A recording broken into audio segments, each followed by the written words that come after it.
Nigerian national anthem, Mr. Albert Congo raises the flag of... Okay now.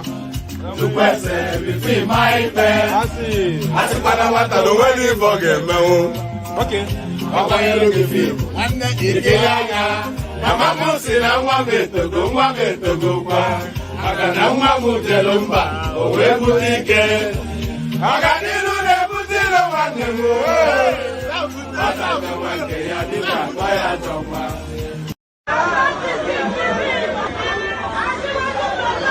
Oh yeah, arrangement for orin àyájọ́ ni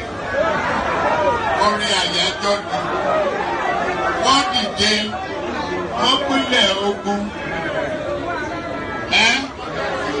oyin tí mo rí ká bá mi wá yẹn dà ká ní kó bá mi wá.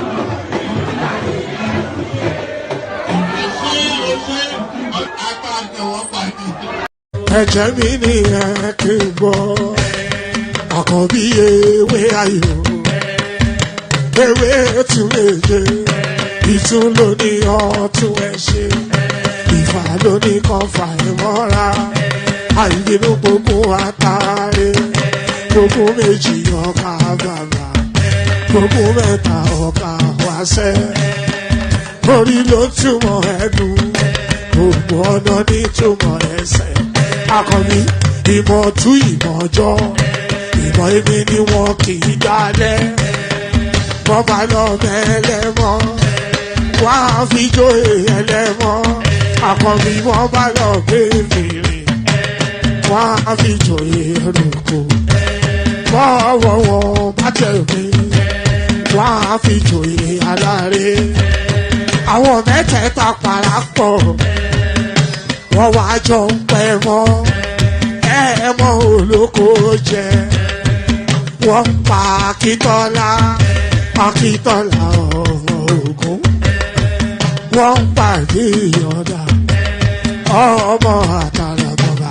Àkànbí wọ́n pàdé Ṣàtàdàdẹ ọmọ ọba Ìjẹ̀bú Mèrè. Aṣíwájú odò gbólùkẹrẹ, ajagun lólòdì ọ̀run. Tó o bá ṣe pé tìyẹ, tó o bá ṣe pé tìyẹ, lọ́ bá ń darí jọ wí. Àgbèrò ni kò ń gbọ́wọ́, ọ̀gọ́ ti ṣìgìdì bá gbé, àbẹ́tì ló máa ń gbé, àyàn ti ìlàyàn ewúrẹ́. Ọlọ́run dákun má padà lẹ́yìn ẹ, kó má gbàgbé ọ̀rọ̀ tẹ́. Aṣíwájú Ọlọ́run dákun má padà lẹ́yìn ẹ. Àkànbí Ọlọ́run dákun má padà lẹ́yìn ẹ̀. Ọkọ̀ olúrẹ̀lì Ọlọ́run dákun má padà lẹ́yìn ẹ̀. Òdòlé sọ bẹ́ẹ̀, gómìnà sọ bẹ́ẹ̀, deputy. And there it is right there. Ọlọ́run má padà lẹ́yìn ẹ̀. May God not depart from you, from us, was and is what that means in Yoruba language. May God not depart from you, and may God not depart from me too. So amen to that, certainly on behalf of myself and you and you guys as well. So amen to that on behalf of myself and you guys. So welcome another session. It was a very abrupt session yesterday. Just as soon as I handed over to Thomas, the whole thing came to an abrupt halt. So the platform is metamorphosing into a different entity, and we have to go with the flow of however it does flow. The platform will always stream, but the format will continue to evolve. So this is the metamorphosing taking place in real time. It's an organic space. You know, we have different inflections on different spaces. We stream to a multitude of platforms, and the engagement in terms of the morphing of how people interact with the sessions continues to evolve. So it's a real life and an organic thing. So that's how it's playing out. So yes, the metamorphosis of the one man went to more platform. Maybe that should be the title. Maybe I should change the name of the maybe I should change the name of the platform to that. The metamorpho. I didn't come out earlier, Derek. I usually come out from my slot really is 10:45. So I'm actually coming out later than I would traditionally come out, which has been the case for quite a while now. But I usually come out an hour or so earlier than when I'm coming out these days. So yes, good day to you. Good to be your company, and how are you? So good day to you. Good to be your company, and how are you? So the usual protocol. Click on the like button just as soon as you're coming in. Subscribe if you haven't done that already, and if you want to come and join me. Operation Rescue Nigeria. Nigeria is beyond redemption. One Nigeria. Nigeria is beyond redemption. It's just the last person to leave Nigeria should please switch the lights off. That's where we are now. The last person to leave Nigeria should please switch the lights off. So yes, click on the like button just as soon as you're coming in. Subscribe if you haven't done that already. And this hyperlink right here that says StreamYard invites you into the studio. So it's at your discretion. You have to be a willing participant, but it is a participatory sport. So however it involves is how it does involve. So there it is. Of course, there is only one story going on within the Nigerian space. And that story, of course, the total shutdown of the Nigerian state by is it Julius Joe Ajero, who we saw fighting in Imo State, or where was it? Just an election or two ago, wanting to foist his power to affect rather the electoral processes there. So now it's not showing his full potency now with this workers' strike. So a lot of the conversation, if any conversation does take place, certainly the bulk of the session will be geared around that sort of it's a one single story day, and the single story is the workers' strike. So we're going to spend a lot of and also what we have seen actually is the potency and power of just that trade union space. I never knew they had that level of potency, but what we have seen, a total shutdown of the national grid, the airports, all the schools, everywhere down. Everybody's on generators now. So the total shut. I even forgot to call my mom. I should have called her. Maybe I'll call her tomorrow. She'll probably tell me off. But the total shutdown of the Nigerian state was what we saw today. All showing then the potency, as I said, of the Nigerian Labour Union. So the potency of the Nigerian Labour Union, let's kick it off.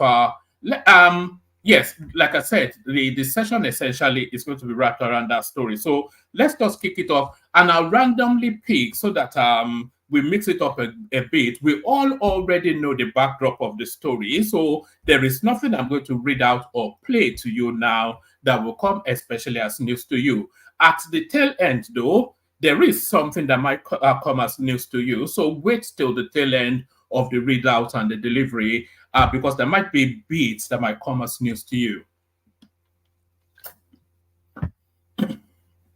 Pardon me. All right. So let's kick it off from here. So of course, narratives around the minimum wage are the labor union asking for an unfeasible amount of money as the minimum wage, the government proposing an unrealistic amount of money as the minimum wage. So so the government proposing an unrealistic, so that's the catch-22. That's the impasse. So now how they resolve it now is what is playing out now. But I'm not going to spoil the end for you, but just wait till the end. There might well be a surprise. Minimum wage, federal government appeal for negotiation as labor strike heightens. So this is probably going to be the biggest moment that this guy will ever, and they will deal with him, by the way, this Joe Ajero. Once this thing settled down, they're going to deal with him. The federal government of Nigeria has appealed to the labor unions to resume negotiations on the new minimum wage after a nationwide strike that has disrupted various sectors in the country. The appeal was made in a public statement released Monday by the federal government of Nigeria through the Ministry of Information and National Orientation following the indefinite strike action. Let's take that from top again. The federal government of Nigeria has appealed to the labor unions to resume negotiations on the new minimum wage after a nationwide strike that has disrupted various sectors in the country. The appeal was made in a public statement released Monday by the federal government through the Ministry of Information and National Orientation following the indefinite strike action. In his statement, Mohammed Idris, the minister, stressed the government's interest in a measured and realistic approach in the wage discussions facilitated by the tripartite committee, stating that it is ready to proceed with constructive dialogue to achieve a favorable outcome for all parties involved. As government, we are desirous of a peaceful outcome, and we will do everything to make sure this happens. Yesterday, the leadership of the National Assembly met with the union. Today, we have offered another invitation to the unions. So you see these invitations to the unions, by the way, it's just to pay off the top echelons of that union space. The government does not care about the workers, and neither does the union leadership care about the workers. Nobody cares about the workers. Essentially, they go into closed door meetings. Brown envelopes by way of alert to their foreign accounts will exchange, and then they'll come back with an agreement that still disadvantages the workers. So nobody cares about the workers in any of this goings on that is going on. It's the labor union leadership flexing their muscles to squeeze dollars out of the government for their own personal benefit. In his statement, Mohammed Idris, the minister, stressed the government's interest in a measured and realistic approach in the wage discussions facilitated by the tripartite committee, stating that it is ready to proceed with constructive dialogue to achieve a favorable outcome for all parties involved. As government, we are desirous of a peaceful outcome, and we will do everything to make this happen. Yesterday, the leadership of the National Assembly met with the unions. Today, we have offered another invitation to the unions to meet with us and continue our discussions. The statement reads, let me make it clear that we are not opponents on this negotiating table. We are united by the fact that we want the best for the Federal Republic of Nigeria and for all 200 million citizens of the country. The minister addressed the substantial increase proposed by the labor unions, noting concerns about economic repercussions, including job loss in both public and private sector. Labor's current proposal of 494,000 is an increase of 1,547% on the existing wage. And by the way, the inflation in Nigeria is about 30-40%, in some instances, even 200%. But the wage increment that they're asking for is nearly 1,600 more than what currently obtains. So this is nothing to do with a living wage. This is essentially a hardball negotiating for reasons that I already adduced earlier on. The echelons of the labor union essentially wanting to squeeze money for their personal pockets. The labor's current proposal of 494,000 is an increase of 1,547% on the existing wage and translates into an annual wage bill of 9.5 trillion naira for the federal government of Nigeria alone. This is apart from the cost implications for sub-national governments and private sector employees. Such a wage bill will cripple the Nigerian economy by leading to massive job losses, especially in the private sector. The minimum wage is not only for public workers, it will be binding on the private sector as well.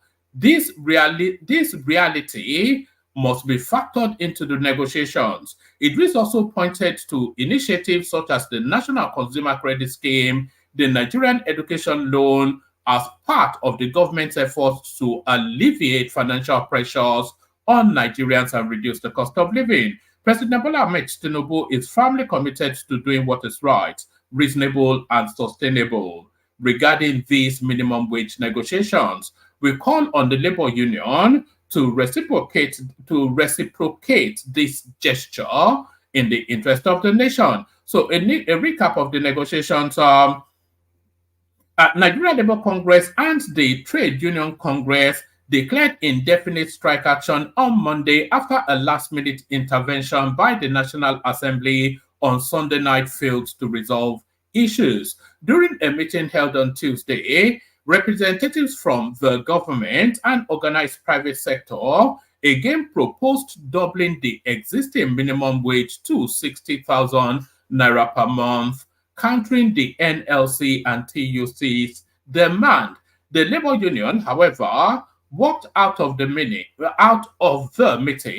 to conduct further consultations before reaffirming their demand, one which the government has consistently declined. Efforts to resume negotiations led to a meeting scheduled for Friday, the 31st of June, 2024. So there it is right there. But the impact on the economy of this strike is another consideration that has not yet been factored in. But I'm just going to give you headlines now. Resume negotiations with federal government, 494,000 minimum wage unrealistic. Labour Party tells organized labor. So it looks as though even the Labour Party, they think this is unreasonable and excessive. The Labour Party LP in Nigeria has urged workers' unions to renegotiate with the federal government on the new minimum wage rather than embarking on strike. The comment by the LP comes after the nationwide strike declared by the organized labor over its demand for a new minimum wage. The National Publicity Secretary of the Labour Party, Mr. Obiora Ifo, said that strike was not an option because it would cause more hardship and suffering. Our immediate reaction is that the organized labor should not throw Nigerians into hardship, he said. And by the way, the citizenry might well turn against what Labour. I suspect that they will if this is not capped off fairly quickly. Nigerians are already grappling with a lot of challenges, and we do not need to exacerbate the situation. I think the demand for 494,000 minimum wage is unrealistic. It is really unrealistic. It is a figure that cannot be sustained because it will imply that Nigeria will take all the money it has to pay civil servants. And this is the Labour Party speaking, by the way. So there's universality somewhat in the unreasonableness of the demand of the labor union. Negotiations should continue until they get something better. Asking Nigerian workers to stay at home will affect everything, including the cost of living, and Nigerians cannot afford that now. Negotiations is not a one-off thing. If the federal government is not willing to go above 60,000 naira minimum wage, I think the organized labor should work with what is available while it continues to negotiate. So that rather surprises me somewhat because, of course, traditionally the Labour Party often jumps on anything that weighs down upon the government. So that's the Labour Party's perspective right there. Let's leave that one for a moment. We don't want to do any bit of it today. Strike. Reno Omokri explains why Tinubu cannot pay workers 494,000. They are fighting a proxy war. So we're now entering into that territory now. Of course, it's a highly politicized space. There's a lot of politics in play, by the way. Of course, the Labour Union very much a satellite arm of the Labour Party. So these are still the vestiges of the carryovers from February last year. Former presidential aide Reno Omokri has criticized the ongoing nationwide strike declared by the leadership of the decisions of the Nigerian Labour Congress. That's how he wrote it to. Correspondents reported that on Monday, June the 3rd, banks, hospitals, airports, and government offices ceased operations in compliance with the labor union's directives. The unions declared an indefinite strike on Friday, May the 31st, demanding 494,000 as the minimum wage, a proposal the federal government rejected and presented a 60,000 naira offer. Reacting to the development, Omokri, in a post shared on his X page, maintained that President Bola Ahmed Tinubu cannot pay 494,000 due to the current economic conditions. And it's a very lazy argument to say, yes, but they can buy 100 and something thousand SUV. The SUV narrative is nothing to do with this. That is a one-off spend one. And that is the National Assembly budget too. And there's a whole discussion to be had around how that National Assembly is over budgeted for. But that's a different narrative, and that is a one-off payment as well.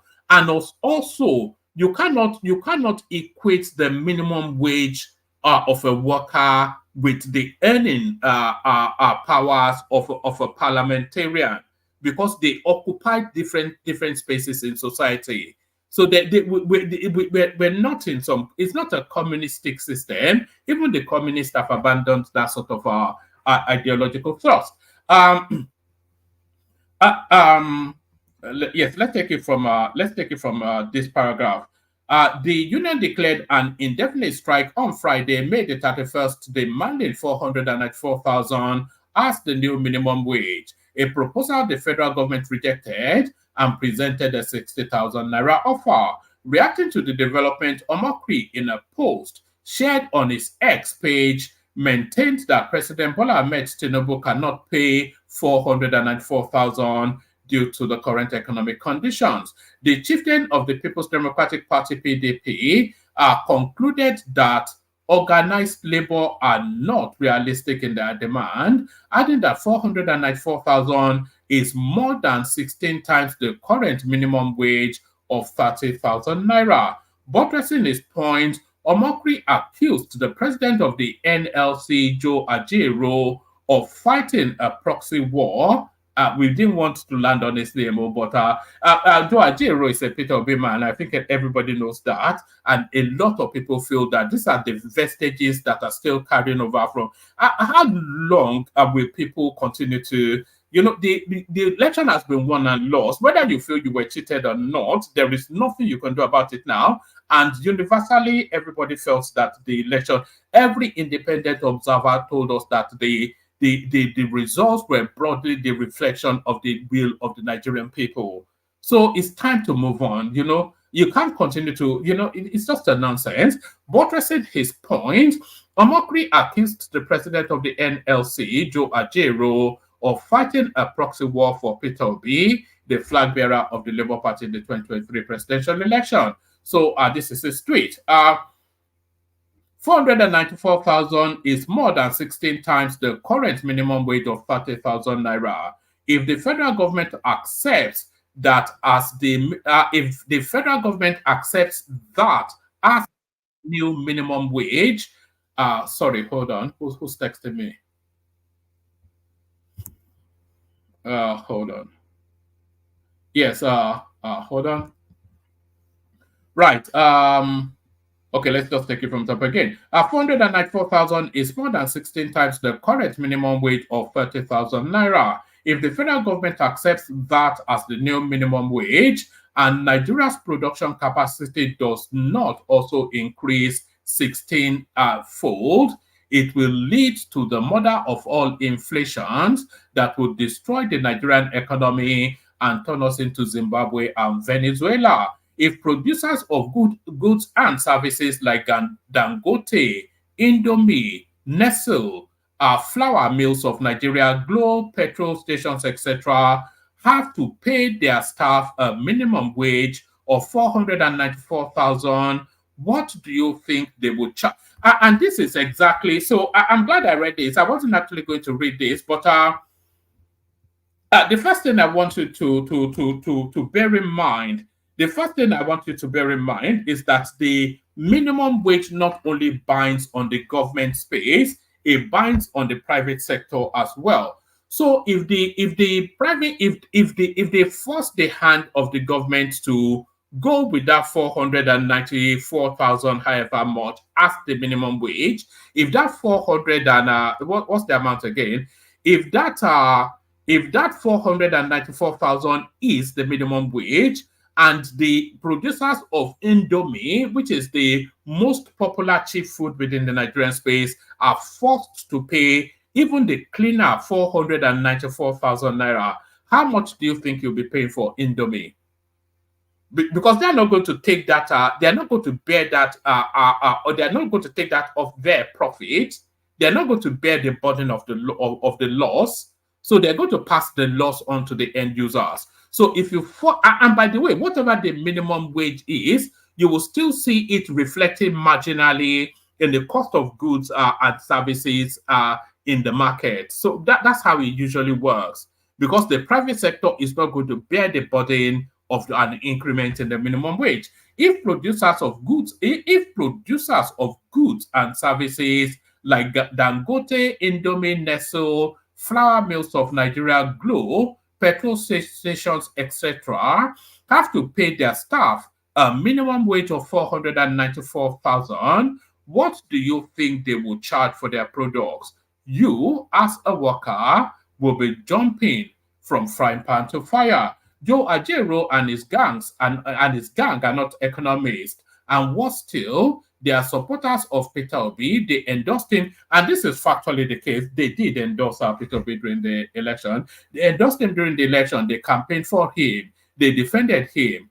Please assume I'm a liar and fact check me. They are fighting a proxy war for Peter Obi. Obviously, the 2027 election is affecting their direction. So the future elections is essentially what he's saying. They do not have an economic agenda.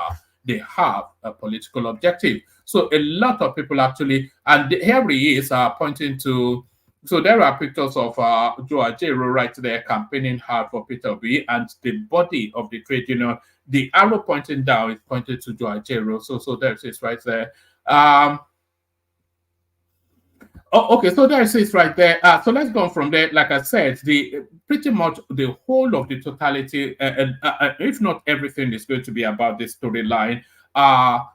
Strike. Tinubu's reckless approval of 90,000 Hajj subsidy, luxury SUVs for National Assembly, poisoned atmosphere for negotiations. This is at Tedo, Peter side.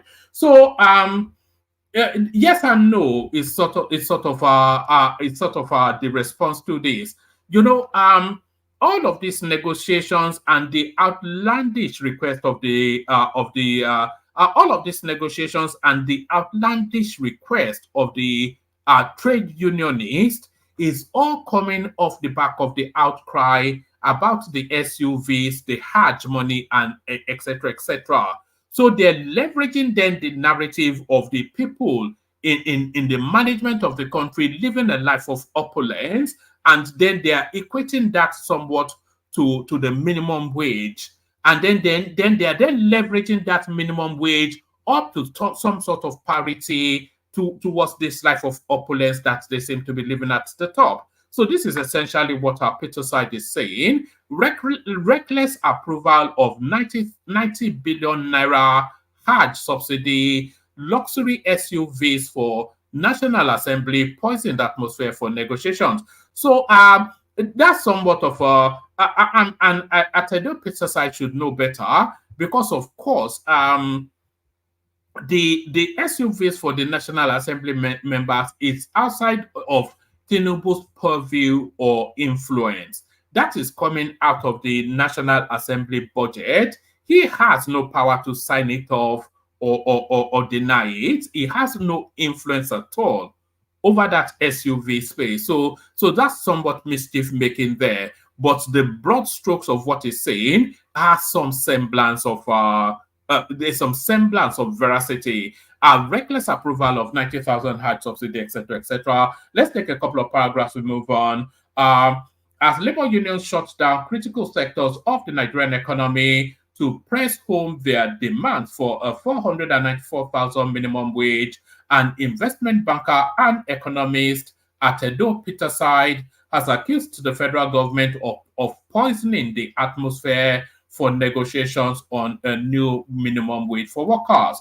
Correspondents reported that let's go to Peterside. Yes, so they're giving us a backdrop.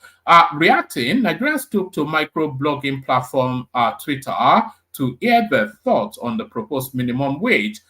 Peterside wrote, the Nigerian minimum wage negotiations were going to be unnecessarily difficult because federal government poisoned the atmosphere for responsible negotiations by approving a reckless I hardly think a 90 billion Hajj subsidy, which I disapprove of, by the way, if it conflates, it's somewhat of a obfuscation conflation going on here. I don't see where the parallel draws. It's somewhat of a where is the parallel between a 90 billion naira Hajj subsidy and a 9.5 trillion naira request from Joe Ajero? So it's somewhat playing clever with words.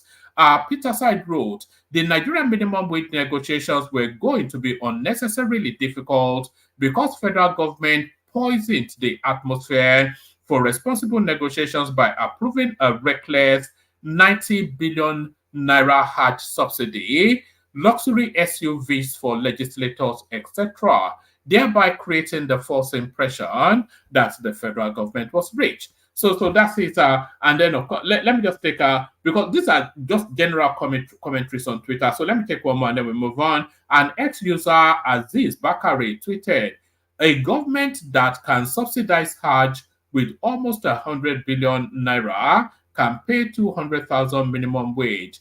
If you have to scrap all the religious pilgrim agencies to afford it, do it.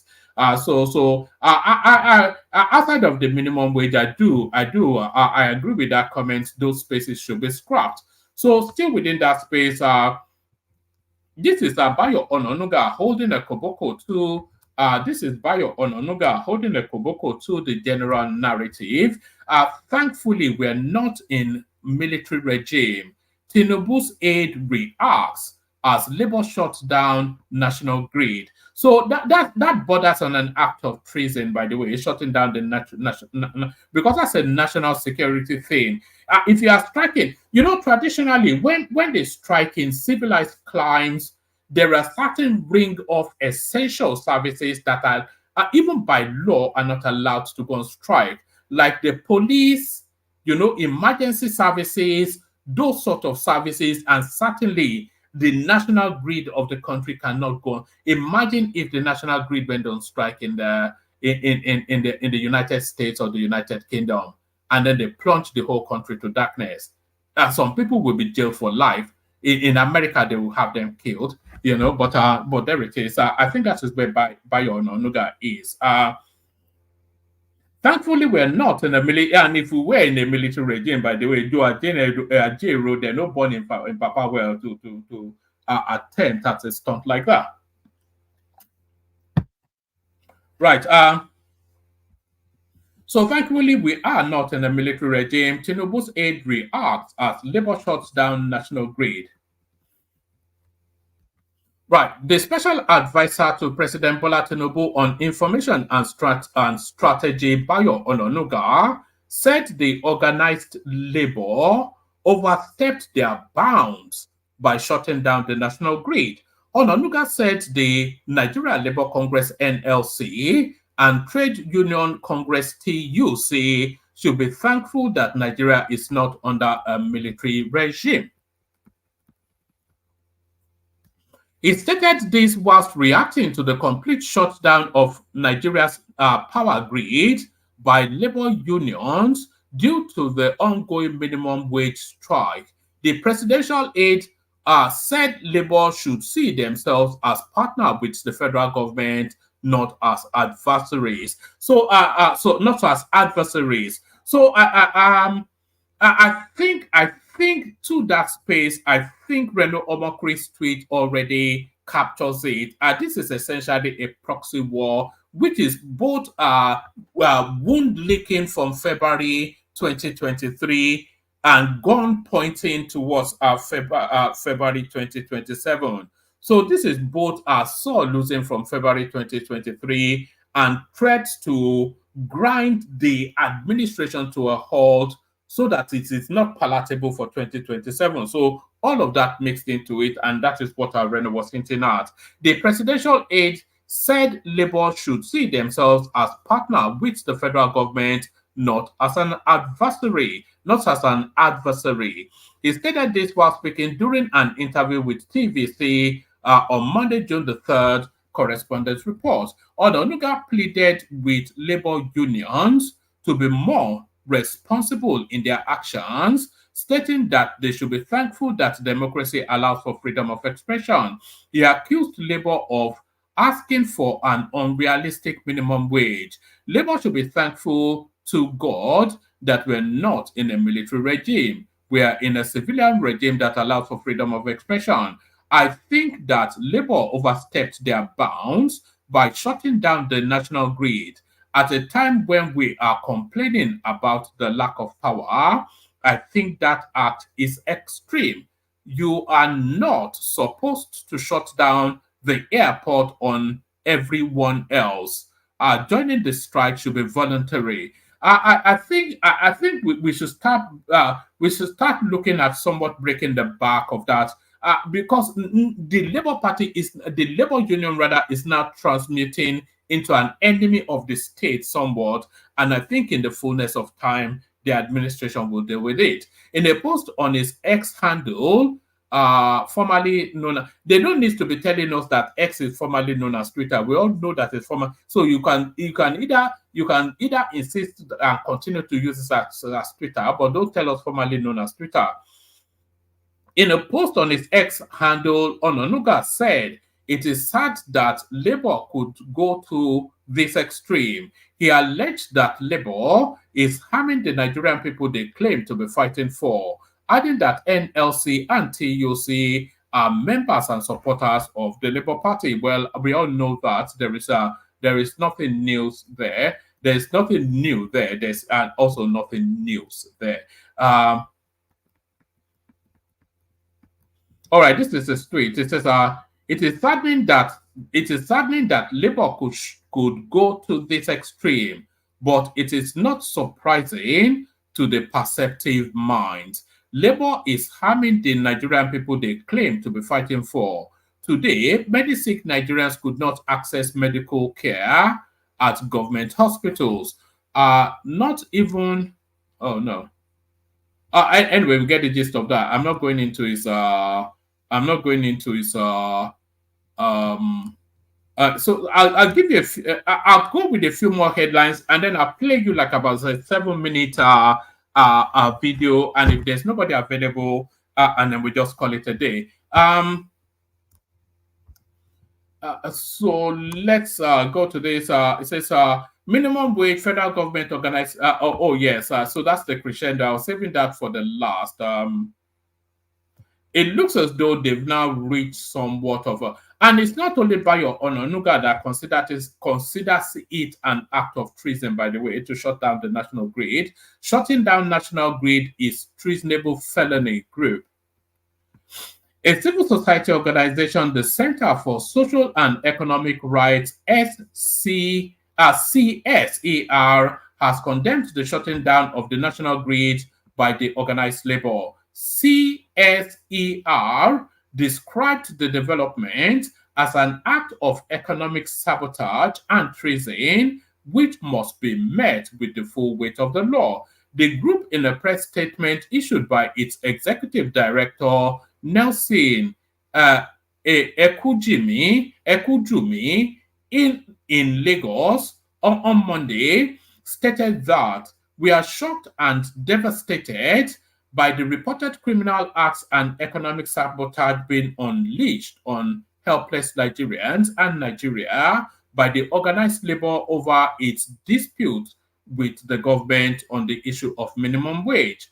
While we recognize the inalienable right of workers to embark on strike actions as a legitimate tool for advocating its for advancing its demands, we are at a loss to the rationale, the reason for the shutting down of the national grid, which is an essential national security asset, and view this condemnable action as an insurrection meant to unseat a legitimately elected government by undemocratic means, which is a violation of the yes, there's some veracity to that. There is some well, maybe we don't need you, Pansata, but we'll see. They don't make noise. If you want to come in, come in. You don't come and make a nuisance of yourself, though. Enough of that. We want Peter Obi and others back in our party. PDP chairman Umar Damagum. So yes. So that space continuing to offer. The acting national chairman of the People's Democratic Party (PDP), Umar Damagum, says the party wants Peter Obi and other former members back into its fold. So this is a general come back home, not especially a golden invite to Peter Obi. Yes, I think yes. Let me bring you this. This is from the international space, a country where I live. UK polls predict biggest ever Labour win. So elections coming up, by the way, in approximately a month's time to elect the Prime Minister of the United Kingdom, and everybody wants the Indian out. You know the Indian, of course. He was never really elected. He was just served the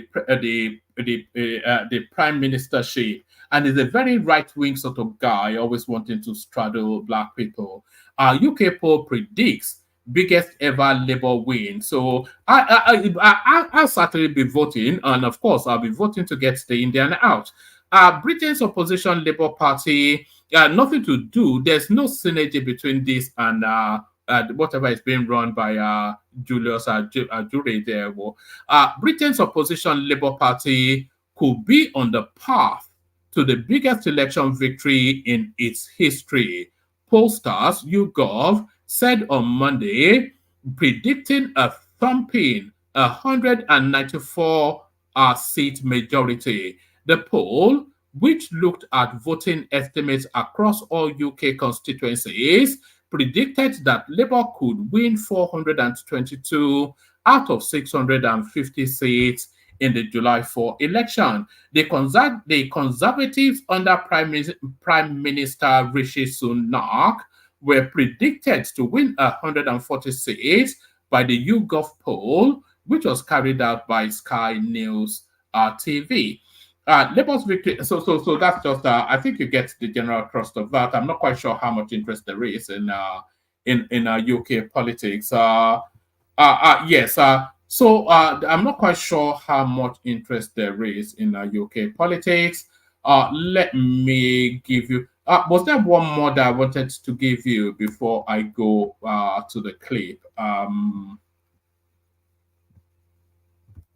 There was one other item that I thought to give you. Or where is it? All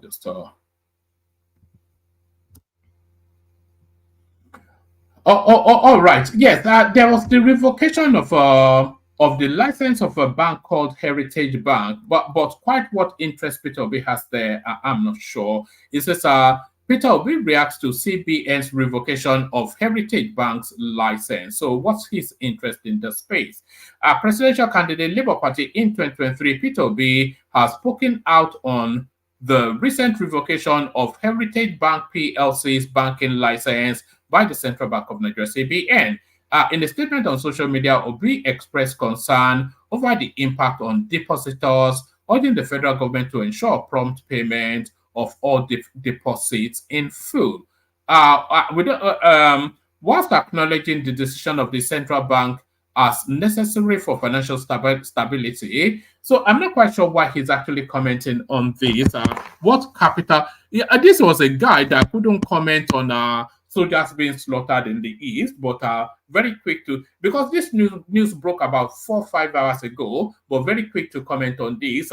He couldn't comment on anyway. Anyway, the guy is a joker. Anyway, I think we all know that. So let me play you a little soup song of this. I was told to play it from minute 33. So let's pick it up from minute 30, and then we'll just play it. We play it to the point that we feel that something has been established. So let's have a watch of this. You can say anything. That's maybe what you have to say something to sell your market. You have to say something to sell your opinion. You must say something. How? They walked out 3 times. If we are not serious, are we the people walking out? So how are we not serious? Did you annoy them for them to? How will I annoy? Am I annoying? No, I'm saying that when I say you, I'm saying on the government side. What got them so upset that they had to walk out? No, the truth of the matter is this: there's no need to annoy anybody. Why will you annoy them with discussions? So what caused them to walk out? If they walked out 3 times, that is to show you that they are serious, and then we are not serious. How do you prove to Nigerians that you're serious about this negotiation? How? If the Labour is accusing the federal government of not being serious. So because they accuse us of not being serious, it doesn't mean we are not serious. So if you are not serious, since they called on strike, have we slept? When they walked out the last time, they were supposed to conclude. We fixed a meeting for Monday, and they said, okay, Monday is not convenient. And then we brought it back backward to Friday. You see, the thing is, it's good to be truthful, and it's good to say the truth the way it is, no matter whether you're right or wrong. I'm one person that will not come here and be telling you lies because I won't get anything from it. Federal government is very serious, and we want to conclude the negotiations and have a minimum wage that is payable by all the parties. But I believe that Nigeria will be happy when we finish, because I have not seen anywhere that the federal government is sleeping on its duties. We should be patriotic at this time. A lot of things has gone wrong, and we came at a time that things are really bad now. And we are not complaining, we are not like shifting the blame to anybody. But these things happen, and when it happens, the most important thing is for you to work hard and pray to God and make sure that you walk around the clock and make sure that you do the necessary things that will change the narratives. And that's what we are doing. We want good news, Minister. You are on this program, and millions of people are watching tonight.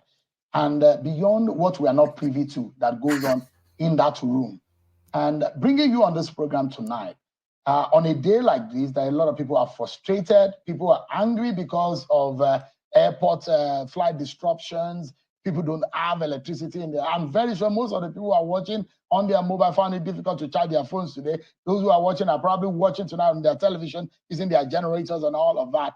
What good news can you tell Nigerians tonight that they should be open for within the next few hours? Can you give us any good news? The good news is that we are working very hard, and we are speaking to organized labor. And I know by God's grace, they will see reason why strike is not part of the discussion that we'll be talking about now, because we need recovery time quickly so that Nigerians will smile. What will you be telling the Nigerian labor today? Because they are the forefront. I've said it sometimes with that number, that labor, they are Nigerians like me and you. There is nothing that federal government is hiding from them. The books are open, and we have not closed negotiations. We want them to come back to the table and conclude the negotiations so that Nigerian workers will know where they are. And besides, the 35,000 naira wage award is continuing. The federal government will continue to pay it until the minimum wage is settled. And of course, the minimum wage, if it's settled today, we are going to take it back from when the old one ended, which is April 18th. So they won't lose anything. By execution of time and by force of law, 30,000 minimum wage came to an end in April this year, isn't it? Yes. But I mean, I've had this conversation within all of this negotiation that, in fact, shouldn't be as long as that before the review comes. Is the federal government thinking of tweaking the law such that the review of the minimum wage will be lesser within the time span or the duration for its review? The truth of the matter is that what has happened and we are here now, and the federal government has promised that Nigerian workers are not going to lose anything that is due them due to delay, which is not deliberate. No, I'm even saying, because you were a member of the National Assembly, and the arguments about how long it took to review because of the change. All right. I think we get the general thrust of where that conversation is, but let's land it on this, and then we'll play the Kegite music, and then we'll see how it goes. So after all of that, I think we have come to somewhat of a resolution. Breaking minimum wage, federal government, organized labor sign agreement. So it looks as though something now been agreed, but what has been agreed? The federal government and the organized labor on Monday night signed an agreement over the minimum wage controversy. The agreement was signed after a marathon meeting brokered by the Secretary to the Government of the Federation, Senator George Akume. Correspondence reports that the meeting was convened in response to the nationwide strike, which grounded activities across the country. So details of the agreement below. Resolutions reached at the meeting between the federal government and the organized labor held on Monday, 3rd of June, 2024. Further to the negotiation by the tripartite committee on national minimum wage and subsequent withdrawal of labor from negotiation, the leadership of the National Assembly intervened on the 2nd of June 2024. The organized labor declared a nationwide strike on Monday, 3rd of June 2024, to drive home its demands. Number two, the federal government, in the national interest, convened a meeting with labor held in the office of the Secretary to the Government of the Federation on Monday, the 3rd of June, with a view to ending the strike action. Number three, after exhaustive deliberations and engagement by both parties, the following resolutions were reached. Number one, the President Commander-in-Chief of the Armed Forces, Federal Republic of Nigeria, is committed to a national minimum wage that is higher than 60,000. So it looks as though after all of that hula baloo and brouhaha, they still landed at 60,000. Because higher than 60,000, 100 naira, 60,000 and 100 naira is higher than 60,000. So I did say that the leadership of the trade union were angling for personal payoffs, and it looks as though the personal payoffs is what just transpired. So they've not gotten any more than what the government offered is essentially what we're seeing here. Number one, the President, Commander-in-Chief of the Armed Forces, Federal Republic of Nigeria, is committed to a national minimum wage that is higher than 60,000. Number two, arising from the above, the tripartite committee is to meet every day for the next 1 week with a view to arriving at an agreeable national minimum wage. Number three, labor in deference to the high esteem of the President, Commander-in-Chief of the Armed Forces, Federal Republic of Nigeria, Federal Republic of Nigeria's commitment in number two above, undertakes to convene a meeting of its organs immediately to consider this commitment. Number four, no worker will be victimized as a result of the industrial action done in Abuja. So what has been resolved? The strike has not been called off. So I'm not quite sure what resolution. So the meeting going on for an additional week with the government committing to add more to the 60,000, but has the trade union have they agreed to call off the strike? We don't know. So I'm not quite sure what all that means. But let's play the Kegite music. Kick the session off. Let's play the Kegite music. You know, we always struggle to find it. I wonder if we will be immediate to hand today. So next, the Kegite. Only water, where they see my water.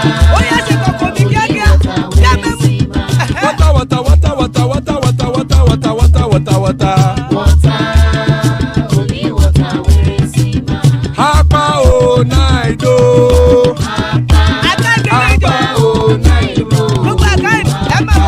Hapa you don't come o.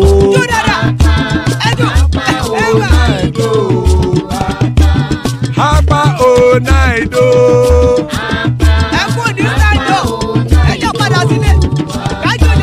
Oro kẹ̀kẹ́ ẹlẹ́mù yé o.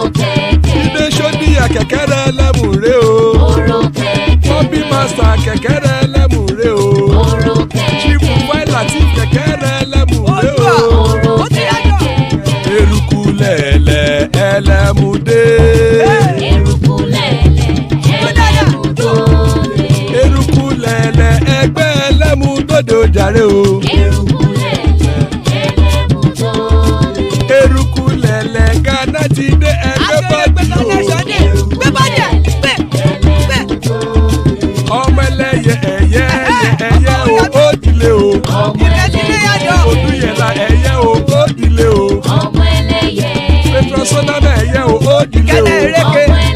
Petrosodúnkẹ́ ẹyẹ rẹ̀ ó dìlé o.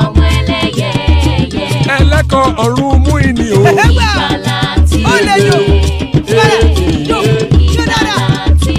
Àkùkọ ọ̀run méjìkọ.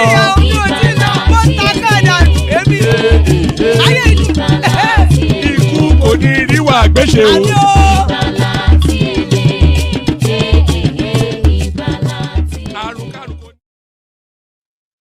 And there it is right there. Ikuko Neru Agbeshemi, death have nothing to do with us. So joining us, a blast from the past, Professor Data O, there's the prof right there. Patrick Glory, I'm not quite sure where he's joining us from. Pansat, goodness know where he joins from, some probably from some coven somewhere. Father of the Pride, Adalekoko in the house. So it looks as though somewhat of a session. Let me just start. Patrick Glory, can you unmute for a moment, Patrick Glory? Patrick Glory. Can you unmute Patrick Glory? Or am I muting you? Am I the one muting you? Oh yeah, Patrick. Patrick Glory, are you there? Can you speak, Patrick Glory? All right. I'm not sure. Patrick Glory. All right.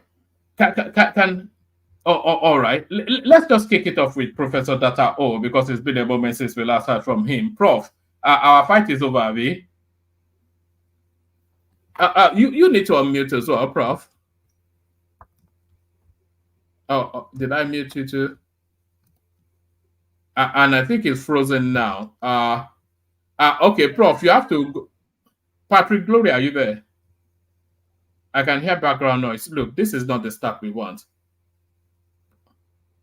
Professor Datao, I'm not sure if you can hear me or not, but you seem. Oh, yes, come back in. All right, let's kick it off with Pansat. Pansat, you're first. How are you, one man? I'm good. Good to have you here. Very good. And hello to everybody in this event here. Go ahead. You wanna?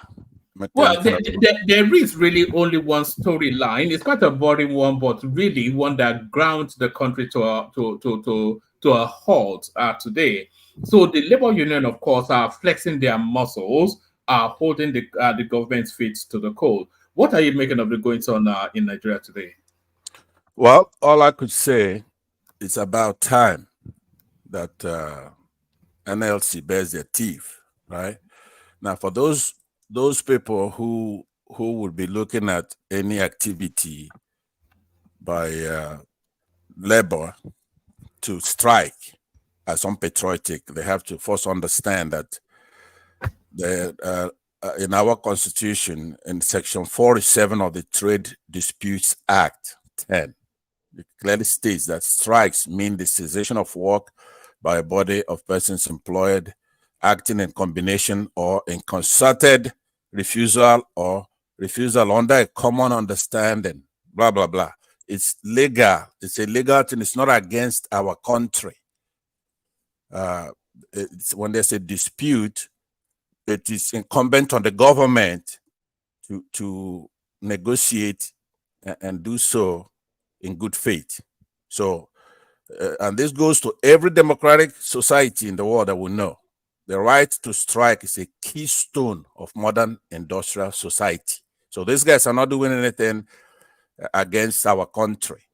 No society which lacks the right can be democratic. Settled. I could quote you in that case, with L. McFarlane, I'm sorry, The Right to Strike. And that you could go get that in Penguin Books or Google it. So having said all that now, why are these guys striking? There are two things. There is the minimum wage issue, and there is the issue of the government raising tariffs on electricity that is totally unfair. It's not like they are doing anything. So I want everybody to know that they have a skin in the game. A union such as the NLC is there for higher wages, obviously, according to inflation and all kinds of things. The benefits that employers are supposed to provide, safer workplace, and a voice and stuff like that. So let's all be in this together. That we always preach that we want a country that is unified, that is together, that we want to be one. We have to be in a fair society. So often we cannot be divided for those who are for the government or, pro-government, like one man, right? He spent almost an hour talking about pro-government editorial, his own opinion. So for equal time, he shouldn't say anything again for about an hour and let people who are for the people speak, because it's absolutely a travesty for you to have more time for one side where you are sitting on a bull pulpit, explaining everything in a pro-government form. And after you've completely destroyed the audience, render them insane, and then you so my first admonishment to you, one man, is to, because you've spent so much time. Yes, but Pansat, I'm not against better wages for the workers, but the demand for 494,000 as a minimum wage, that's even 10 times the, and the argument presented by Bren, because the minimum wage, of course, it binds not just government workers, but the private sector too. So the argument presented by Breno Mokri that if you are forcing Dangote to pay his cement workers 490, nearly $500,000 naira minimum wage, then expect that to reflect in the bag of cement. So to the realism or the realisticness of that demand. Absolutely. Now, that is a point, but that's not the tone you were taking when you were introducing your thing here. That's where you go to a negotiating table. There has to be negotiations. And these people, right, NLC, they're not against our country. If you make a case... I hate to interject up and stop your flow. Please pardon me. No problem. If you can see me.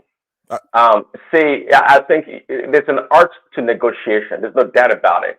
There's one thing to bring a ridiculous amount to start with, okay, and go all the way to the bottom at 60. It doesn't make any sense. It shows that those people, to me, they have their own ulterior motives. They have their own interest at hand.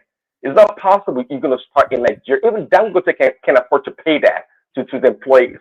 So who's supposed to pay 640,000 naira a month? Does that even make sense? Now, if they had started around, let's say, 150,000 naira, to me, that would have been a solid way to start, and it would get more than 60,000 naira a month. But the approach was so amateur, it defeated the whole purpose. Are you done? The one thing I have to tell you, Prince, is that we're not measuring things by what Dangote can afford to pay. That is not the issue. That's beside this point. The point we're making is that you have two parties who's supposed to go into a negotiation session with good faith.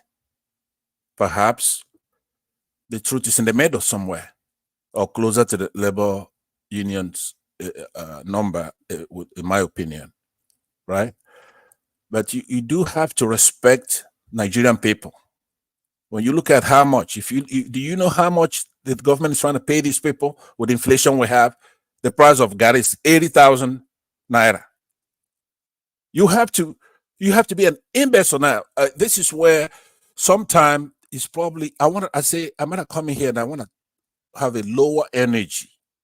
I'm not gonna say something that's untrue, but I have a lower energy and I'll have tolerance. Pansat, let's limit the name calling, but carry on. No, that's what I'm just saying. I was even gonna be harsher on myself than you were there. So what I'm saying is that we can't say we can make our country dependent on what Dangote can pay. Who gives a damn what he could pay? Are these people supposed to get paid with one bag of garri, for example? They don't even want to offer that. So what I'm saying is that let's be serious about this one. This is no time to play that game. It's no time to play that game. This is a time to be sober and try to have them, if possible, be respected, be approached with something that makes sense at least. So they declared that they're going to go on a strike on Monday, the 3rd of June. That's today.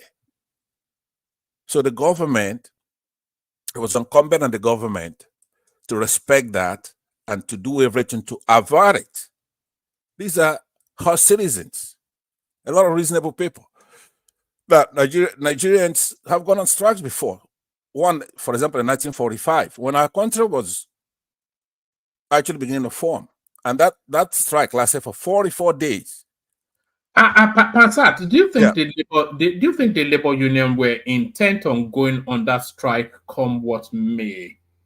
Because throughout all of the negotiations, all you ever hear was that, oh, they walked out of the room, That's not the purpose of you are meant to, give and take, ebb and flow, shout and schmooze. That's how negotiations are done. But every single thing they've worked out of it seems as though they were intent on that strike come what may. No, it couldn't be. It showed to me that they don't have these people didn't have the interest of the people at hand at heart. They didn't have it. It's not possible that they did. It shows that they're a bunch of selfish people. Okay, so the argument about what Dangote can pay or not, it just comes. I don't know what that makes. The point here is that, by the way, in the private sector, it's good to be courteous, and I really plan to be courteous, but I can't have somebody interrupting me with a bunch of opinions that are not that have no foundation. No, interjections are allowed. They're allowed, but what I'm saying, it's okay. If you can't take it or if you can't debate it, that's okay. Hold on. By the way, I heard what you said after I let you interject yesterday. Then you said something in my absence, but I'm not holding that against you. What I'm saying is that you imported how much Dangote can pay, and I rejected it. So why you don't even know you said that? That's you that said that. But hold on now. Let me land. Sorry, Pastor. You still have the floor. But forget Dangote. What we're talking about essentially is the private sector, because the minimum wage binds on the private sector as well. And if it's too excruciating, of course they are going to pass it on to the consumer. So essentially, it be counterintuitive at that sort of stance that the labor union is taking. A little bit. There's some point One man having, sorry, Pansat, have you seen the breakdown of LLC for that 400 something thousand. I know it's outrageous, but have you seen their No, breakdown? no, I've seen the breakdown, but anything So can be. does it actually one man wait? Does it actually make sense of their breakdown? Look, you know what they say: statistics, and damned lies. Anything can be justified if you condense it into. People work two jobs. Where Pansat lives, where I live, are probably not where you live because Nigerians they can't even work one job. But So one man, you expect every Nigerian to have a two jobs to if, sustain his family. if your wages are not enough, then you augment it. That's what people do all over the world. If your I don't wages know. I don't actually know why you are just. you either train yourself to a higher wage bracket or you augment it with a side hustle. I don't really know why you are justifying this, but I know the price. If they can push it to, I'm not justifying it because I think it's unreasonable. But I think maybe they are getting to the tail end of it. 60 at the stretch 65, but no higher than 70,000.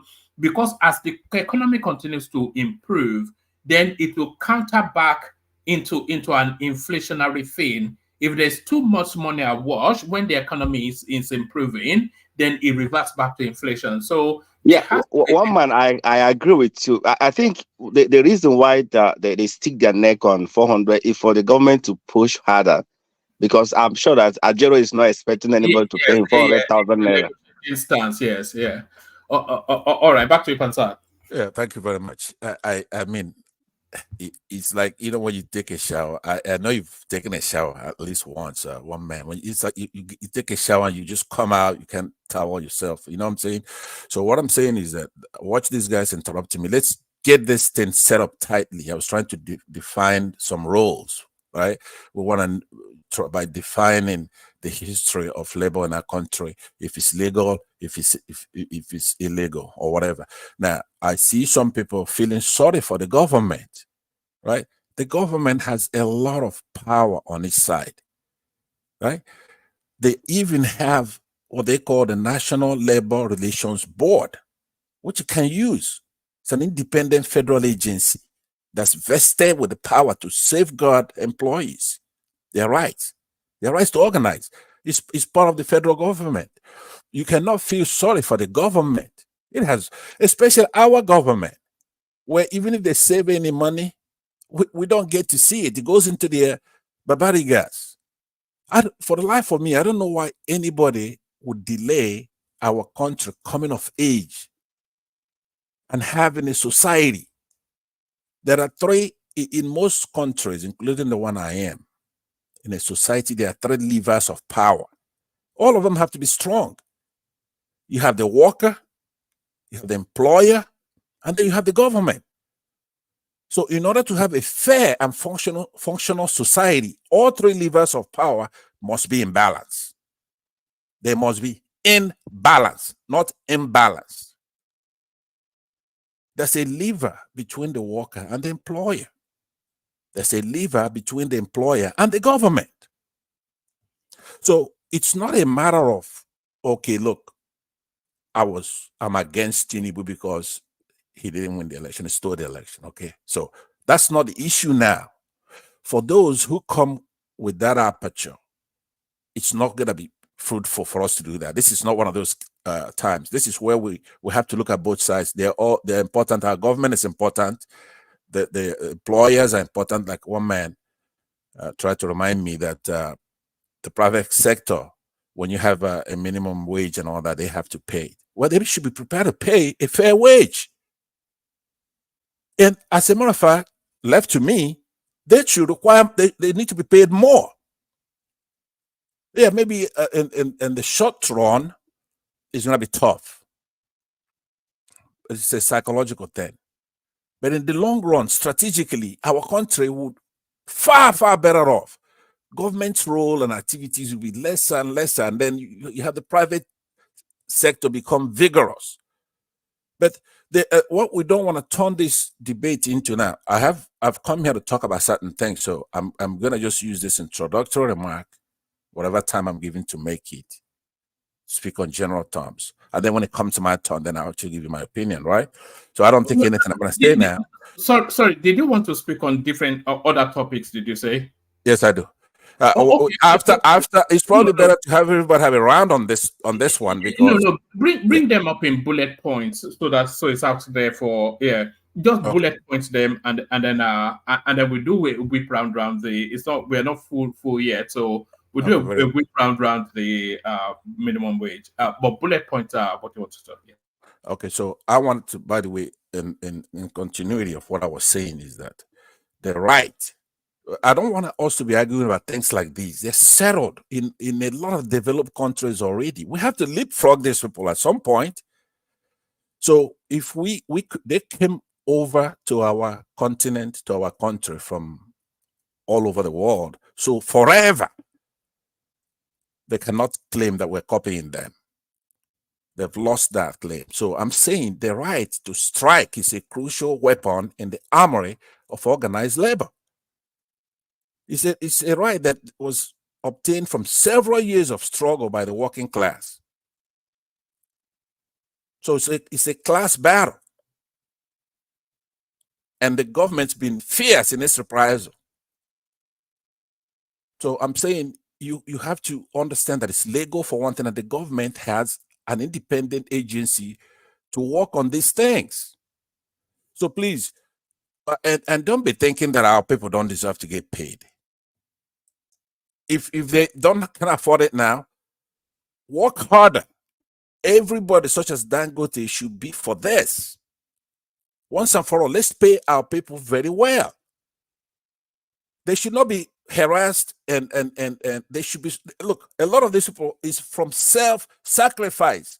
They stop going to work. They're sacrificing, not just for this period, but for our society. We like all three levers. We want them to be in balance. That's all I'm saying on this. Now, a little jab I'm going to, of course, give the hypocrites in our society. What is this? It's nothing but IPON. A strike. It's independent people of Nigeria. IPOP says sit at home, and everybody's just running their mouth about sit at home. It's a strike. So for people like Ajan Lukuku, who's going to speak after me, who's probably loving what I'm saying here, I want you to know that people have a right to sit back peacefully and protest a government. So one man, I'm not going to be selfish. A lot of people want to get a voice into this, so but I'm better be patient. Let them go ahead and have a bite at this. So what I said is fresh on their minds. And whenever it gets to my turn again, then I will do the bulletin. I'm not going to be very involved. I want to be able to listen. Okay, but I want to know if what I'm saying makes a difference. I want our people not just to look at our government as the only thing that determines our success in the country. We can't have our people starving. Nigerians are really, really good people. They've never had a break. So let's try to give me a break this time. Thank you very much. All right, brilliant. That's the excellent Pansat, of course, the inimitable Pansat. So the inimitable Pansat, but a man that doesn't brook being copied as well, the majestic Ajale Koko. Ajale Koko, you are up next. And this, of course, your day, because you are, of course, entirely in totality for the workers. But even the Labour Party, there's a universality of consensus that are somewhat unreasonable, this demand, 494,000 naira. But a lot of people also feel that is a negotiating stance. So go for an unrealistic request in order to squeeze the most that you can get out of the system. But what are you making of shutting down the national grid, shutting down the airports, shutting down hospitals? Should spaces not be ring-fenced when all these sort of strikes take place? Ajale Koko, you're up next. Thank you, Wama. Greetings to our listeners around the world. Click on the like button, share and subscribe if you haven't done so. You see the Labour Party you are referring to, they don't represent the interests of workers. At the moment, it's not a party of the workers. It's a party of dubious people, same character like The politicians. corrupt politicians. So, Thanks for saying that, Jellicoco. Thank you. yeah. So the Labour Party is, you know, it's not Labour Party that's on strike. It's Labour.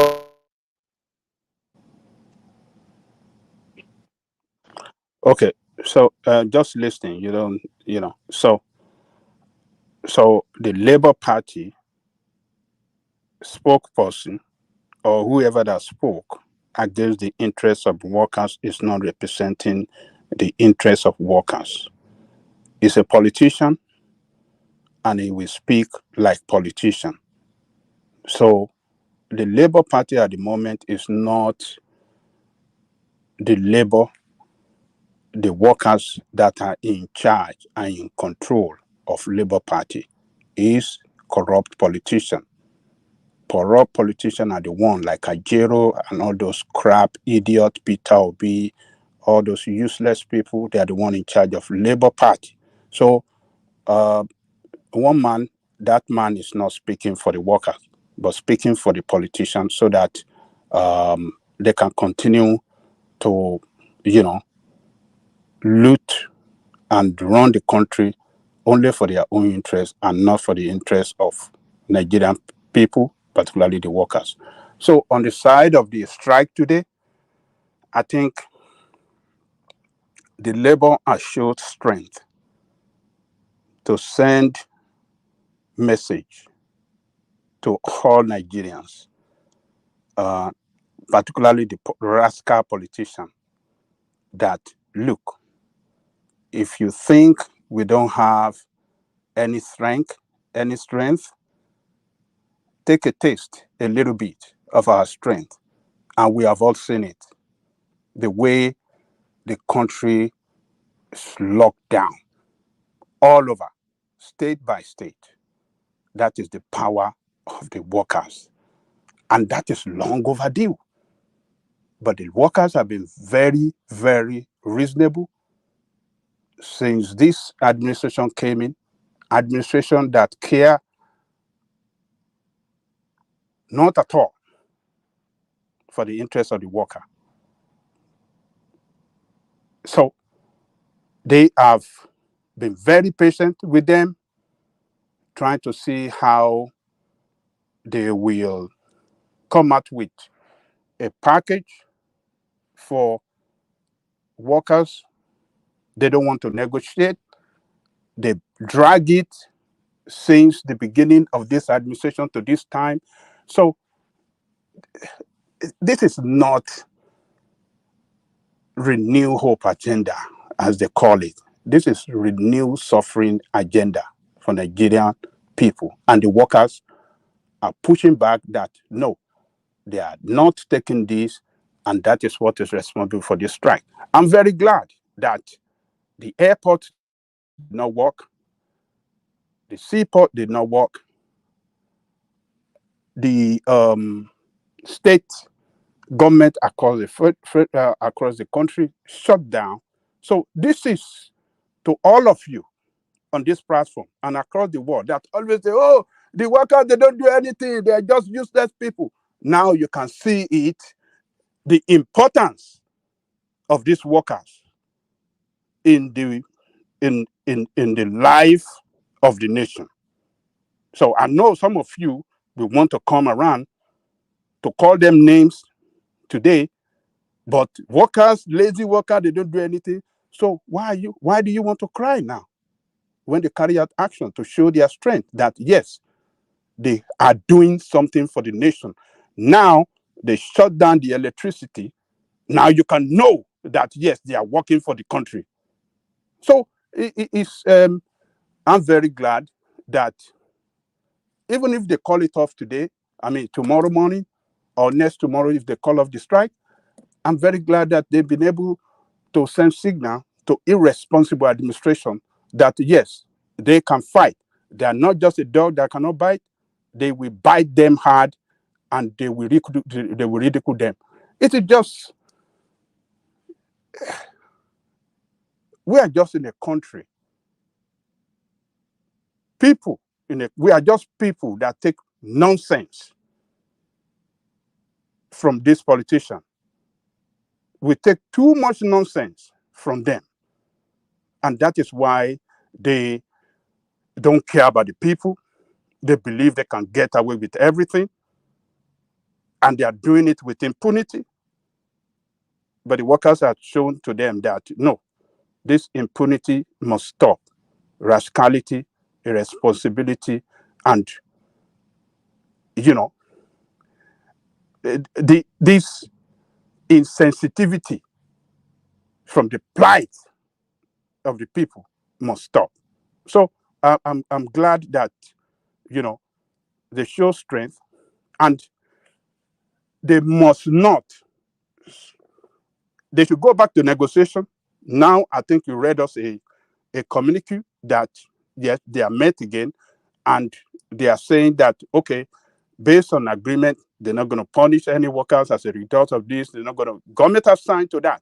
They're going to increase, they're going to be talking on amount, over 60,000 and all these things. So the workers have won this round one. So go to negotiation, and they have given them that, look, we want a serious negotiation, not up and down, yin-yang, or fit for no purpose negotiation.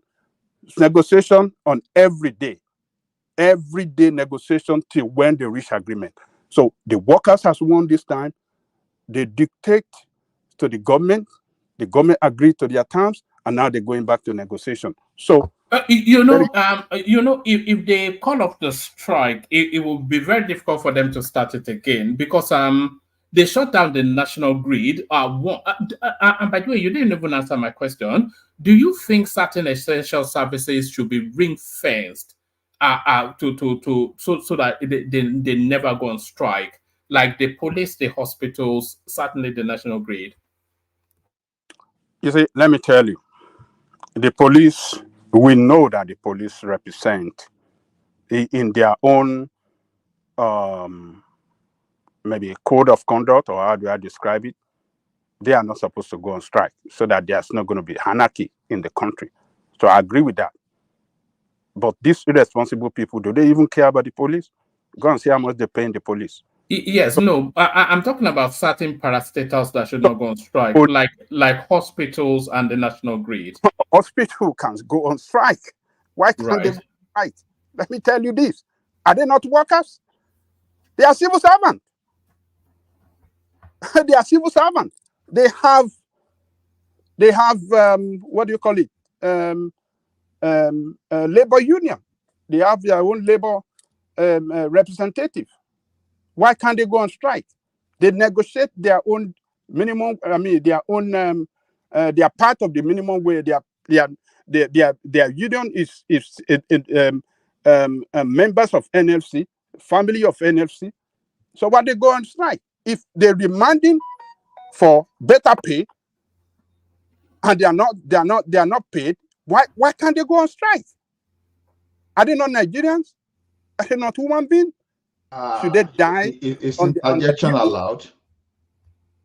Should they die on their duty?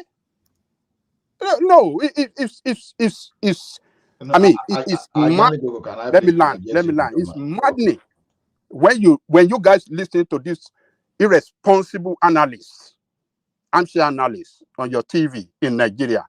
Stupid people that want to go after the worker. Oh, why the essential? This is essential. Well, what is essential for people to be committed to their work?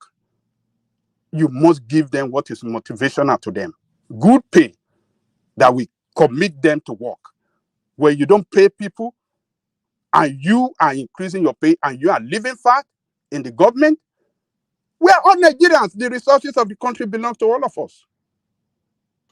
So I don't have problem with them going on strike for essential service like medical workers and all the rest. So how would they drive home their own demand? Should they die on duty? So somebody can come in. I think Ola was trying. Hello, let Ola come in. Ola wanted to come. Baba, Let Ola go. Baba, in as much as I agree with you to some extent, and I disagree with you from the other angle. I know the health workers normally they go on strike, but there are ranks that will go on strike while the senior medical officers will be on duty. Now, if we are looking at this issue critically, when is the business of the government to guarantee safety of life? And if we link the activities of this labor union to what exactly they are doing, it's illegal because they've already created a very insecure situation for the country. And how do I mean? Because this is the way you look at it. Assuming you have some babies in incubators, assuming you have light that you need to preserve some drugs, you need light to do a lot of things in the clinic. And this guy, they shut down critical infrastructure. Just look at many lives that will be impacted. I don't know. It's like that is tantamount to indirectly trying to pie people if you look at it from that perspective. So let's assume that some of these people that are involved in this shutdown or whatever we are talking about today, if they themselves get involved in any emergency and they need light to quickly do some kind of surgery for them to survive, if something like that happens to them, let's see how they feel. You see, we see how they carry out strikes in other countries. When you carry out strikes, it's not for you to target critical infrastructure. You are not the only one in that country, because the matter of labor is not only left to the government. It's both the private sector and the public sector. This is what people are missing. When you want to bring minimum wage, you know it's not only that, oh, doctor, no, you call bankers, you call manufacturers, you call so many people before you can do that. This is what we are missing in this issue. You know, I'm a supporter of wages increment, but man, these guys, they are committing criminality just because they are doing mass actions. Man, whether we like it or not, this is totally condemnable. It's criminal, it's criminal, and it has no name. It's what they are doing is criminal. One man. All right, hold on. Ajalokoko, respond to that briefly, and then Jide, make your interjection very brief. I want to move it around fairly swiftly. So respond to Ola, then have a very, very brief interjection, Jide, and then because I want to move the conversation around quickly. Ajalokoko. Let me tell you one thing, one man. You see these excuses. Oh, if they want to do operation to people, people can die if they go on strike. Or if somebody is on the incubator, a little baby in the incubator, oh, if they go on strike, they will die. Look, in medical services, we have category of workers that can be unionized. People above maybe level 12 or 14, they can be unionized. So those ones, when those that are unionized are on strike, they will take up the job. They will be on duty to do the job. So you guys just carry sentiment and listen to this foolishness of that these irrational people on TV say it in Nigeria, people that don't even represent anything about the people, but rather the political class. They represent the interests of the politician, and they speak for the politician, and not you, the people. So you guys should just totally get away from these excuses that baby will die or people will die. No, there are category of workers that some others at the top level that are not in union will be on duty to do the job. So if you have responsible people in government, they will never allow strike. They will do everything for strike not to happen in the first place, because workers don't go on strike without notice. They always give notice ahead of time that we're going to go on strike. And responsible people in government will do something to prevent it, to make sure that negotiation is ongoing and show seriousness that yes, they really want to agree on certain things that will make workers happy. So workers are not stupid people. They are not. So Ola, take that one, drop it in the ocean, let the ocean carry it away. Yeah, yeah. Sorry. As much as I agree with you, so let me say I agree with you 80% of what you've said. I still want to say the system in Nigeria doesn't work the way you just said. Can you list it? Can you list the 80% you agree? I agree with it that they have the power. No, let him not list it, just so we can manage the time. Where I don't disagree, where I disagree with him is where I disagree is what I want to point out to him. Now, it doesn't work like that in Nigeria, Babajan Lekoko. Okay? I've been in a situation whereby my wife used to give birth when there was a strike. Nobody was in the hospital. That is a fact. I'm telling you, it is a fact. Okay? So, the truth of the matter is this, it doesn't work that way in Nigeria. For me, I feel what the NLC should have gone after is things that can affect the economy. Because either we take it, either we like it or not, Tinubu is not going to sleep in darkness. Nobody in the National Assembly is sleeping in darkness tonight. Even the NLC leaders are not sleeping in darkness. I see no reason why the Nigerians, the common Nigerians you say you are fighting for, must sleep in darkness when you know the cost of electricity and the cost of gas or petrol is high. People cannot even, afford to run their generators for long. And there are common essentials like pumping of water and things like that that people need to do. You should have just left that aspect. And the health workers should have been left out of this. You can ground banking system, ground every other thing if you feel you want to ground the economy so that the government feels it. But those areas should have been left alone. And that's why I don't agree with you. You understand? Babajan Lekoko, what I'm putting to you is that I've been in that situation. I had to pay extra to call out doctors, nurses, because I've been using that hospital for long. Pay extra to call them out. And they even told me it was illegal for them to come out, but they did that. It was even an operation and they did it. So I'm telling you that it doesn't work like that in Nigeria. Once they say they are going on strike, every one of them are on strike. So we need to reconsider those facts. Well, you want to use your own case to justify government responsibility. Private hospital exists. If the public is closed, you go to a private hospital. Private hospital doesn't close. So what are we talking about? So not everybody can afford private hospital. The poorest people go to health centers, they go to general hospitals. I'm just putting out to you that those people should be putting into consideration. What NLC have done in that two area, they've gone too far. They don't need it. It's not LLC. Hold your government official responsible that are not ready to do anything for the workers. The workers' union, it is the practice of the union all over the world to down tools at a time when government is not negotiation with them, or when the the organization that they are striking against is not good. They have to go on strike.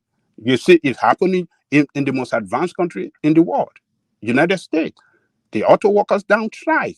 They down tools. Even the United States president went to participate in their strike to push on their demand for higher pay. What is wrong with you people? Why do you want shut down power? Do they shut down power? All right, let No, I just want to ask that question. Do they shut down power in the US? I'm talking about auto workers. Auto workers. Auto workers shut down their plant. Hold on. They shut down their plant. They demonstrated. the president of the United States went to join them in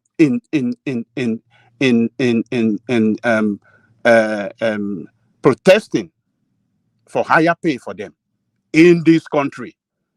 I don't know if you have watched it in TV. The president, the most powerful man in the whole world, the greatest man in the whole world, United States president, he participated with Qatar in protesting for higher pay for auto workers. What are you guys doing? You have responsible, blame these irresponsible leaders. Don't go after the workers. Workers have the right at a point in time to push on their demand. And it's the only language that this bastard that you guys have in the position of leadership, the only language they understand is strike. Is when they push the worker to strike. That is when they will stand up and say, oh, let us do something. But you, the people, that you stand with them, they are not fighting for themselves alone. They are fighting for everybody in that country. You can say they represent 5% of the population, but I'm telling you, each workers have average of 4 to 6 persons attached to them. Average of 4 to 6 persons attached to them. That's a huge number.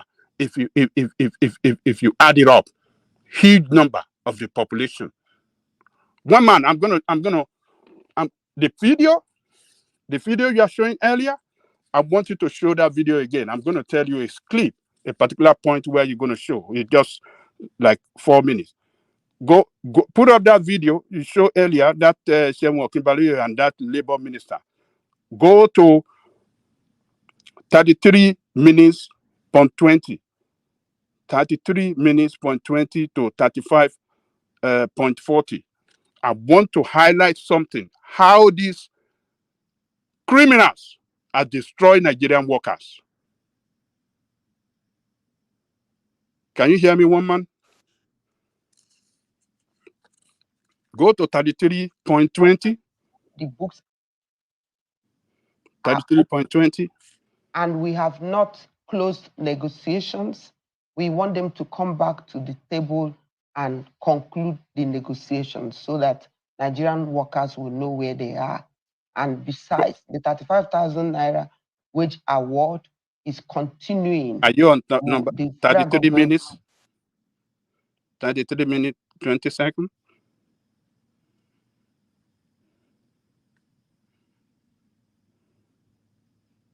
(33 minutes, 20 seconds) of that video. I want you to start from there. Yeah, no, that's where I started. Let me try it again. Okay, try 33.20.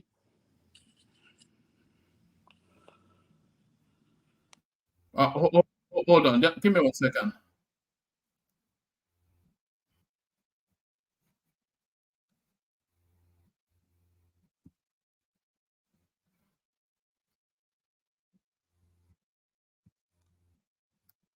Can you hear it? Can you hear it? No.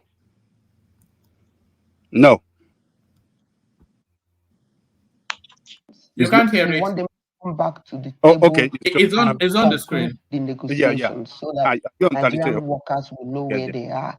And besides, the 35,000 naira wage award is continuing. The federal government will continue to pay it until the minimum wage is settled. And of course, the minimum wage, if it's settled today, we are going to start take it back from when the old one ended, which is April 18th. So they won't lose anything.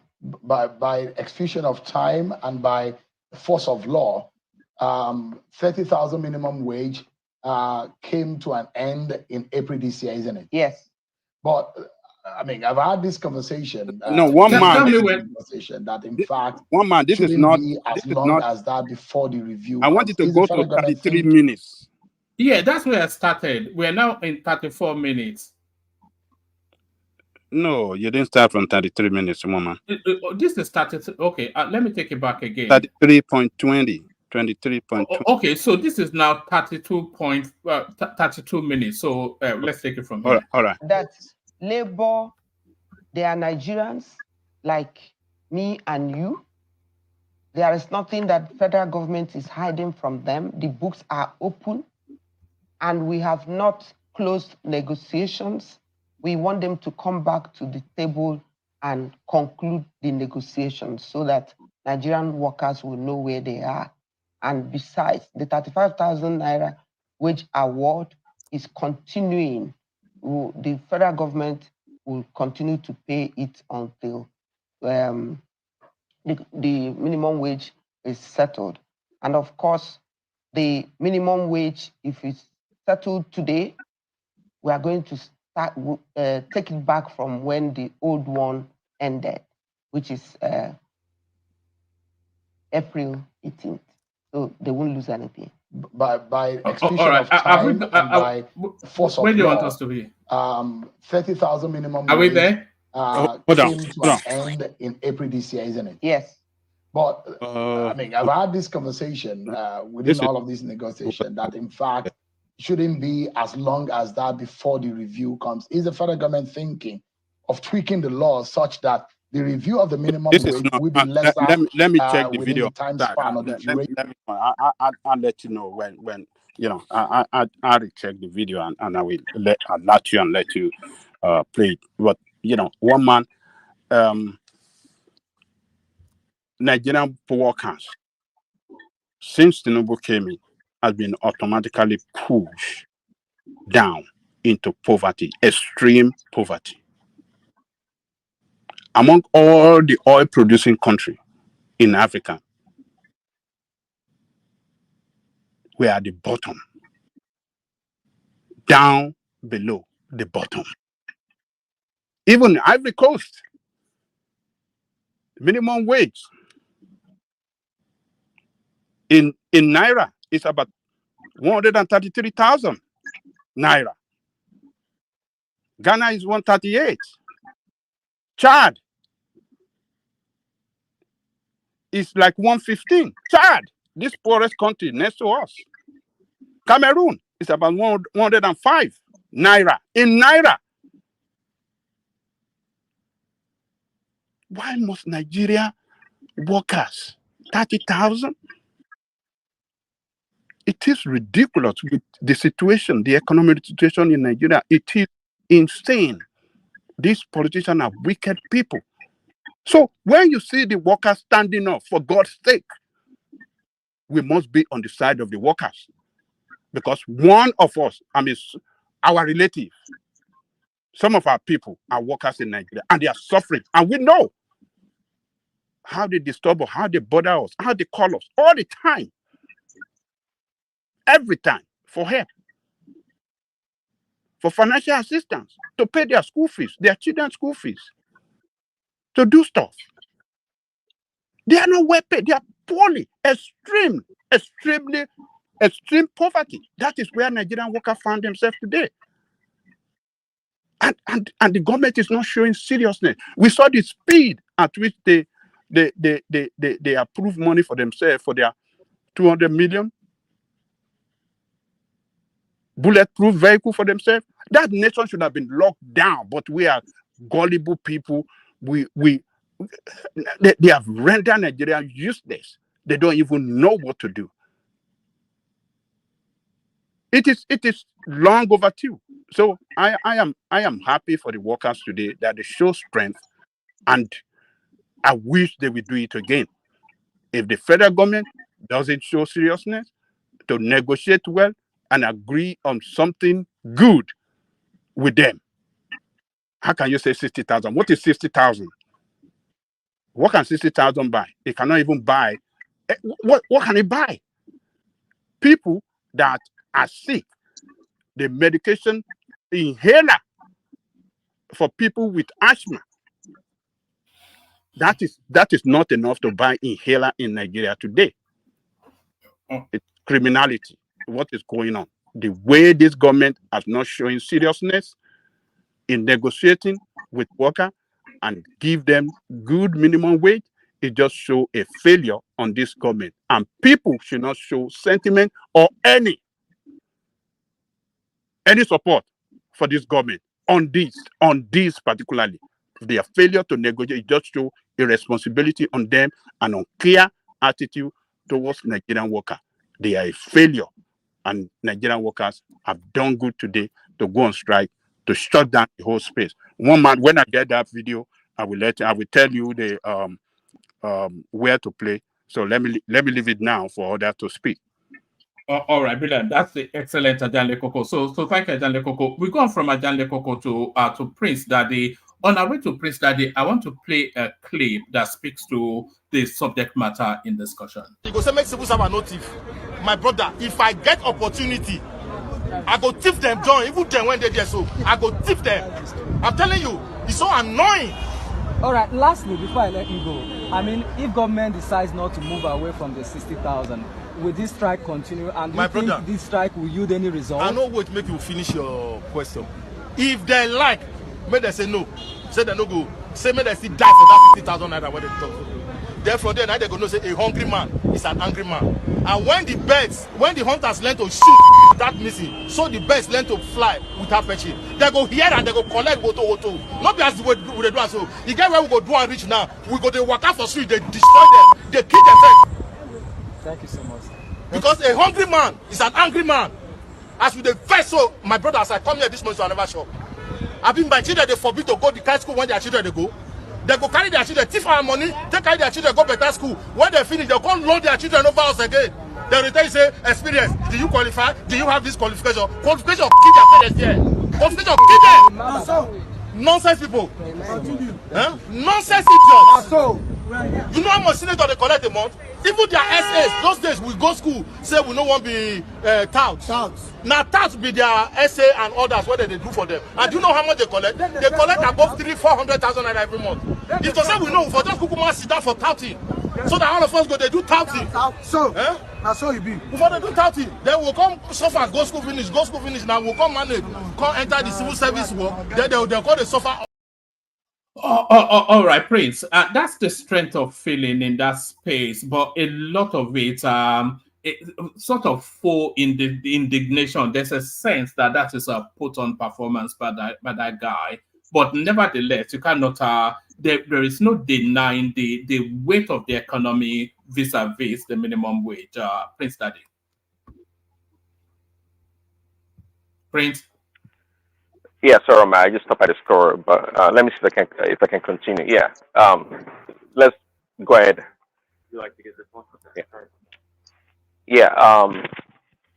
Yeah, let's go ahead. What are you buying? You've got to buy a Jakuje again, Avi. You this guy. You end up being be as fat as me very soon. You know. Hopefully not as fat as Pansat, because that's just a borderline. But yeah, the floor is yours. Yeah, the minimum wage, right?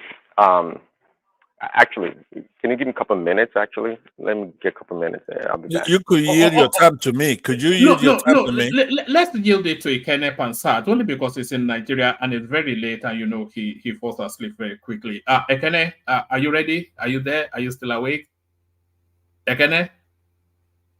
Ikene. Yeah, how far? Now, wow. All this minimum wage, you know, concern you now. You where you day millionaire role. Which one be this minimum wage within the talk self? How does that affect your Ferrari? It concerns me now, because if government start to pay them well now, they will come to our market and start to buy things. So before, you know how workers do. So I want them to be paid well, so that I think we all do. But start from here. What has been the impact of the day on you personally? The impact of the lockdown, shutdown? Honestly, man, the day is not smiling. Everywhere is very dark in Nigeria. I just took the lights about 2 a.m. yesterday up until now. They just switch off the national grid everywhere. You see, it's a very bad experience that no Nigerian would want to experience. this shutdown, and I know that it's becoming heavy because government is not coming up with tangible solution with so that when I listen to that Minister of Labor, that woman, yeah, it is very clear that government is not ready to shift ground. And the headline, police giving warning to the workers that yesterday that they should not come out. So it shows you that the government is not ready to shift ground. They have made their proposal, so it's either Labour take it or not. So, and the only thing they have been able to do was that Akpabio was saying that the 35,000 wage award should continue. So, and it's very difficult in Nigeria now, man. Honestly speaking, so no, the 35,000 wage award cannot continue because the government has already moved to 60,000. You know, so and by the way, by the time this thing settles, they will backlog it to when the when the time span of the old minimum wage ended, and so they will get a lump sum. Most of them, they will get like a big wage packet once this is settled. And that's what Akpabio proposed. So I don't know, but no matter what, the workers really need to be paid very well. The money they're demanding is too much, but the government is not giving enough offer. Government is still below expectation. So, regarding the condition of things in Nigeria, I know that 450 is not achievable, but they could come down. But the government has not come up with anything tangible. That's my own problem. 60,000 naira for what? Is it for Gary? Is it for why? Is it for Abado? So what is it? Is it for that government is, and they keep on defending that they cannot pay. They cannot pay. Honestly, I don't believe that the government cannot pay. It's just that they don't want to remove. The government cannot pay what's been demanded, though. The government cannot pay half a million naira in minimum wage. The only thing is that the government don't want to start to remove from where they are eating from. So, you know, when they start to pay them some big amount, it will be very difficult for them to have much to steal. That's the point. Because the government can come up with 200,000 naira or 150. I think they can pay, but they will not pay. Because I think 200,000 naira might be a bit excessive. You know, like Breno was saying, you know, the minimum wage does not just bind government workers, it binds the private sector as well.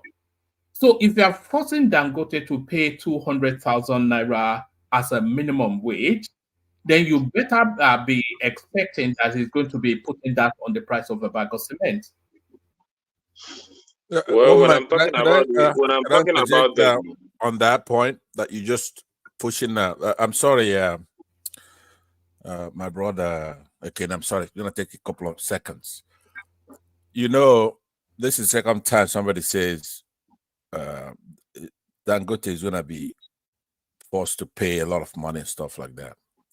Forget Dangote. We're talking about the private sector. Really, he's just a representative of. I understand. Don't get too fixated on. No, I'm not. But what I'm saying isn't it telling that that's the way it is? It shouldn't be like that. That's why the economy. Let me just make it fast. The economy should not be dependent on one man. All right, that monopoly needs to be broken. And labor, you know, I have a lot of respect for you, a whole lot. Not only do you give us what's happening on the ground, you're an honest man, and you nail it. You don't embellish, and you're a Lagos Igbo guy, so you like to get along with Yorubas and all that, and that's all good to your credit. But don't say that $200,000 is too much.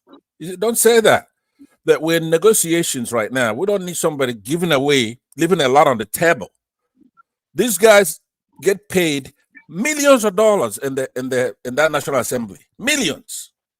Some of it are for their cars, some of it for their houses. What are we? Our workers? We're animals? Do you know how much 400,000 their demand is very small if they're serious. So I think they should go all the way until this government is brought down. All right, because he got in there illegally. That's So let exactly me your pass it back target. to you, but That's please not the solution. don't leave a lot on the table here for these people. One man, they're not gonna appreciate it. For them to come down just 10 naira from that, and they should get something for it. They should be paid more, or let it all go down. Everybody, let's all go down. You're be paying people in politics hundreds of millions of dollars. All right, Pastor. I know the government is earning much, either by crook or by anything. But I must tell myself the truth. I don't think even if it is P2B, that P2B will pay 200,000. Honestly speaking, but what I want the government to do is to come up with something reasonable, not that 60,000. That 60,000 naira is very, very poor. I'm not expecting anything less than 120, 150. Yeah, but there would have been a better way to do this if the government is a serious one, because all this increment in wages and all those stuff, we still fight back. Yeah, I know it will fight back. Yeah, there will be more devaluation, there will be more inflation will still come. But what is the government doing? The government is not doing enough to fight, especially food inflation. You are not doing enough. If the government is able to fight food inflation, then yeah. Yeah. Sorry, I don't mean to disturb your flow, but one man, this video starts from 23 minutes, 20 seconds to 5 minutes, 40 seconds. Can you let this one man, I just want to show the state of,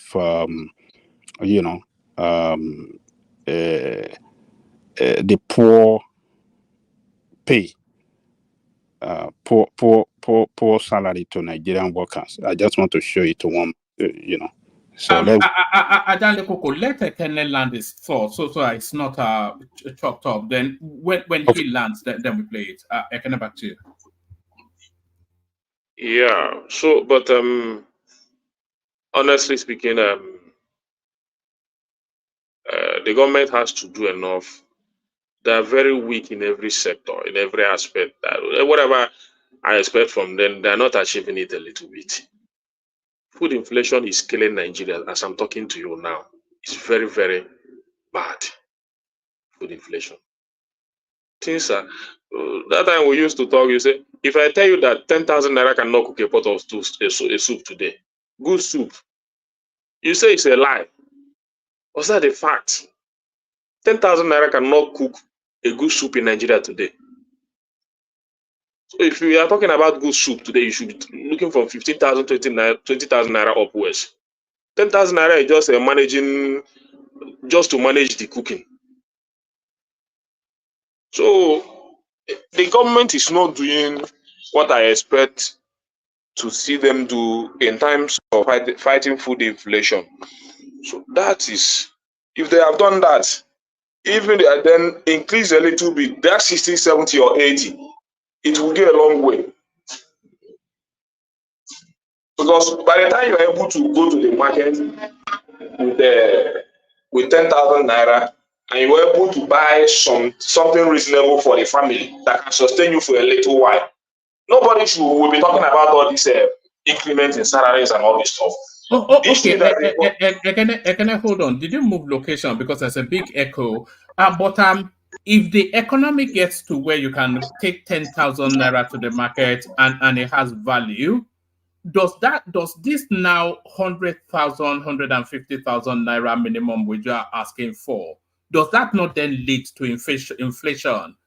Because the prices of goods have stabilized, but the country is awash with money because the workers are now overpaid. Yeah, I moved my location, but the price of food is not stabilized at all. Things are very No. lost. They are not stable now. But when it gets to a point of stability, but the minimum wage is already established, that do you not get what I'm saying? Yeah, come again. All right, just carry on with your thoughts, because that echo we're hearing is a bit disconcerting. Okay. The government, what I want is the government to do more. Fight food inflation. It's very, very tough, especially food inflation in Nigeria today. Because I don't think all these workers are much concerned about the amount you're paying them. The point in Nigeria today is that the money is not getting them anything to feed the family. It's too small. Even this 60,000 naira, when you're talking about 60,000, I just laugh. For what? I know how much that goes out of the pocket every week. You are talking about me that is even still I still have a small family. You are talking about all these elderly people that have about a family of 6, 7, 8, or 4. You are talking about 60,000 naira. It's laughable. Considering I don't know that today we will buy in a pint of tomato in the market for 9,000 naira. I think maybe that will be just for 1 week. But that's the situation up till today. So when you buy, even a family of 4 cannot, that pint of tomato is just management. When you buy a pint of tomato, you have not talked about the meat, the food stuff that you're going to use to cook that stew. And these things that they call the food inflation cost. So if it is when we can buy a pint of tomato for 700 naira, who will be talking about 400,000 naira minimum wage? So that's the point. So what's the government doing about the purchasing power of the people? It has drastically reduced, especially since Tinubu became the president of this country. The purchasing power of the people has reduced to nothing. And they're doing nothing about it. So I don't even know what they are thinking. They really need this increment. That's the only thing they can be fighting for now, because they need to survive. But for me, that increment will still not do us well if we don't fight food inflation. Honestly speaking. So I don't even know what the government is thinking. So Nigeria today, everywhere just total blackout. No electricity anywhere. We will just go out today. Nothing is working in Nigeria today. But if that is the only thing we can fight to get this country back, me, I'm ready to do it. Honestly speaking, I'm ready. If anything should start tomorrow, call it protest or whatever, I'll close my shop. This is getting too much. Honestly speaking. Can I ask you a question, please? Just a question. All right, take that question and then bring it home fairly quickly. And then I wanted to play you a clip, but maybe after I've done the round, then I'll play you that clip. But take Pansa's question, give a very brief response to it, and then we go to Prince Daddy. Okay, I appreciate what you're saying, and you concluded very strongly, right? You're ready to sacrifice for your country, shut your shop down. So, but knowing the history of the people in charge of our country now, not just Tinubu, but the guy from Cross River State who is the Senate president, and all the characters in this government, and your experience with them back home, do you see them doing anything to change the country? Because here's why I'm asking you this question. It's untenable. We cannot be in a situation where everything is shut down and we have an impasse. So if you believe the situation right now, it's cureless, irredeemable, irremediable. Shouldn't the discussion be for the Nigerian people who cannot afford for this to go on forever to go now and take back their country. Because these people are not going to give. The government is not going to give. They don't care. They're getting fat millions of naira a month. So right. shouldn't we then be urging the army, the police to support labor? All right. No. We get all that. All right. Thank you. Address that fairly briefly, and then we move on. For me, I don't see them doing anything because as of today, all the news, the discussion that came from the government side seems not positive. And at the end of the day, police putting a warning to workers for them not to escalate things, maybe in form of protest or whatever, that they will not take it. They will deal with it seriously. So, shows you that the government is not even. Kenny, your connection is extremely poor. The right direction.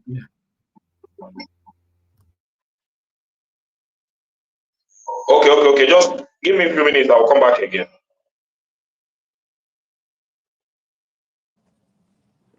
Do you hear me? Yeah, carry on. Bring it home. Maybe move your location. Where you were before was okay, but where you moved to now is a bit. There's no doubt who your favorite is on this platform. Okay. Just give me 2 minutes. Give me 2 minutes or 5 minutes. Let another people continue. I'll come back. All right. So hopefully Prince Daddy is ready for us now.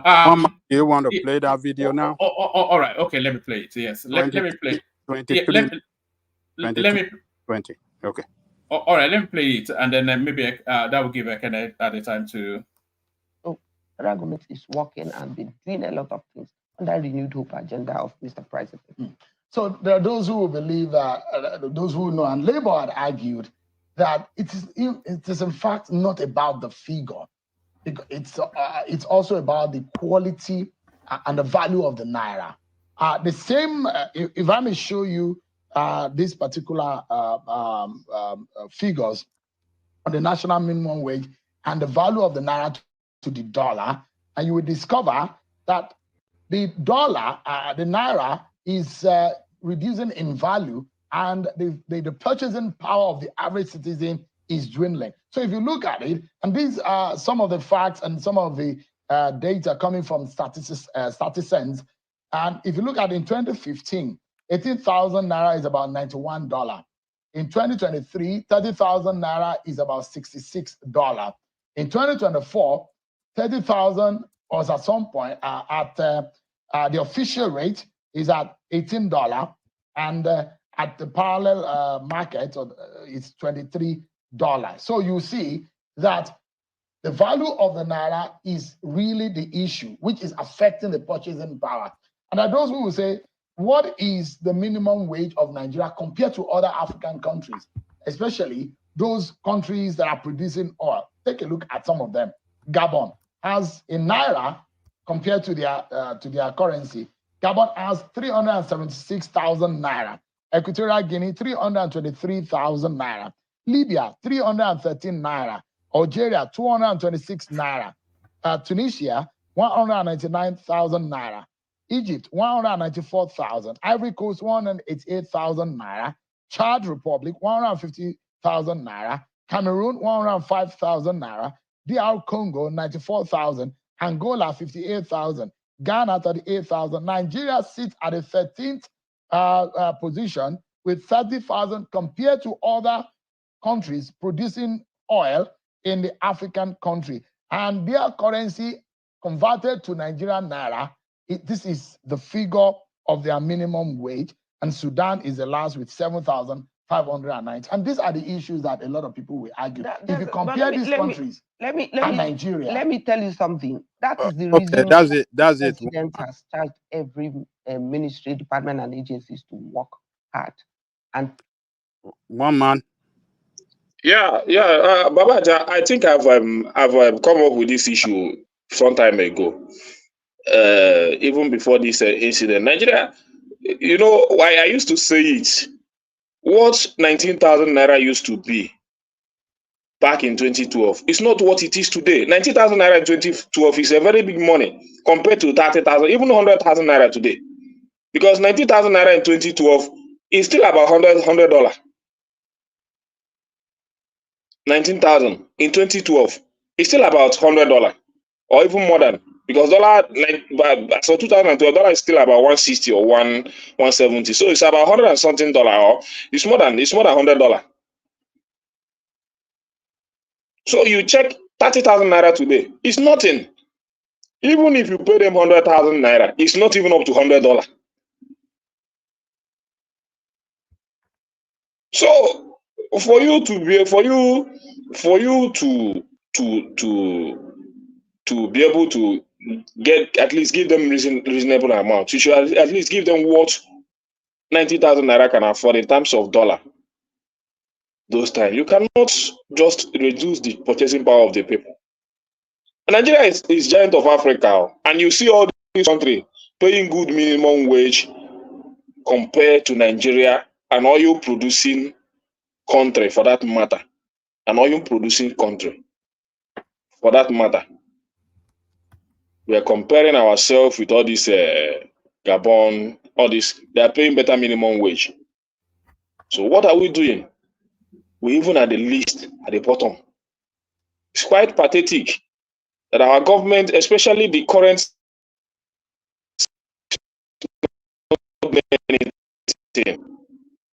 I don't know whether it's deliberate, whether it's a deliberate act from the side of the government just to keep the people poor. Because these things don't affect them. They live their life. They still buy their SUVs whenever they want to. Their salary is untouched. These senators, just a few months before Tinubu take over, their salary was increased to about 100, 300 or something percent. So why should the workers' own not increase? Is it for themselves only? And when it comes to the workers, there is no money. But when it comes to their buying SUVs and their salaries, and because our senators are even most earners in time compared to the world. All right, they're still the highest earners. Have to bring it on, McKenna. Yeah. So they're still the highest earners. Our senators are still the highest earners. So we are channeling our resources to few individuals, few greedy men in the corridor of power, instead of separating those resources to the people. See, it will do us good if we pay the workers very well, because the economy will move more better. It will affect the economy very well. You think when you are paying them, you are just dashing them money. You are not dashing them money. You are also building an economy, a very great one for that matter. You are circulating wealth. Business will be flowing. Workers will be enjoying. So I don't know why our leaders hate this, because they don't love the country. If I should come from our leaders don't love Nigeria. They're just there for power's sake, because most of them, the education they are proposing for us here, their children are not being educated in it. They have good relaxing home after they have destroyed Nigeria. They have good relaxing home in abroad after they have finished destroying this country.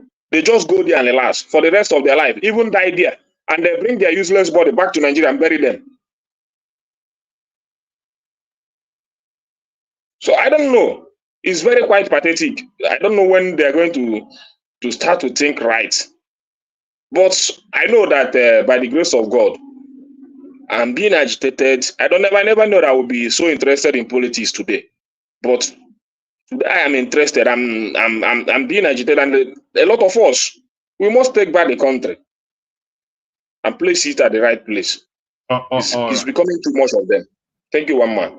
All right, brilliant. There's a clip that I'm going to play. I'm playing it. I want your commentaries on it, but not now. When we've been round, then when we're doing the second round, then you can comment on it. But watch this. This has gone viral all over social media.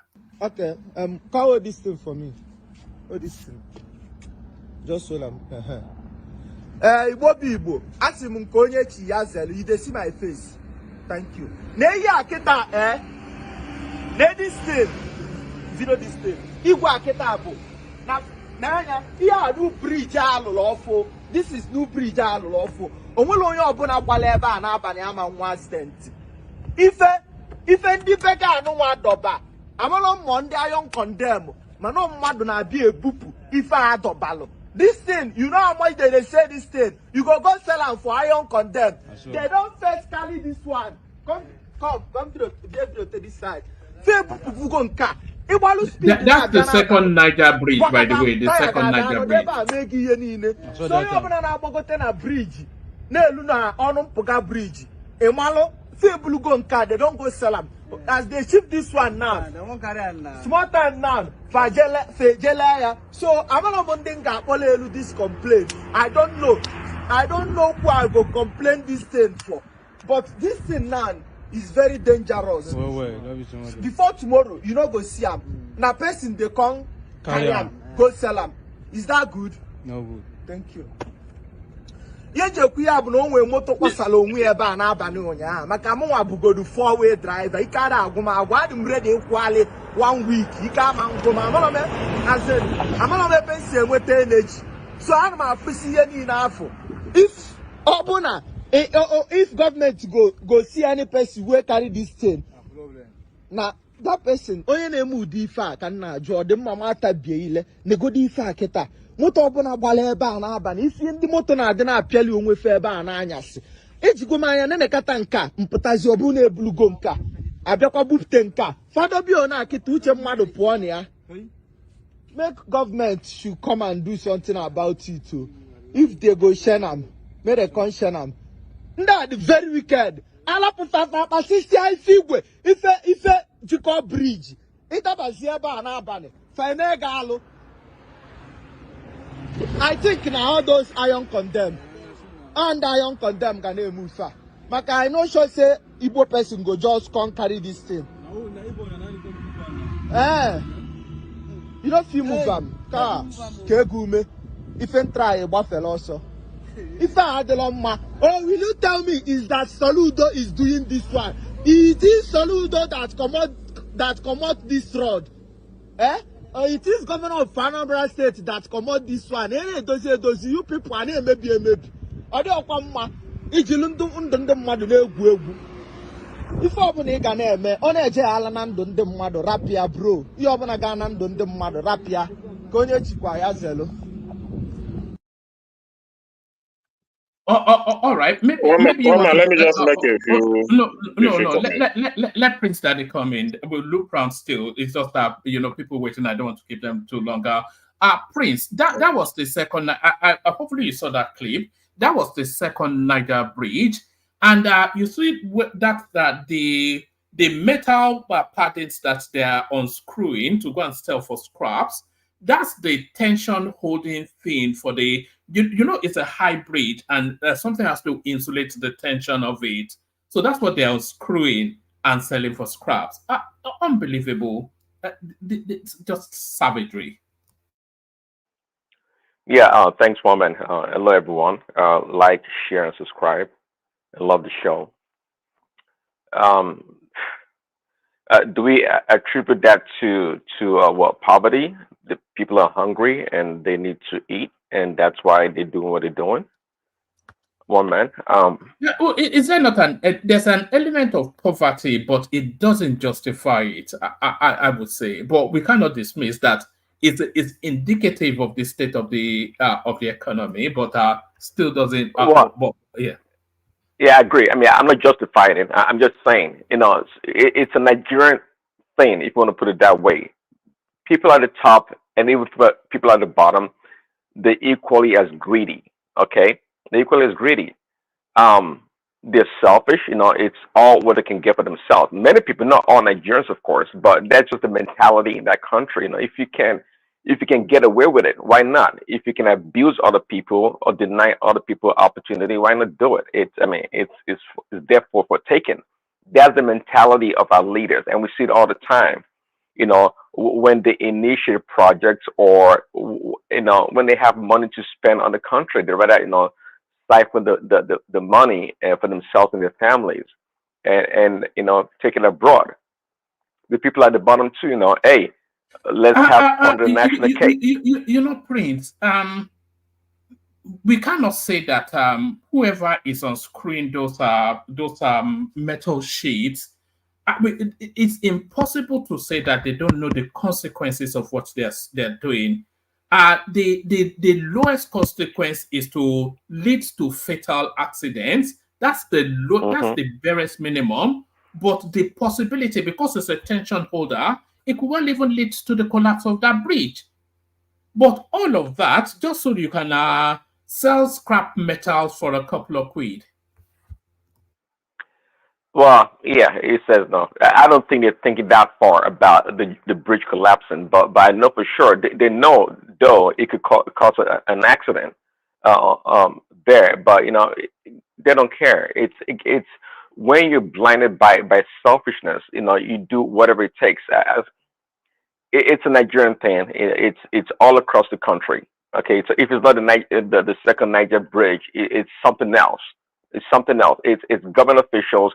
It looks like I'm going to the top, because that's where it starts from. Instead of talking to the person, the people at the bottom that probably did this, it's all across the country. I mean, what can we say? It's even when people, the politicians with a lot of money, with a lot of resources, they never have enough. Go ask Atiku. They never have enough. So how much more the people at the bottom? What do you want from them? It's a mentality thing. It's our way of life. That's how we do things. We don't respect a lot of things. We don't respect ourselves, and you wonder why we complain all the time when other people outside of the country or foreigners don't respect us.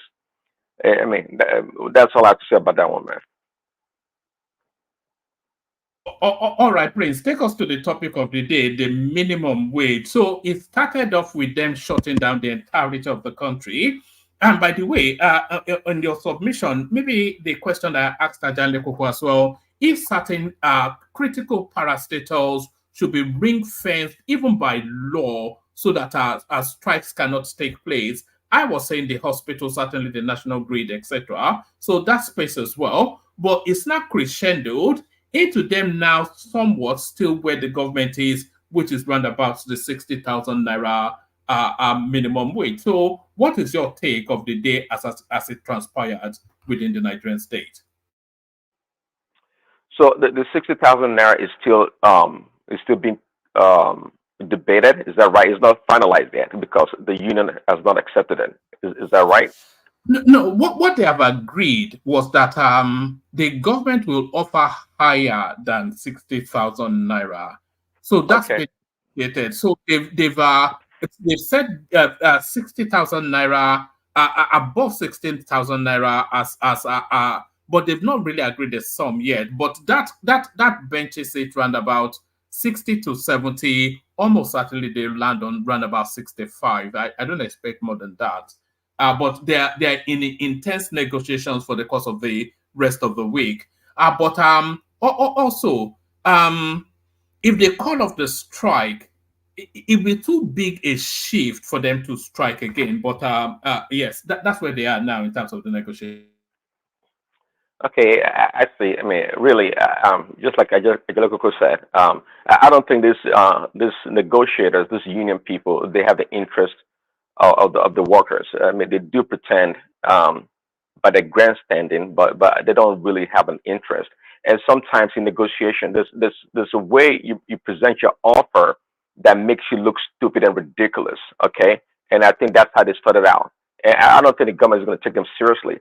Trust me, if they are good negotiators and they started at, let's say, 150, 175,000 naira, they probably would have met somewhere in the middle, or maybe around 90,000 naira, quite frankly. But where they started from, it just mind-boggling. It defies logic in a lot of ways.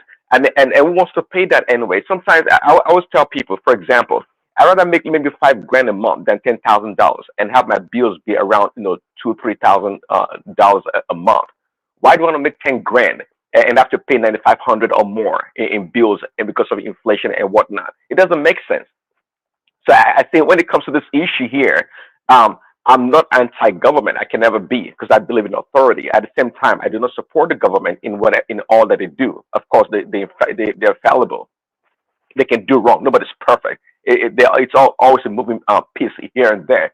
But but when it comes to say people, we don't have to mention names, but when it comes to certain issues, it's more complex and complicated because you have a lot of variables at play, and not everyone is adroit to be able to see all these variables and put them together to find a balance. When if it's a single issue, single variable or two variable, conversation, I guess most people can do well. But sometimes some conversations or some topics are above us. Even Barack Obama, I don't care for him. At least back then when he was the president, he did admit that a certain issue was above his pay grade. We have to recognize when we cannot offer an opinion or suggestion to a problem. Okay, it's always easy to say, yeah, give people all what they want. It doesn't make any sense. I mean, so you pay people 600,000, 650,000 naira a month, and what? A bag of gari would be what? 250,000 naira. A bag of rice would be what? 500,000 naira. It doesn't make any sense. Okay, you rather pay people. We understand right now a lot of things are expensive due to this, naira, the weakness of the naira. If things stabilize, great. But we have to find ways in the meantime, to alleviate the people's problem. But I'm always skeptical about having a really high wage because I don't think at the end of the day it's going to be the benefit to the workers. Because people, the sellers and consumers and everyone is going to hike up their prices for things. And there will be the benefit at the end of the day. Your whatever 600,000 and 15 naira you're asking for would be nothing because everything was so damn expensive in the country. Okay, so having what is the right minimum wage? I don't know, but I would go with Angelica's suggestion back then. Maybe around 150,000 naira would be ideal. I think that's within the ballpark. Praise, you were doing so well. 150,000 naira. Well, compared to where they started from. Do you know what the minimum wage is? The lowest paid worker will be benchmarked at that wage. So the cleaner at the office walks home with 150,000 naira. Angelica is a socialist. I'm saying if I were to agree, I just give you my numbers. I think if they started out at, like, let's say a serious negotiator at 150,000 naira and they meet somewhere in the middle, 75,000 naira, or it may be a little bit more, the government wouldn't mind to go maybe up to 90, 80, 90. That would be ideal. But it's not so astronomically ridiculous. It's not helping the situation. That's what I'm saying, one man. Maybe 150,000 naira may be ideal. I don't know, because I know there are a lot of factors at play. You have to put a lot of things together.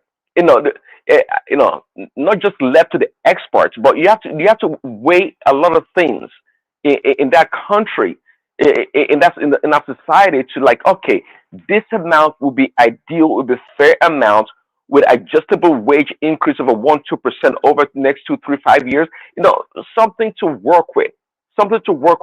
I don't believe this union people. I've seen them talk. Is one of the negotiators.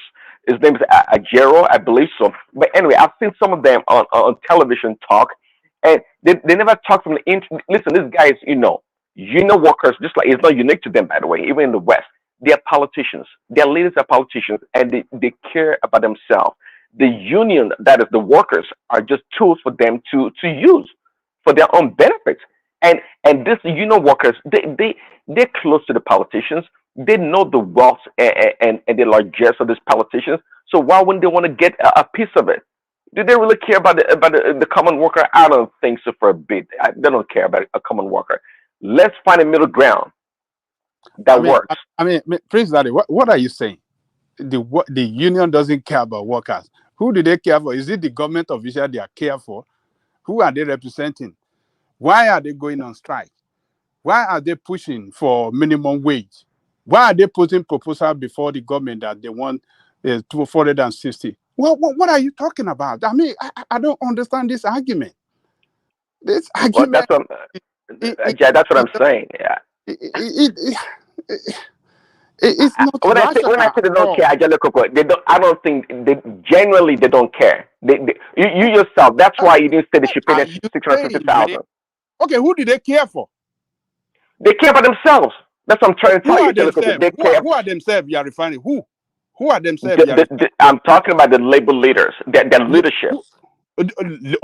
Only themselves, not the interest of workers. No, because the workers are just a tool. They are pawns for them to actualize their own greed or desire or whatever they want. In order to get closer to the politicians. I don't see. By the way, like I said, it's not unique to those people. Even in the West, if they want to get close to the politician, they will have accepted that 48,000 that the government first put forward before they increase it to 6,000. They will have accepted it to get close to politicians and take their own envelope. I mean, this argument, I don't get it. It's irrational. I don't get this argument you are making of though they only care for themselves, they don't care for the workers. Why do Babajale Koko. Man? Why are they pushing the government? Why have they been fighting the government? Babajale Koko. Themselves. You guys don't rubbish the union and the workers in general. This is what you guys are doing. And we just play a video telling you how Nigerian workers have been pushed into a state of extreme poverty compared to other countries in Africa. I mean, you guys should get out from this argument. This argument is a baby argument. It's an argument that is not factual. You don't have no factual base to it at all. Look at the data that they just show on that video to you about the state of Nigerian workers when it comes to their minimum wage compared to the neighboring countries. Look at it for God's sake. Nigeria was on top before. When I was going up, Nigerian workers are one of the highest paid in the world. Why must it be at the bottom now? Particularly this time when you have your goddamn democracy that you guys are saying you have democracy. This is not democracy. This is a killer crazy, killing Nigerian people. This is a killer crazy. You have government, killer crazy government. Nigerian workers are in poverty compared to their to their contemporary around. You know the issue we have here is this. Let me just leave it there, man. The issue we have here is this. You will notice very well, I'm sure, if I'm not the first person to say it, I'm one of those first group to say that when they remove fuel subsidy, I said the government should raise workers' wages. We all agree that the workers, they need to be paid better. But what we do not agree to is that the labor should go into criminality. That is the problem nobody is saying they should not fight for their right. Nobody says they should not do what is going to benefit them. Like I was saying in the forum, look at everything they are doing. It's not in Party Treasonable, the senator, even the labor leaders we are talking about. If they are so bold and they think they really want to help the people, then call the internet and telephone and let's see. But everything that we impart the poor people is exactly what the labor leaders are targeting. That is the problem we are talking about here now. You are fighting for the people, but you are making the people miserable. Those people you want to feed, you want them to feed it, they are not even feeling the heat. That is not true. Do you know how many government officials that cannot travel within the country today or travel outside the country? That one that is the not airport shut down. That one do you know how many? Do you know how much? Do you know how much government has recorded as a loss today for this Ajale Koko, crackdown? at the end of the day, the You poor guys, people will see the he we want to forget get the about poor project. people. It is poor people that they are fighting for. Ajale Koko, I'm They're fighting sure for you poor know, people, and the way to drive home, let them shout down the system and let the Ajale government Koko, feel. Ajale Koko, The government just is a minute. feeling the heat. Don't say Just a this. minute. Ajale Koko, The government you is know feeling what the heat. happened? You know what happened during the struggle of June 12th. Nobody said they should not struggle that time when Franco Korea and Co, where they were leading. Now, when they were leading that time, some people took advantage to damage our refineries. At the end of the day, who are the people suffering for all those outrageous? You are mixing things up. You don't even know why the I'm just telling refineries. you, Lizzie, You are don't missing target things up. No. don't You are target the missing things up. infrastructure. You can You are fight. missing See, things up. Ajale The Koko. damage of the pipeline. What was responsible for it, we know.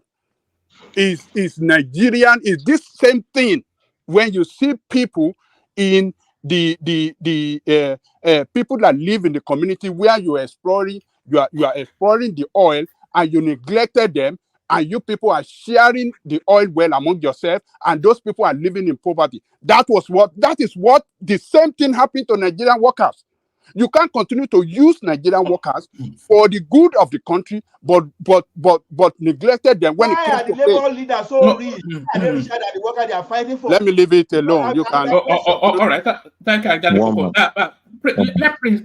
Let Prince land this thought so we can move it quicker. Yeah, but please, I asked for 1 minute interjection on the private chat. I don't think you've seen it. Just 1 minute, because before Pastor goes there, let Jide, hold on, let Jide go. Jide is the one to comment. So if anybody's let Jide, then Pastor can go. Go ahead, Jide. All right, you have the floor. So coordinators, yeah. So as Prince said. Okay. Good morning to everybody from Prince Nigeria. is running away from the stimuli, the light. Good morning to everybody from Nigeria. I want to say that we have found ourselves in a place where Nigeria is like a ticking time bomb. We've always been saying this thing for a long while. Now it's coming to limelight, and everybody's seeing it. This is a country that pushes out graduates over graduates, and there's no opportunity of absorbing them. Okay? It didn't start today. This is a country that has, few roads, and more people are buying cars. Then you pass through the kind of horrific experience you pass through in Lagos traffic. It didn't start today. If the workers' salary has not been increased to the level of all other West African countries, it did not start today. Because when Obasanjo was the first person that increased this money, I think to 18,000 naira then, since Obasanjo till now, you can see the level or the amount of money that has gone as an addition to the money, which is like 12,000 naira from Obasanjo, which is 1999 to today, 2024. Children born 1999, most of them are even married. And we can boast of only 12,000 naira. I saw the chart when I was listening to the same to this woman speak when Babajale Koko was, referring to that chart. But it is not today. And we've had several labor unions for the past how many years? Since 1999 to today. If they had all done their job properly and got, steady, reasonable increment, Nigerian workers will not be at the level of 30,000 naira today. So now, you now sleep and wake up and now say you want to go from 30,000 to 500,000 naira overnight. That is like 1,100 and something percent increase.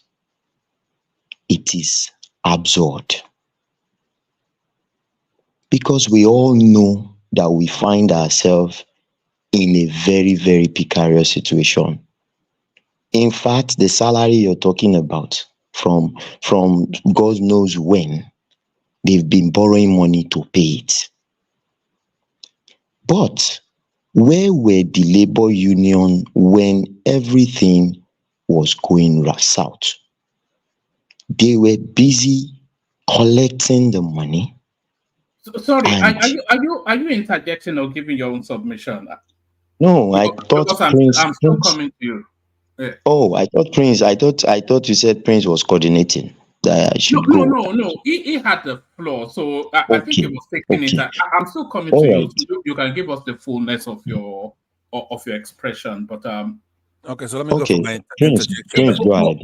Make it very brief, Pansad. It's just so I can get to Prince, Ola, Folibi, everybody. Yeah. Yes, that's fair, and I agree with that. But let me say that first of all, you should know that when I came on here and I was summoning the spirit of Nigerians, we had the panel fully populated and people wanted to come in here. And it was moving very well.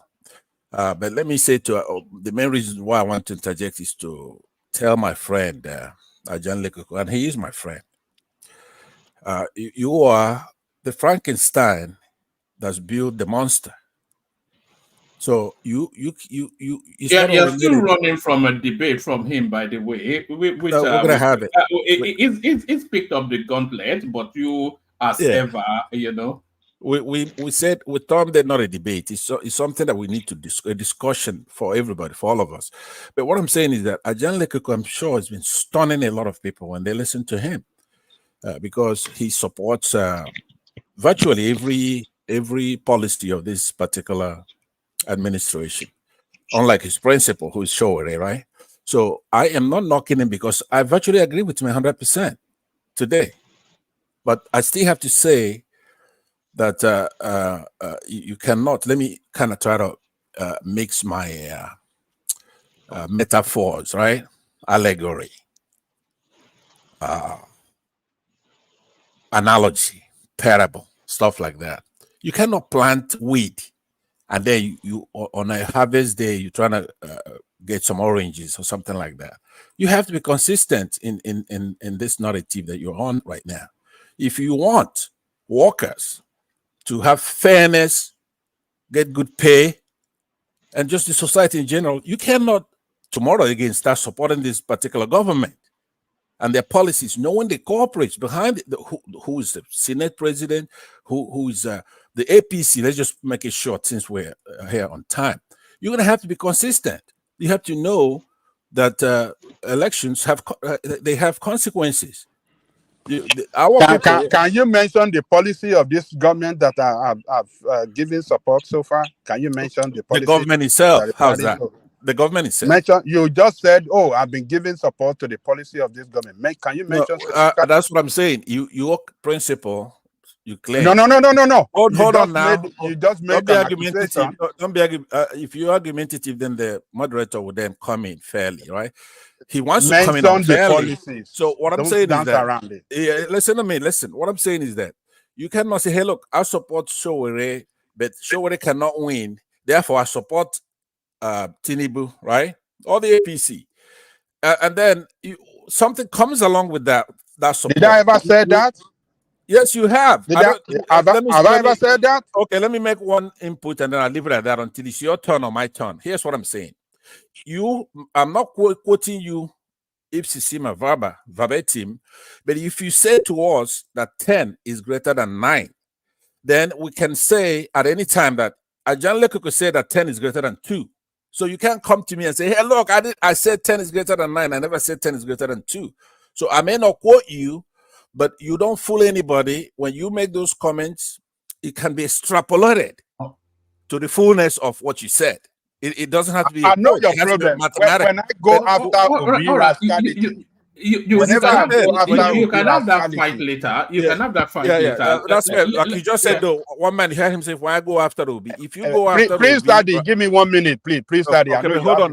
Let me take 30 seconds it of is that. when I go after Obi rascality, or I describe it as one of the idiot politicians, Yes. That is what, that is when you look at me as an enemy.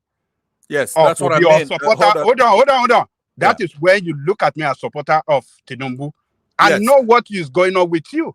Okay, but hold on now. Yeah, so hold on. You reduce it to math. Just hold your horses, man. But no, but he will let me talk. I'm gonna You say don't have no points. Listen to what I'm saying now. Hold on. What I'm saying is this: you reduce it to math, right? When you have a binary choice, right, and you have OB. Even though practically there's article and all that, but when you speak, just like you just did now, you call Obi an idiot, right? So what I'm saying is that it's now reduced to mathematics, right? If you say that Obi is an idiot, it means that Tinubu is not an idiot, because if like other politicians. Hold on now. Like other politicians. What are you talking about? If you add that caveat, hold on. No, one man. This your tribal nonsense. Anytime somebody mentions something against Obi, it's a problem. Don't let him win based on shouting over me, right? Anyway, we'll come back to it, because I agree with you 100% today. Yeah, you can come back to it. Let's get to Jide is in Nigeria, Folipe in Nigeria, so I like to get to them. We should not be giving these Nigerians any whatever consideration, since they won't go out and take back their government. When they come here, they come as they are. It's up to them to do better over there. We should not be spoiling these brats. If you don't want to go support that labor right now, and you come here and you talk nonsense every day, but you don't have light, right? We should not pay you any mind, right? Period. Live with your consequences. Are we using this opportunity to campaign for Obi, or we are discussing issues in Nigeria? Because I don't understand. All right. Can I go ahead, please? All right. Let Prince conclude, and then I'll come to you, Prince. Okay, well, man, with the few seconds I have left, yeah, when Kenneth submits his position, we listen to him, and others too that are like maybe not supportive of Peter Obi. We listen to them. They're all Nigerians. But for some to make a claim that because somebody supports the current government, they don't have a say is just disingenuous to the core. But anyways, I'd like to conclude by saying that look, I am for the Nigerian workers, absolutely, but I want the best for them. Okay, something that's real and commonsensical, not the silly politics this so-called labor union leaders are playing. I know genuinely they don't care for the people. I want somebody to represent the Nigerian people that care about them. Okay, I want the best for them. Thanks, woman. All right. So the dulcet tones of the majestic man himself, Prince Daddy. So thank you, Prince Daddy. Jide, you're up next. Ola, I'm trying to get to the Nigerians. I'll come to you. You're a member of the team anyway, Ola. So apologies. I know you were here earlier, but Jide, you're up next. One man. Thank you very much. So, we are talking about minimum wage now, and I just want to. I would like to throw a jab at someone. Come here and you come and complain about the government. You come and paint your candidate as if he's the saint. He's somebody that, as at June 2014. His own workers went on strike because he did not pay them salaries. He did not pay them the minimum wage as at that time. So when you come here and you talk about politicians, you should understand that the internet does not forget. And there are facts out there. 36 months salary arrears was cleared by the government that came in. There was a court injunction on this case in Anambra. So don't come here and paint everything as if you have all the answers. Okay? Now we are talking of increment in salary. We are not even talking of the basic. Okay, now if they agree to tomorrow, we are even talking of maybe 18,000 naira when Obi was governor and he could not pay it. So now, what I'm saying is this: the labor union has every right to hold the government to ransom, has every right to demand their rights from the government. They have every right, to hold the economy to a standstill. But I maintain that when you are doing this, you have to do it in a sensible and realistic way. A way that will not put the people that you are even fighting for in more stress. The price of petrol is already high. Now you go and shut down the national grid.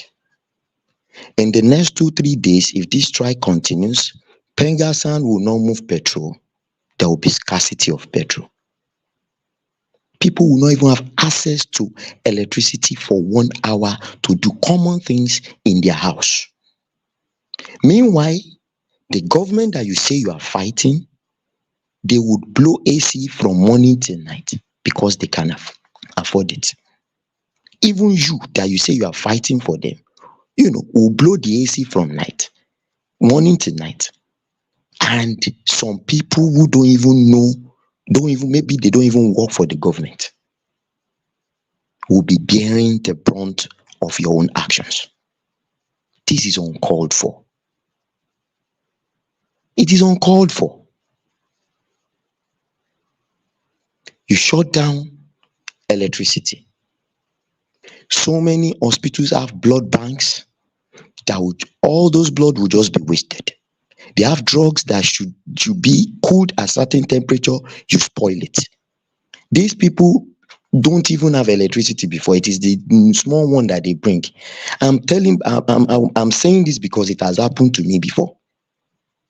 My wife went through a cesarean operation in an hospital because that doctor has been used to her. They know her history, they know everything. I could not change the hospital at the last minute. I had to buy fuel, 25 liters, take it to the hospital, move the generator from my house to the hospital, saying that should anything happen, don't give me excuse. How many Nigerians can afford to do that? Is it the mama lata on the road that is pregnant, that will go to the hospital, that she cannot even pay for a private hospital? They are leveraging on the government hospitals because it is cheap. Are they the ones that you want to tell that they should go and bring generator from their house because they don't have electricity in the hospital?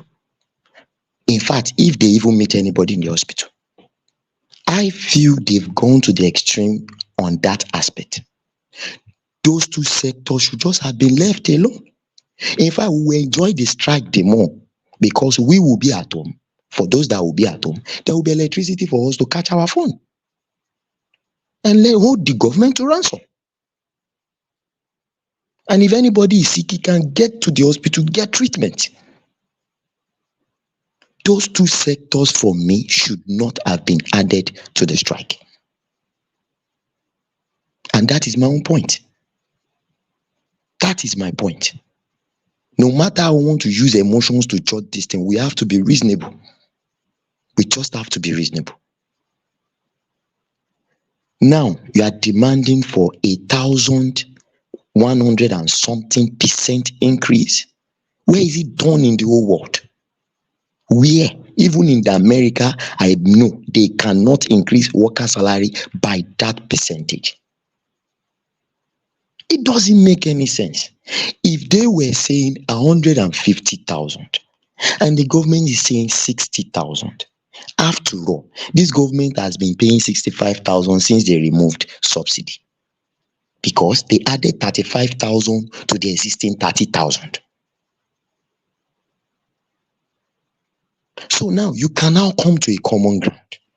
Say around 100,000, 120,000, then fine. You can come to a common ground. But we must also understand that the private sector is also involved, which makes it more difficult. I work in the private sector and we have union. Should anything happen, this happens, the union will say you must effect it immediately. And they are not talking of maximum wage, they are talking of minimum wage, meaning that the cleaner, the lowest of the lowest in that company would take 120,000. If these companies cannot cope, at the end of the day, they will lay off people. Who bears the brunt? Still the people. So we need to, if these guys want to do, I'm not saying they shouldn't do, it's their right.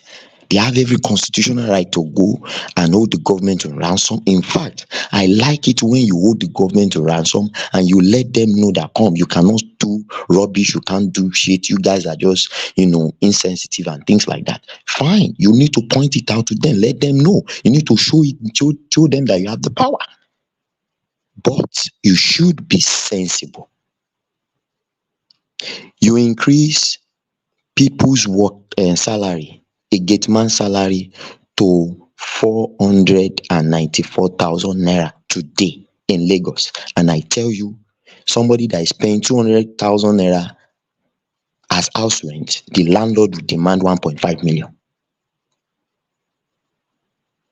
So in the long run, you have not done any help. It will just lead to hyperinflation. You have not done any help to the workers. You have not done any help to the workers in the long run. It will create hyperinflation. We are already talking of food inflation of like 40-something% due to so many factors, and they are trying to, everybody is shouting, we are trying to raise this, the government is saying they are doing this. Okay. Is it until we go to the market and we buy one pepper at Arodo, Eyokon, as 100 naira, then we now say yes? You then with a question, you do it sometime too, and I do it. What I want to ask you is that we're not speaking in abstract terms here. When this administration came into office, what was inflation? There was no activity by Labour Party at the time. What was inflation? What's inflation now? And when have this country ever witnessed anything like this?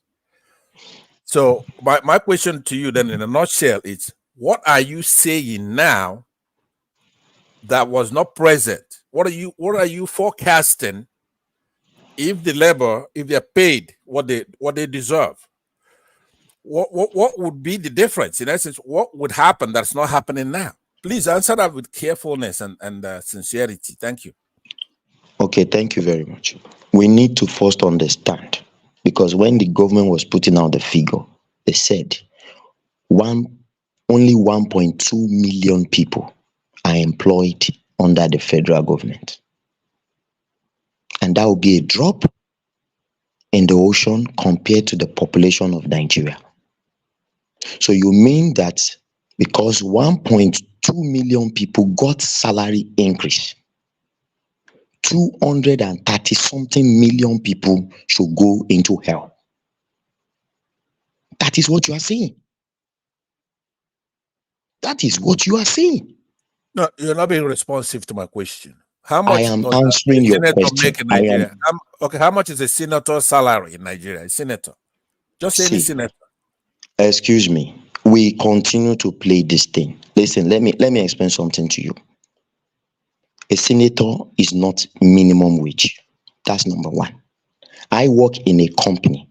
I will look at some bosses and I will say, what are they doing? All what this guy is doing in the morning is come, organize some meeting, virtual meeting, they sit in the AC, blah, blah, blah, blah, blah, blah, blah, and da, da, da. And they are collecting times 20, times 30 of what I collect. Okay? So you cannot judge the salary of senators should be making this is our own money now. This is our wealth. This is our common wealth. Yeah, but you can't expect a senator to earn the same as a cleaner now. Is that who said that you earn the same? Yes. You say that you earn the same. But how can they be living so lavish, a big life, and we are living in poverty? I mean, you guys are not. Because we employ them. And those are senators, by the way. They've been successful privately before going into Right. Then they should stay there. The private sector is different. Nedunwoko being a good example. Okay, now is that guy worth even worth the minimum wage? That Nedu guy, is he worth a minimum? Listen to what I'm saying. The one man, they were conflating private sector. Yeah, if you're doing well in the private sector, stay there, right? But if you come in where we employ you, you're one of our employees, right? You cannot be making 1,000 times the minimum wage. That's unfair because you should make more. You're a government official. You cannot hide your salary, stealing the money. These are thieves, giving themselves. If you should, one man for this program today to have been superb, right? You should have displayed on this screen what the senators make. I don't think most Nigerians know what they make. So it's unacceptable to have a discussion where you are berating things that would happen anyway. It has nothing to do with the workers. They have to be paid. They have to be decently paid. How would you like to work for a month and somebody give you a bag of rice as your pay? So that's why that's what I'm saying. It's not fair. For a month, can I continue? Yeah, Karen did it. Thank you very much. Now, what I'm saying is this. You see, on this platform, we come to this platform, and when some people talk, we will start revering these people. They are good. They are this is saying the truth because their narrative aligns with what we believe. I'm not saying what the government is doing is good, and I'm not saying that that the union should not fight for what they are fighting for. I'm saying they should be responsible. Okay, and now you talk about the salary of the senator as if the government or the presidency has the right to correct their salary or bring it down. It doesn't. The Obasanjo that everybody, when he comments on this present government, everybody will shout and say, who the Messiah has spoken, signed off autonomy on their budget, signed it off to the House of Assembly. He gave it to them because he was seeking third term. And now no presidency can come in now and say he wants to change their salary or review their salary. We saw this when Buhari came in, and Buhari was saying, no, I want to have my salary. Oshibajo was saying, I want to have my salary. I was expecting the senators to follow suit, but because they run an autonomous budget, they cannot. They did not. They won't. It is corruption, I agree. But we did not get to where we are today as a result of what is happening today. If Obasanjo had not put pen to that some years back, maybe Buhari will have reduced it. Maybe we will have even started from Jonathan. Jonathan will have said, no, you guys, you are earning too much. Let's review this thing. But now somebody has signed it into law. And now for you to change it, you need to go back to that same parliament and present it as a law. And the truth of the matter is it's not possible for me to sign a bill that will reduce my salary. I will throw it out. That's just the truth. So we should stop complaining about all these things.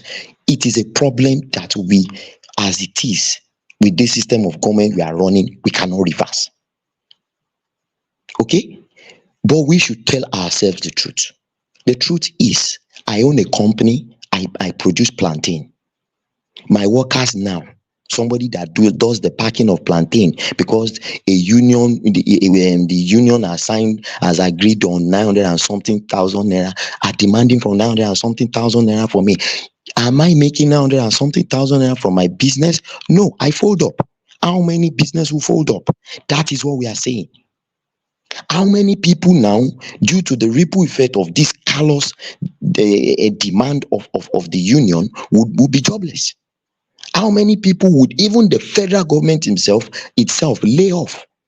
Because the federal government itself they summed it up to like 9 trillion, right? And that 9 trillion now is what percentage of our budget? And don't forget that this same budget, we know that 90-something% of it, they borrow to run it. So we cannot just come and, pretend as if we don't know what is going on, or pretend as if, yes, our political elites have been corrupt from time immemorial. But now we need to be reasonable And for me to say it, the most reasonable thing I feel the labor should have done is this, and I'm going to state it now. Bargain for something around 100,000 naira. When you get it, put the government on its toes and say, come, we are going to go for another strike. In the next 3 months, if we don't see concrete action for you to push down the price of food in the market, then you are talking objectively. Then you are actually acting as a union. If we don't see concrete actions for you to bring down the price of food, the price of transportation, we are going on another strike, and it's going to be indefinite. Then you put the government. So I'm next. Can I borrow 2 minutes from you? I give you 2 minutes when I'm speaking, right? For a give and take with you. I'm next, so it won't be long before you reclaim your 2 minutes from me, and I'll do that. Yeah, so, Ola is next. Ola has not spoken yet, but okay, then after Ola, then. But listen, you said something that's not far off. Maybe you adjust the figure like to 250, and then they'll do again for 3 months, and that's good. But what you're talking about is not contemporaneous. We're already in the strike, right? So you said in passing, and you said it very fast, you see that you're not in support of what the government is doing. Could you tell me, what is it the government is doing that you're not in support of right now? I try to be contemporaneous, in essence, where we are, given to we're not debating if it's good to strike or not. The strike is on. So tell me what you mean that you do not support what the government is doing. What are they doing that is not supported by you? All right. What I'm saying is this. All right. Use that response to start to bring it home so that Ola can speak as well. Back to you. Oh, all right, Roman. What I'm saying is this. We have two ridiculous offers on the table, right? Now, the government claims it has gone 100% above what they were collecting before, which is adding another extra 30%. But for me, where I see that it is funny is because already you've been paying this as wage, and you have been paying 35,000 naira as an addition to the 30,000 naira before. So why go down? That is the first thing that the government did that is wrong. I was expecting that coming to the negotiation table, you should be coming to them with something around 90,000, 100,000. So that by the time you drag it, maybe you end it up around, maybe if you come with 90,000, you end it up around 100 or 120. It is ridiculous from the government to do that. But it is far more ridiculous from the union to go as high as 650,000 naira in Nigeria. Okay? Now, and again, shutting down all these things that they know impacts more the common masses on the street. Is also irresponsible of them. Because if any politician is sick as of today, they can still get the best treatment, even though all doctors are on strike. But the poorest of the poor cannot afford to see. I visit hospitals. There are times that you will be so moved at the way some people are, they are trapped. And you'll be so moved that you even pay bills for them. That is even in a government hospital where it is even cheap. So to have it closed down, shut down totally, for me, I think is suicidal. You are killing the people. And that's why I said it is irresponsible. Okay? Finally, I think their demands is not objective. I think what they should be demanding is this. Give us 100,000 as minimum wage. Fine. Now we will give you 3 months. If we don't see concrete actions for you to bring down the price of food and transportation to certain level, inflation to certain level, if you cannot do it, food inflation in particular now, if you cannot do it in the next 3 months, we should see concrete actions. Then we will be going on a definite strike. Then you put the government to work. That 3 months is going to be state of emergency in the food sector. They want to work because they don't want you to go on another strike. When you convey after that 3 months, tell the government again, yes, we see you are doing something, but if you don't give us so and so result in the next 3 months, we are going on another strike. Before you know it, there will be food everywhere. And once food is out of it and transportation is out of it, the money you have will be able to, that 100,000 now will now make sense. It will now make sense. But if you get 1 million today as minimum wage, it will not make sense the next morning. The next morning in Nigeria, it will not make sense because transport will go up, house rent will go up, school fees will go up, everything will go up. And that is my own submission on the matter. I think they should be more responsible, and they should conduct themselves in a more civilized, not put people into more problem. Yeah, coming from you, that's good. I like your submission. Coming from you, at least you're a little bit more reasonable today. So thank you. Almost 5 seconds. That's a solid submission from you because you understand the multivariate nature of this situation. Unlike some people, just talk at one point. You have a good understanding of it, and I guess I just learned something new. The federal government only employs about 1.2 million Nigerians, and for that reason alone, they should make the minimum wage 650,000 naira. Doesn't make any sense. It especially doesn't make any sense when you look at the annual bill for that, 6.5 trillion. What's even the budget? That's half the budget right there, isn't it? For just some no good rascals that had ever turned up at work. Ola, sorry about the long wait. You're up next, Ola. Yeah, thank you, everyone. One thing for me is this. I don't even want to bother my head about the amount they are demanding. That's not my issue. I know that if they like, they can demand for 1 million, they can demand for 2 million. I know at the end of the day, they are going to get to a particular level that they can reach agreement. That's not the point. All I know is this. Living is not about minimum wage. Government, normally workers should have some other benefits. So worker benefits should not be low, minimum of 50 to 150,000, 200,000. No. Health services, maybe the type of education incentive and some other things that you can give to workers, it can come that way. Where I have concern is this.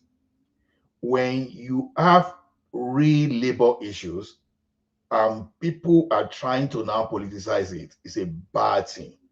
It's a very, very bad thing. We should not be politicizing whatever. So let us face the issue of this labor. You see, one thing is this.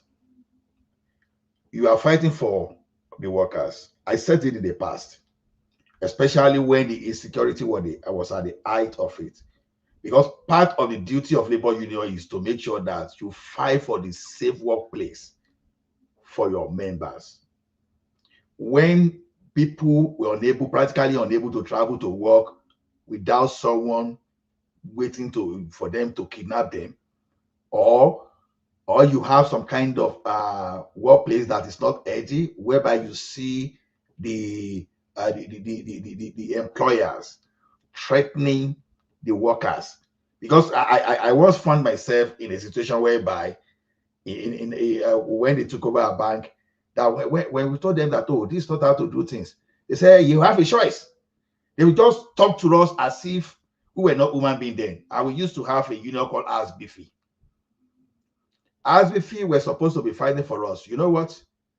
At a particular point in time, we just FM, we won't hear anything again.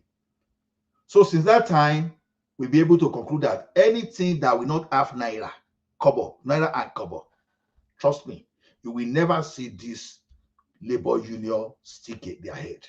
They will never. And the anointing is this: the way they fight. They say when you have two elephants fighting, the grass will always be the one to suffer. That is why I'm saying that, okay, when people are saying, oh, the labor should do this, yeah, it's good for us to praise them. That's not the point. But are they really looking at those people that is going through these pains? What have you done to make Tinubu uncomfortable? What have you done to make Akpabio uncomfortable? But what you are doing now is this: okay, let's assume someone now is in serious emergency, needs blood transfusion, needs ambulance services, and needs some. You just shut everything down, and these people cannot afford private clinic. They cannot do it. You shut everything down, and you are saying you are fighting for workers' rights. This is what I'm saying. Before we just throw our weight behind the action of the labor, their excess, where they've crossed the boundary, put yourself in that position. Say, okay, let's assume I was in that position that I was almost pie, and they need to rush me to the hospital, and I don't have this, and I get to that hospital and nobody to save me. How will you feel? That's why I'm saying that it's very, activism is the easiest thing, because you can talk, oh, we don't want this, we don't want that. It is easiest thing to do. But now, when you now bring something that the creativity of it and the consequences of it, and you push it, you now say, look at this thing from your own perspectives. Like someone is saying, oh, 1% of those people, maybe in the incubator, they just 1%. The question is this: if that 1% happen to be part of yours, look at it from your own. If they were strike, if they were industrial action during our time, and we were in the incubator, and we're that 1% that we don't have electricity, there won't be us here now talking today. You don't fight for people, and the people that will benefit from it will now be the one that you will now suffer. Whereas those people you are fighting, they're not suffering anything. So I believe, because I've always believed that, I've always said it before that, okay, this government, you need to even do beyond. Productivity really matters in that country. Because when once you even increase the salary now, you increase the wages now, I bet you expect every other thing to increase too, because the farmers. Sorry, Ola. Sorry. Did they check the private chat? I left a message for you. Sorry, Ola. Carry on. So when you look at some of those things we are talking about, at the end of the day, when you look at it, are we really going to benefit from all these increments? Because there are some kind of packages like we should be demanding for. We should be demanding for productivity. We should be demanding for safer work environment. We should be demanding for something like, okay, maybe you want to be using Starbucks or whatever. You should be looking towards that. It's not everything. It's not cash. Everything is not cash. But guess what? We've always known this thing from the beginning. All these people that they are negotiating today, they will go home richer than the workers they are fighting for. Those people that know them, know them. We that have experienced them before, we know what we are dealing with. Because by the time government want to clamp down on them, they will dangle the stick. Okay, it's either you take it and read this one, or we go fully on you. Because they don't really have that capacity of going after the government the way people are looking at them. Government is not only ready to, if the government is ready to wage the real power, they will just they will go into the shell. And that is where you will see some kind of, I like to use the word brown envelopes. When you are doing haste obey, so if you don't know that this thing happened in Nigeria, then I don't know. Maybe you are not in Nigeria, or you've not been following that environment, that labor environment. Because I can give history as far as possible, that people can relate to here. So to me, go back and restore the power grid. Don't give vendors any chance. We are talking, we don't have this in our, you de-energize the power grid. Tomorrow now, maybe some rogue Even you can see the way some people are looting and they are already destroying the infrastructure. We are talking about infrastructure that took more than 40 years to even get. And some people are saying, now you de-energize the power grid. What do you think is going to happen? You are giving room for rogues to go and vandalize. When I was making an example here the other time, you think I don't know what I'm saying. When they were fighting for June 12A, when they were shutting the NNPC down, all the refinery there, everything. So people took opportunity to vandalize. At the end of the day, who suffer for it? The rich were getting richer because, number one, they were the one collecting subsidy from you. They were not suffering anything. The money that was supposed to be used to build hospital for you, better school for you, they are using that money just to pay some people in the name of subsidy. And everybody is claiming subsidy. And the life expectancy of Nigeria, where do you think the life expectancy of Nigeria is within 53? It's just because what you think you are benefiting, you are not really benefiting. You are suffering and you think you are benefiting. And you are supporting those people that probably the people you are fighting for now, they have the children in Canada, they have the children in the United States, they have the children in this state. You ask yourself a question. You are supposed to be a common worker. How come you are richer than other workers you are fighting for? We are supposed to be at par with them, and we are here. We are giving them support for shutting the national grid down. Yeah, no. Could I interject? I'm next after you, so I could loan you a couple of minutes that I'm gonna take from an engagement with you. Araba, it's heart-wrenching when somebody like you make the argument that you're making. Because you are one of the enlightened ones on this platform. I've heard you many times where I was proud. But look, Nigeria is a giant of Africa with a now fourth largest economy. It used to be number 1 or 2 when this administration at the inception. How can't we be of the top 10? This is Nigerians, your fellow countrymen, men and women. Kelly's has $465 a month. This labor people are demanding something in the range of $369. I'm using dollars now so that it will make sense. A month. What have they done? You're complaining about things somebody in the first world should worry about, right? Our people back home have those, they're already used to that. Not only are we out of the top 10 with all the wealth we have, when Nigerians claim they're the giant of Africa, yeah, for real, they are the giant of Africa. It's very disheartening. Now, I see others that come here and they make the same points you're making, sometimes much better than you're making it. And it doesn't matter because they don't know any better. But how can you fail our people sitting out here? They want $300 a month. Okay, so maybe they go to the negotiating table and talk about it. I asked the other gentleman before you, what is the government doing wrong? He never even said something you should say, that the president himself, not Onanoga, not a spokesman, should emerge dramatically and listen to these people. Bring them in. Talk to the country. Have a press conference. Talk to the media. You can't be hiding somewhere, taking money, billions of dollars, building road to nowhere, and then having people getting paid all sorts of money. A president of the country is like a dictator. He could cut that price, cut prices down. He could do some things. Now, the last suggestion from Olajide was a good one, right? Pay something now. I disagree with the figure it's using. He said like 100,000. I think that's a non-starter. Maybe 250, and then give him 3 months in the spirit of committee. But in my presentation, I'm going to pass it back to you now. In my presentation, I'll be making the case of something more subsequent. Okay, thank you very much. I'll loan back this time to you later. Thank you. You see, there's no point of answering your question. I will tell you why.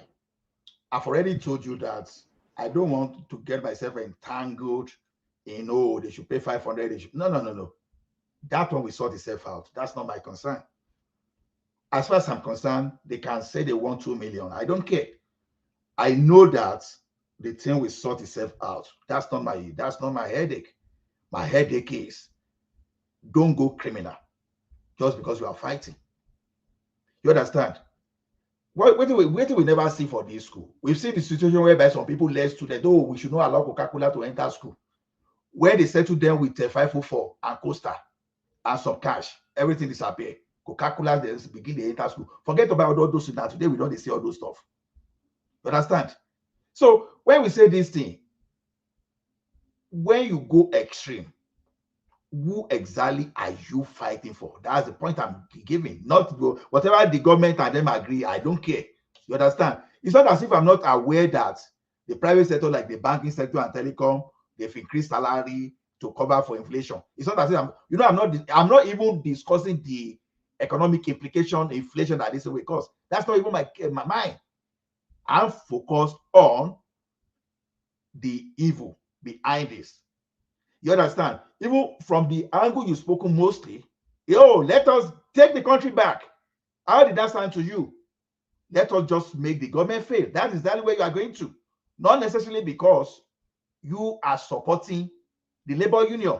No, it's just because of your political motives. That is the dangerous game we are playing here.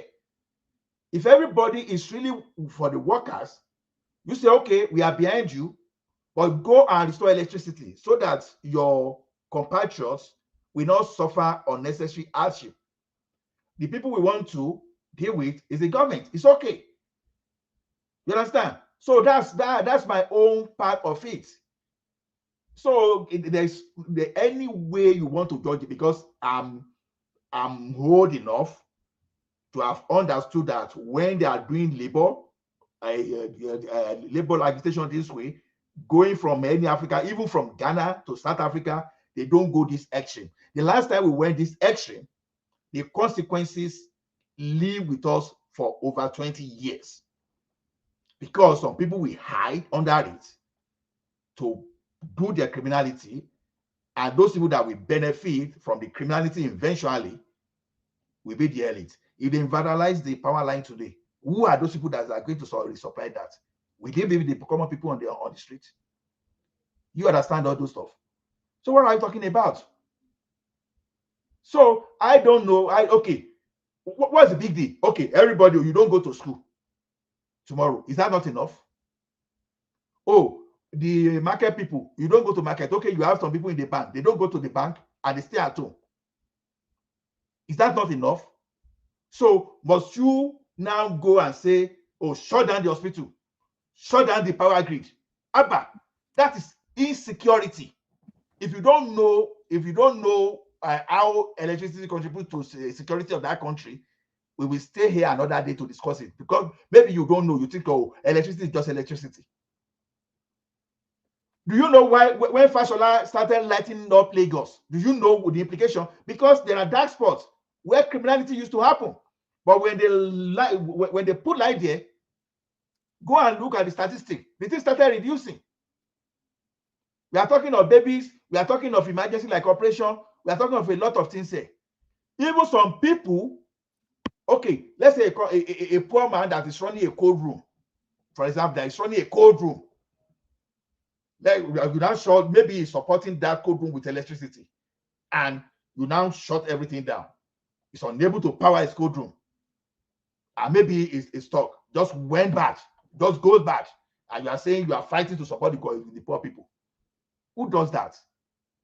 So to me, that's extreme, because I know that governments can be careful sometimes. I know that if they really want to deal with these people, I know that people can actually go to jail for this thing they are doing.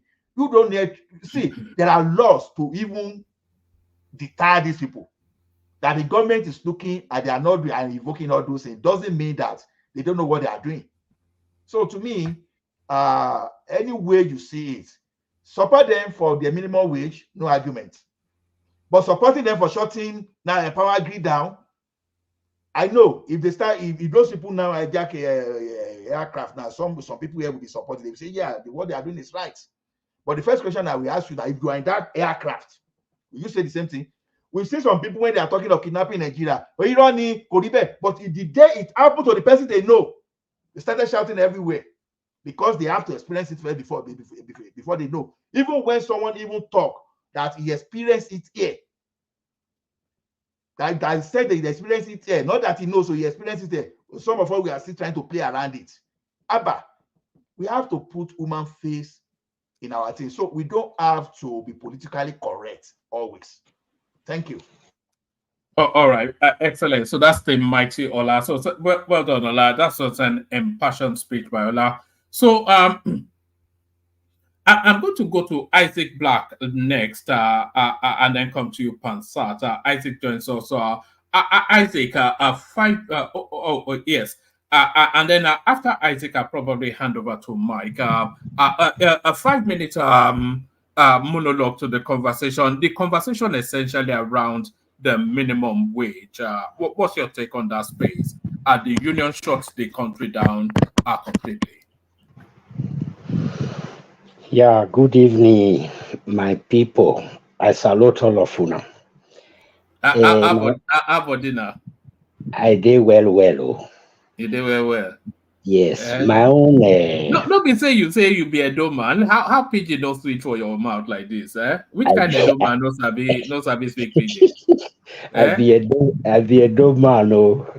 Now the thing know they flow now. You're supposed to maybe here for you. The union people don't shut down the country. Yeah, my own view with the one with me I see for inside be. First of all, I go start from that power where they go shut down. That one is not good at all. But next time, may them try. If actually say then they hear waiting Nigerians they talk like us, they hear so.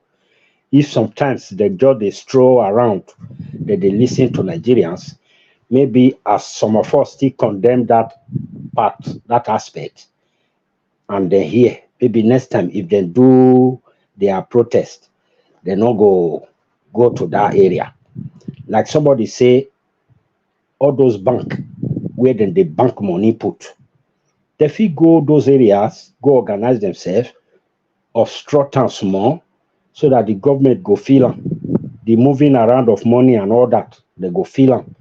Understand? But people go still like one of our brother talk, say, some people now, they get light for their house. Tinubu get light for a house. Obi get light for a house. Atiku get light for a house. Even though you want cut that power for 3 months, it not go affect them. The people will go suffer and are the people where you say you they fight for. So before they do anything when you they protest, you go reason well. You go know the area where you say people where you say you want help. Those people, those things where you go they do, you go only they affect those people where you say if they wicked or so. That's what we suppose they don't. Then if I want to come now to the minimum wage, I don't hear many people they support the high side. But me, my own opinion go be say this thing don't dey ground since the time where Buhari dey for Aso Rock. I believe say this labor people for news. I think why you suppose say make them put on this minimum wage, we be say people no go too suffer, but the government go still feel, because if they go put on too high now, it go cause inflation. The government no fit support her. But the way where they myself sometimes I they joke, but that 60,000, you know really reach make man take do man. So where supposed day this minimum wage? I go there. I go where it's supposed they. The time where Buhari they Aso Rock, these labor people then they protest. I believe say that 8 years where that man sit down for there. Now so they go strike, they go come back. Since that money still there, that amount, they not raise them, significantly. But this government now just come, it day 1 year. And then as they come out, so they already they talk now, say by April, the old one go. I believe saying that one they already they sit down, they talk for table. We be say labor people say they not agree. The government say we not fit do past this one.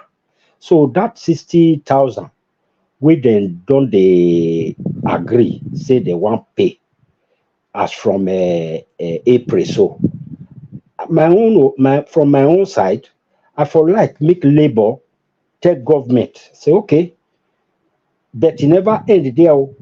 We too we understand the situation where our country there right now. We go tell our people make them manager because most of these people will be the head of this parastatals, all those people with the higher level, like the chairman of this labor or whatever position where they carry. I know say all those ones, they know they receive all these 30,000, 60,000. Those people we know all those people's salary. You know say them be big men. They feel buy car, they feel buy even light not go even affect them. So those people waiting they fight for so they go still let them know say come we go still fight for now. The fight never finish. Oh, but may we manage this 60 first, or may we give government every 2 months, may then they review them. Sorry, every 2 years, may they review them. If they put them for 60 now, the next 2 years, may they put 30%. It go like 90.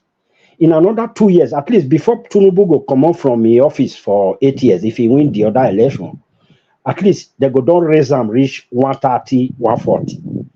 That time, if they do it gradually like that, it not go to affect our country just the way you explain something about Dangote. I know why you mentioned Dangote, because although somebody be one come begin attack Dangote, you can't explain to her say it's not really Dangote you they talk, because you use Dangote as example because now he be the leading one of the leading people with the private sector we be saying they for in product they were for market for Nigeria. So now you don't already talk them. If they carry this thing like just catapult them once, go that it go be like this fuel subsidy where they say fuel subsidy is gone. You know, as Nigerians they do their thing. If you carry this thing, just go 200,000 now tomorrow, my brother, na chaos. The thing will go happen. You go see everything go skyrocket. Whether la skyrocket that they call them, I don't know. So it go good maybe say as they put our 60, labor make them relax more. Make them tell the people where. Rose, make I interject you. It was my turn, but I had a phone call. But make I tell you something, The two way they talk. Now the side comment way they make way they bother me a little bit now. You say things go scatter if they go to 200,000 naira, right? Things don't skyrocket now before labor do anything. Why should the people, the worker, be the one to show that? Make it skyrocket if you go skyrocket now. What with the talk, we say we want fairness. We want people to get paid with the going rate. The government is in charge of monetary policy. Now they get all the lever. So if they know what makes things skyrocket, now their side. You say they condemn within those where they here now, where they support the high figure, where labor they talk. Say that's the thing that's bothering you. What about those that are supporting the government where they for the low figure? Oh, make I ask you, you support the government low figure? Do you support that? No, I'm not supporting the government for that low figure. No, but for this life, wisdom, it is very, very important. You understand? It is very important. I not be economist, but people where sabi economists, they give us a lot of analysis. Nobody sabi economists. Nobody sabi economists. Make I tell you, economists no be science. But what you want to do? I'm borrowing like 2 minutes from you. I'll come after you, so I will give you back some. But if they talk the way they talk, then be say you no go sabi economists for life now. Nobody know economics. What we know be climate. What climate we do for Nigeria is unsustainable. Nobody should come here to the talk one side like that. If you common sense now the thing where you want to do, okay, do it now, but the government get all the power. Nobody equal government. Now our government, if they lopsidedly they give everything to the rich man, give everything to people where they work for government, and at the same time they know they do their job to bring the monetary policy where the average man can go and buy yam, buy cassava, buy to grind themselves. All right, they go shut the borders, they go print money, they go cancel the money where they print. So you will come ordinary people where we don't elect for government, their job is to go work. They cannot eat, hunger day for the land. And then somebody will come here, the person will talk common sense, saying one common sense. Which kind of common sense? Now God would throw common sense down for here. When we talk, we have to talk with common sense now. The two sides are fighting. One day high, according to you. One day low, according to you. You don't even come from middle now. You chastise your fellow citizens. All right. Let him have it. It's entitled to his own. If he talk the way we won't talk now since he are in the talk now. So like now since he are in the talk. We enjoy you that continue your yarn. Yeah, my brother, I come that mean the way they talk so, but now style now I take go there. I went there stylishly. I say if they accept this 60 after 2 years, they go put them for paper. You understand? They will put them for agreement. They go negotiate that one with the government. They go tell government say come. We don't agree for this 60, but we don't want cause any chaos. We don't want, since when I say economy not to 60 don't be half now. Which way you doing now? Use common sense now. 60, if you come to then 30 that they paid them before now. No, that one they're supposed to pay retroactive. That 30, since when the government come move everything up from $1 to maybe 400 or 500 naira. Right, it did 14 something. If not me, I go say, okay, I go pay on a retroactively. What we don't do. How you go come say 60? You take star go 60 now. You know they serious now. You know they serious because if you want say you want meet them halfway, it's math. No, be math. It's the language of God. How can somebody come on a platform they lie about numbers? How can 60 be half? 60 is not half, my brother. Either you know no math or you the yarn. No, I say I go that meeting. Why I'm hostile? Let me tell you why I'm hostile. You don't understand me. Make I explain that well. I say I know. Give you back minutes. What did I be? The talk we say. Hear me. What did I talk? I'll give you back your time after this. What did I want? Why they hostile to you? Be say. It is some remarks where they make. Even though you are trying to use common sense, don't chastise our people. Don't. You should chastise the government. Now, since say I in the talk, and I know be as you say I in the talk. Now, I say I in the talk. But for math now, when you say they meet them halfway, saying at 61 go. No be halfway now. These people there for almost 450. Government there for like 60. No. Now halfway from when where they come now. No be from Fantasy Island where they talk. No. Okay, but I leave it because you will be moderator. You there on the government side. You take 1 hour. I did on the people side though. Now the people the whole platform now to fight for people now. Okay, tell me what the government do wrong now. Tell me, and I go mute myself. But tell them before you give back to our brother who has a mic right now. What government they do wrong? His name is Isaac Black. Yes, I see him now. Okay, so tell me, you yourself will be moderator. What? Nobody. When I ask you, like the other guy, he come talk one thing, he begin to elucidate within the people the labor do wrong. Tell me now, more than one. What is what government doing wrong now? The thing with the government did for this particular matter, the thing with government they do wrong, they say they're not quick to arrest that Joe Ajero. They're supposed to jail him by now. Okay, make we just laugh now. Person when they shot, you know, saying that treason with that way do go shut down. One man. Woman, let me put a statement out there, and You I'm know going that to say, you know that pigeon. Look this guy. Look okay, this guy. make I talk on this way. Make I You talk guys on are this way. speaking pidgin like Togo people. Like, See, woman, make I talk on this way. It go shock you.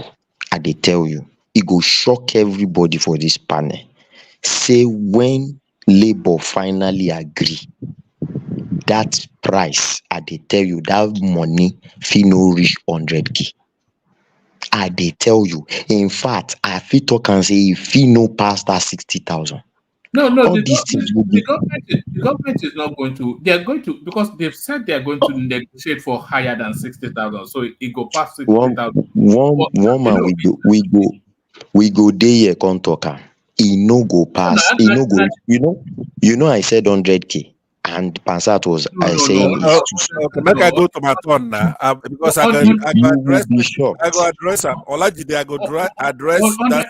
100k is pie in the sky. That's wishful thinking. Make I go my turn now. Make I take land now. Make I land my own. With the bad you that carry on. Okay. My point is this. Maybe my brother Pansat, if he reason with me for waiting, I want this illustration where I want give us. So you see this problem with the ground, so it don't take when it starts. The time when Nigeria supposed they put this minimum wage for where it's supposed they no quick start time.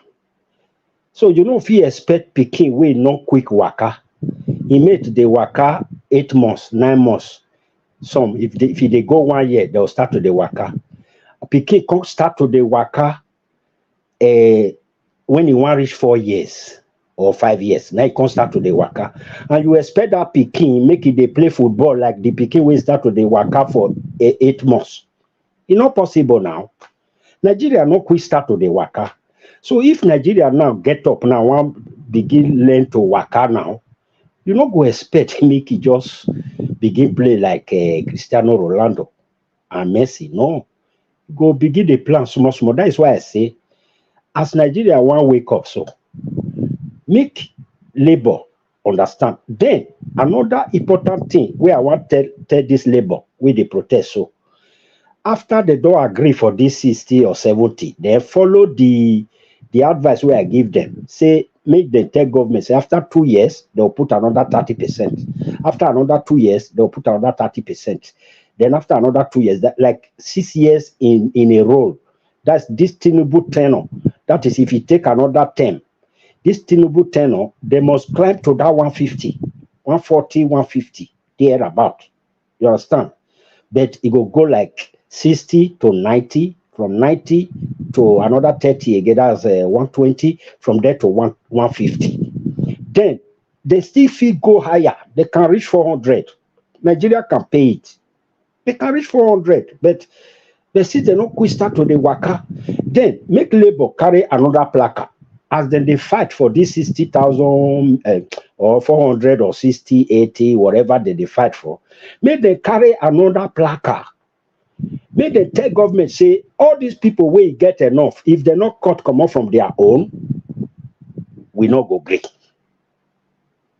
Even though we don't settle our side, so okay, we go from 60 to 90 to 110 to 130 to 150, because we get sense, we they reasonable.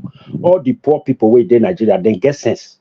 Then all of them they reasonable. They get sense past all these people where they steal our money. So those ones will not get sense. So fine. They're already there on the high side, but they need to cut them down. If they're not cut them down, we not go agree for nobody. So mama, that's why I go end my own the PG English session. It don't end. Now me and the Mike we go do our after time issue. Yeah, after time now you go begin say make I come up, because it be like say that when Mike enter, the people who won't enter, they just they wait me I come out. So I beg, make I make my input before you come out. I want come out. You go. But may I acknowledge the people where they pay the NEPA bill first. Of course, who else but Ayo? Always the mention. So that's Ayo right there, setting the tone. Ola joins him in that space. I think he was going back and forth with in conversation with someone. So there's Ola right there. AB, as he or she traditionally does. I still don't know gender ambiguous AB. I don't know quite what he is quite yet. Maybe he or she doesn't even know. Who knows? Ola continues his conversation with whoever, and there is Ola right there. AB chimes in again, so that's AB right there. Oscar Blackbone passed by, and that's Oscar right there. Lato Rich waving there with a good hello, and one Nigeria registers his presence. So there it is. And the super chat can still continue with Mike. From tomorrow. I was even going to start it today, but from tomorrow, I'm going to be ending my session and then restarting the after hour, so it can be a standalone session.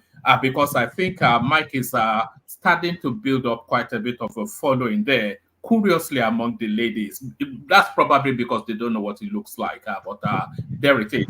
Thank you, everyone. See, Mike, are you there? Acknowledge, Mike. Oh. Yeah, I'm here. All right, I think you didn't hear me poke at you just then. I was expecting you to say something, but thank you, everyone. I beg, stay. Make I do my input now. All right, carry on. Like that. Okay, all right, carry on, and then I'll leave after you. Yeah. Okay, thank you very much. I beg, make I begin by telling our trembling sets to dismiss their fears. This is to NLC. For joy cometh in the morning. The weeping mourners there, dry your tears, stay strong, for joy cometh in the morning. All of on our way, your souls are burdened. Joy cometh in the morning. Stay tight. Now, what we want to address would be comprehensively responding to those who keep threatening that this is going to happen, this is going to happen. I want to urge all Nigerians who are feeling one pain or the other.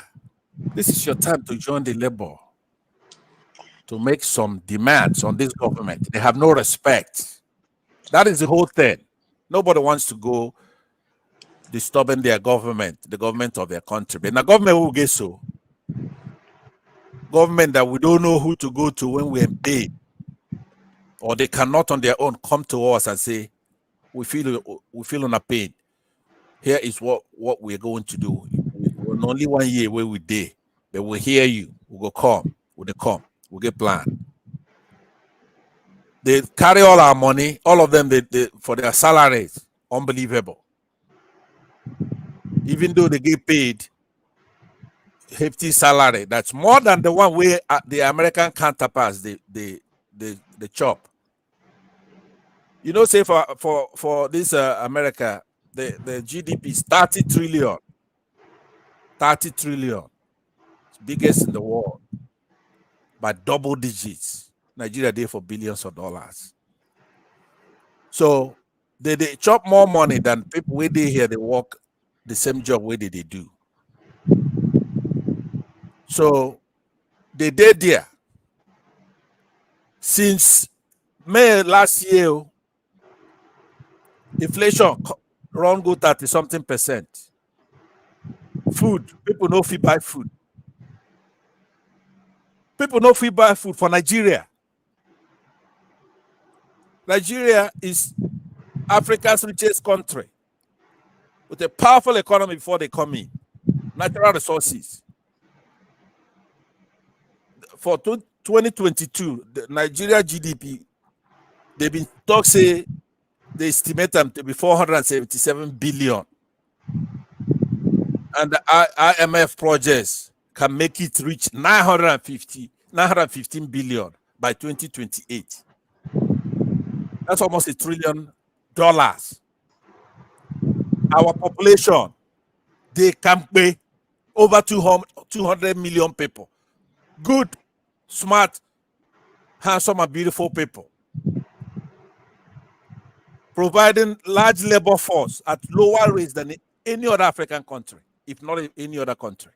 Natural resources, boku, oil, natural gas, minerals, precious stones, where God take bless us where. It means say our forefathers, they pee where we can produce our minerals and our resources. So we have a bunch of people coming, seize our country. When they talk, say make you pay them $300 a month, they talk nonsense. Negotiate now, they negotiate for outside with soldier and everything, they threaten everybody. So here's what I'm saying. Make I go straight to the point before they cut me off here. What did the top be say? I know one make this thing fair. Because if you go challenging a king, you must cut off his head. As you go buy you. What is the solution to this problem? Because even those way they here, where they support the government, they talk say government no, they reasonable. They admit that, say no, they reasonable. But they also say, you hear the last guy we talk, Isaac Black, and Olajide come interrupt her. They threaten us, say that in 100,000 way in the propose, say now why you propose that way in the make so. Say no go reach him. He say make we better. Say when that time reach, say no go reach 100. Pansat. No, don't No. When you interrupted me and you asked for 2 minutes. I give you 2 you minutes. say you go give me. No, wait. Let me address it 1 second. What you just said. Okay. I'm saying that even this labor union cannot be trusted. All right. May I come on? Thank you, everyone. Go ahead, one man. Yeah, go ahead. Okay, so what I'm saying is that this labor union cannot even be trusted to deliver that 100K because it will shock you that at the end of the day, after everything, they will just agree one useless price. But I feel it should not be less than 100. That is what I'm saying. Okay, I agree. Okay. By the way, I agree with you. They are Wayo Day too. They don't do them before. But me, I be Christian. And when somebody repents, they forgive them all his sins. Right now, I would encourage them, say, we hear them.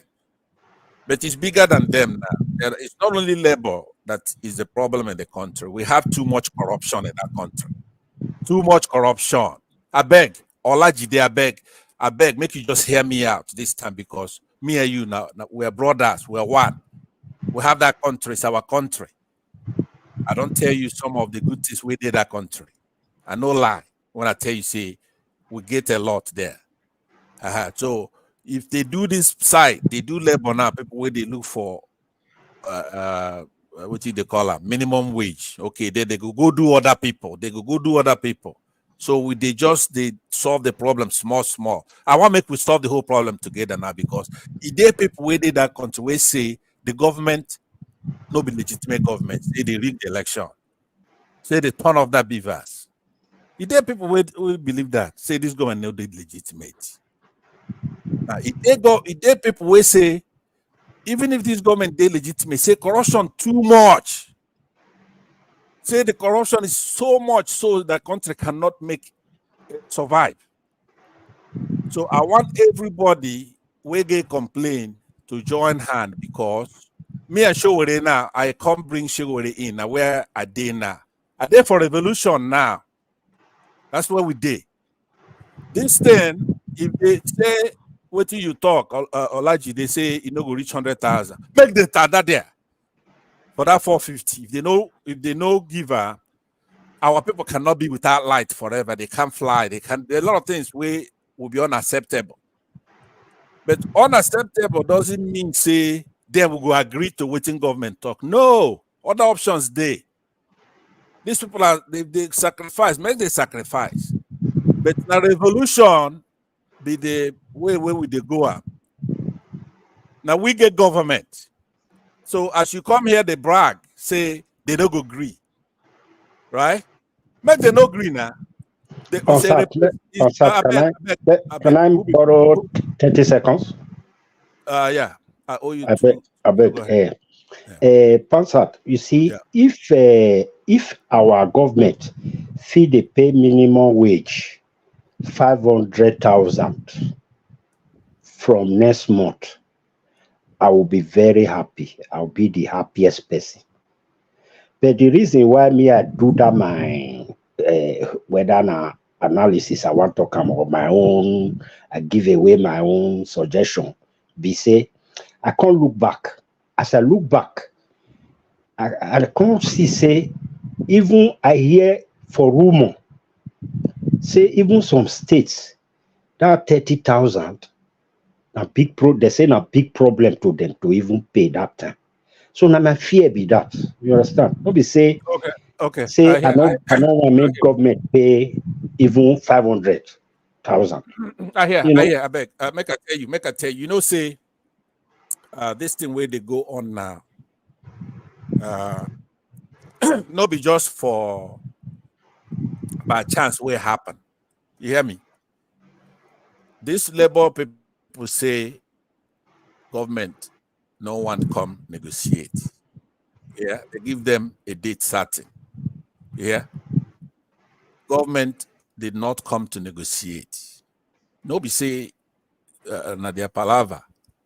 I don't come up for the labor team because we have a bigger problem. I beg you agree with me. Say government now we own the people own government, right? Yeah. Okay, so nobody's the people where they soldier we carry gun, person where they for Sorok, people where they for Senate or governor. Nobody them own the country. Now the people they sovereign. So they give them say make they go lead us, obey our laws, do the things we don't talk. We talk say you go there, you follow the law, you get paid what you're supposed to pay. You do your job. They go there, they do something else. They threaten us. No be like where me are they so government for here, then they fear us. Right. For the state where I did, the president, because they call like governor of states now for Nigeria. For the state where me they call them president. Now that they call them. The president of my state where me dey for where I dey so. Because of suit where he buy, they tell him make he step down. He resign. Okay, so waiting, I hear you. You say make everybody hear my voice on this one. The current minimum wage by law expired on 19th of April 2024. That now him where they necessitate these people say make they do the review. So they also say the recent increase in electric tariff is unsustainable and burdening both business and workers. Not true way they talk now. That's their position. When something expires, then you have to renegotiate. You don't renegotiate with the spirit of say, if you don't listen, we will do this, we will do this. Where some say you rig the election, come in. Some all have observed, say you need to come talk to the people. You know, they send the representative. When they run for office, they say, come do debate. You know, agree, come. You run away. Now by force, if you don't want work, come out. I've been tell you, say we get boku things. We get money. We get population. We'll be giant of Africa for real. A lot of these leaders, they don't know that. They think say we just be maybe 199 million mumus and then they have some with top of that 200. Now lie. So I dare with Showere, Labor, if they want, make they fold. If they want, make they day the way they did now. I don't say I don't forgive them. They're not beyond redemption. They're not irreclaimable. They're not hopeless. They're not irremediable. They don't try. Make the tender there. That 450,000 should be the minimum. It's 300,000. We're Nigerians. Anybody will say, you know, I know get economy, so I don't know how to build this economy where we can afford that money. Come out. Just come out. You can resign. Say, I know if you do this thing, make I come out. You come out. Somebody else go come in where if you do it. So nobody to come for this panel. Everybody in the talk. I give you date. Say the thing don't expire on the 19th of April. So nobody's targeting anybody. It's just happened by chance. Say your man ain't there. So what I want join. I want labor and military people where they listen to me too. Now your country now. You know get daughter. You know get son. Where suppose go school get paid. Is this the people where they sacrifice this thing alone? Now all of us now, make we reclaim our country. Build up. Because left to me, there shouldn't be one more provocation to do within Showere to talk all this time. All those people who support Showere. Help these people. I know say a lot of people they here. Mike has been unusually patient with the time. So I wish I had time to actually go into some plan where I get. Because me, I know they pretend though, I tell you the truth. So I go end up by quoting Psalm 30, chapter 30, verse 5. It say, weeping may endure for a night, but joy cometh in the morning. Sit tight. We support you. Thank you very much, Mike. I can now give my remaining time to those people I borrowed. Thank you, Passat. You're welcome. I'll give you a couple of minutes. Go ahead. Those who give that to me, you could use the rest of my time. Yeah, we hand over to Mike now. Now Mike be our master now. No, Pastor, if you have more things to say, you can go ahead. No one is stopping me unless someone else wants to. Okay, I do have a lot to say. I do have a lot to say. But hold on, if someone does anyone have something to say? Pansat, Yes, what you've said is good. At the same time, this notion of somebody is not legitimate and all those things that you're putting into it. Now, sort of discredit what you are saying. Okay, somewhat. It makes it look like you are being partisan. The truth of the matter is this. Yeah, if you heard what I said some people say that. So all right. Are you saying nobody says that? I really don't see why that should come into the discussion actually. But what I'm trying to say is this.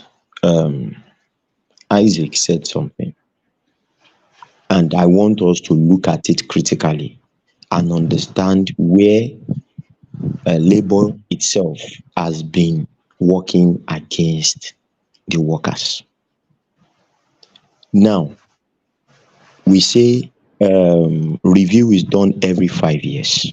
There is a 5-year now during the one we are talking about now is April.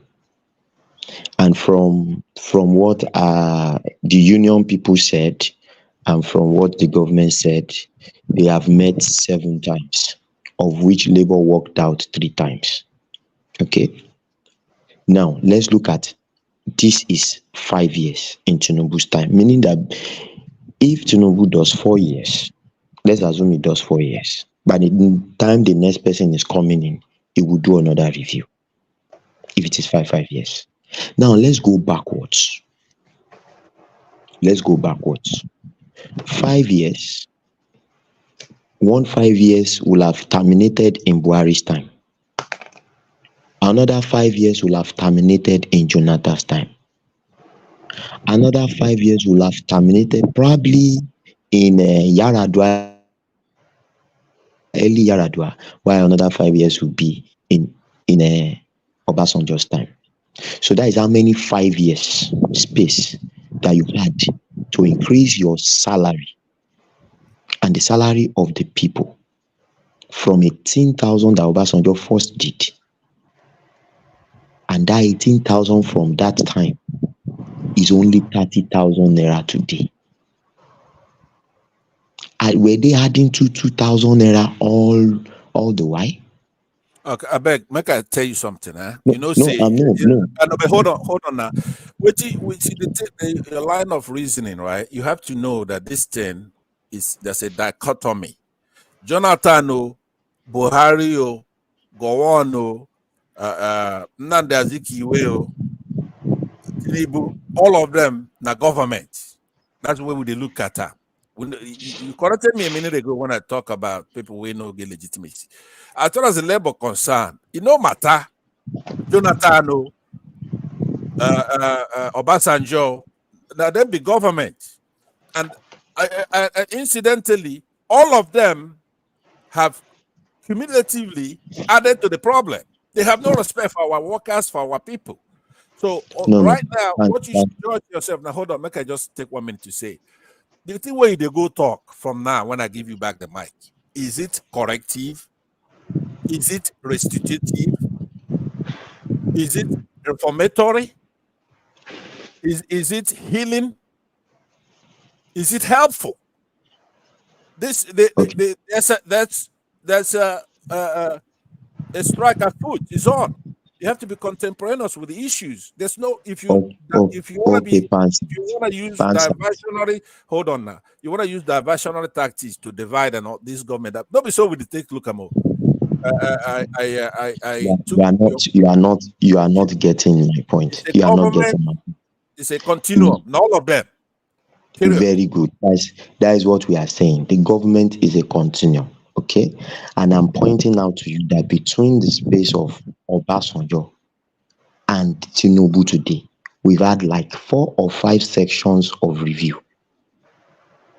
And you are telling me that I don't have time for that. Wait. This is Pansat, I'm talking to what Isaac was saying. And this is what I'm saying. This is to tell you the habit of the leaders of the NLC themselves. If for 5 different reviews you could not get your salary from you only got your salary from 18,000 to 30,000, it speaks a lot about your bargaining power, and it speaks a lot about the corruption that goes on when you bargain on behalf of these people. That is the truth. It means that if they continue this process again and they repeat the same thing and they also are corrupt, maybe in the next few years, what Isaac was saying was, okay, every two years they should be reviewing this thing, 30% up, then they will get to somewhere, which is making sense. But what I'm saying is this: Baba Janle Koko was comparing some countries to our country the other time. Yes, it's appalling. It's annoying to see. But we've had 5 different reviews before now. What did those people go and do? And that is why I was saying, listen, let me just land it. And that is why I was saying I will not be shocked again if these people that are doing all this, they are bra, after receiving different alert or receiving some kind of favor from the government, go back again and agree to a ridiculous price. Okay. And that is what I'm saying. I hear with you to talk, but to me that's a threat, right? Maybe you're saying it in a down way, right? How is it a threat? Well, if you say no, Papa Ansat, what Olajide is saying, I said it here before. You see, I'm not talking of what I don't understand. I specifically mentioned as beefy. Mentioning as beefy, if anybody has worked, okay, I didn't mean that we have Patrick Patoski and Emeka here tonight. They will have bared me, they will have borne me witness. See, the first question you ask yourself, I said it there. How come that some of these so-called labor leaders can afford sending their children to school in United Kingdom? You know how much it takes to school in United Kingdom? Now, you know how much tuition fee is in United States of America? They should be able to tell us. And I'm saying that anything that has no naira and kobo, go and check the history of the country. You will not see these labor people. Fight for it. Okay. Ola. Is it Ola? Are you Ola? You Ola before, right? Araba. It's still Ola. Yeah, it's still Ola. No, it's Chukudi now. It's Chukudi. Chukudi, okay. Chukudi, Ola, let me tell you something, because there's something I said. I was expecting an uproar here. And there was not. There was no, I say revolution. Revolution can start from affront to national pride and identity. It could start from repression. It can start from corruption. It can start from urban insurrection. This regime could collapse. So all that hubris that you're using here, dampen down the spirit of people I just prayed for a minute ago, who timely asked for to take another look at their deal. You know, for example, you mentioned America. In the United States, how did the revolution start here? You have the Stamp Act of 1765, the Townshend Act of June 1767, the Boston Massacre, Boston Tea Party. And then they brought in the coercive acts, which is what you're referring to, coercion. Do not take the docility of the Nigerian for granted, because there is no way it's sustainable for us. It's an affront to our Nigerianness that people are starving. That is unacceptable. I'm talking about really starving. They don't have any food because of the policies. Pastor, are you calling for revolution because Obi lost election, or because of no? Because that is one section. There are a lot of people. That's what he's doing. No, listen to me. So when you already call for revolution, why didn't you join? You now, you know. It was that's what he's doing. Listen to what I'm saying. It wasn't timely. There are people. In a democracy, there's a threshold, right? You have to. If you are wronging Showere and he's calling for a revolution, and then they grab him, they put him in prison. It didn't reach that threshold yet, because you've heard it many times. A revolution is not televised, but they didn't stop there. Then they keep wronging so many people. Now they wrong the labor. All right, so that is an important voice that will take us over the threshold. So what I was saying, I'm saying, okay, labor, I support labor. I'm against the government, especially when the government is wrong. Cannot be paying people 60,000 naira. I mean, they be paying 30, half of that. And reluctantly, they did that. That they go to 60,000, but because of their policies and their greed, the inflation is at 30-something%, right? And the currency is 1 to like 1,500 naira. And you don't have somebody to soothe the polity and come out, take responsibility, and say, hey, look, I'm the president. The buck stops on my desk. I ask for more time. I feel your pain.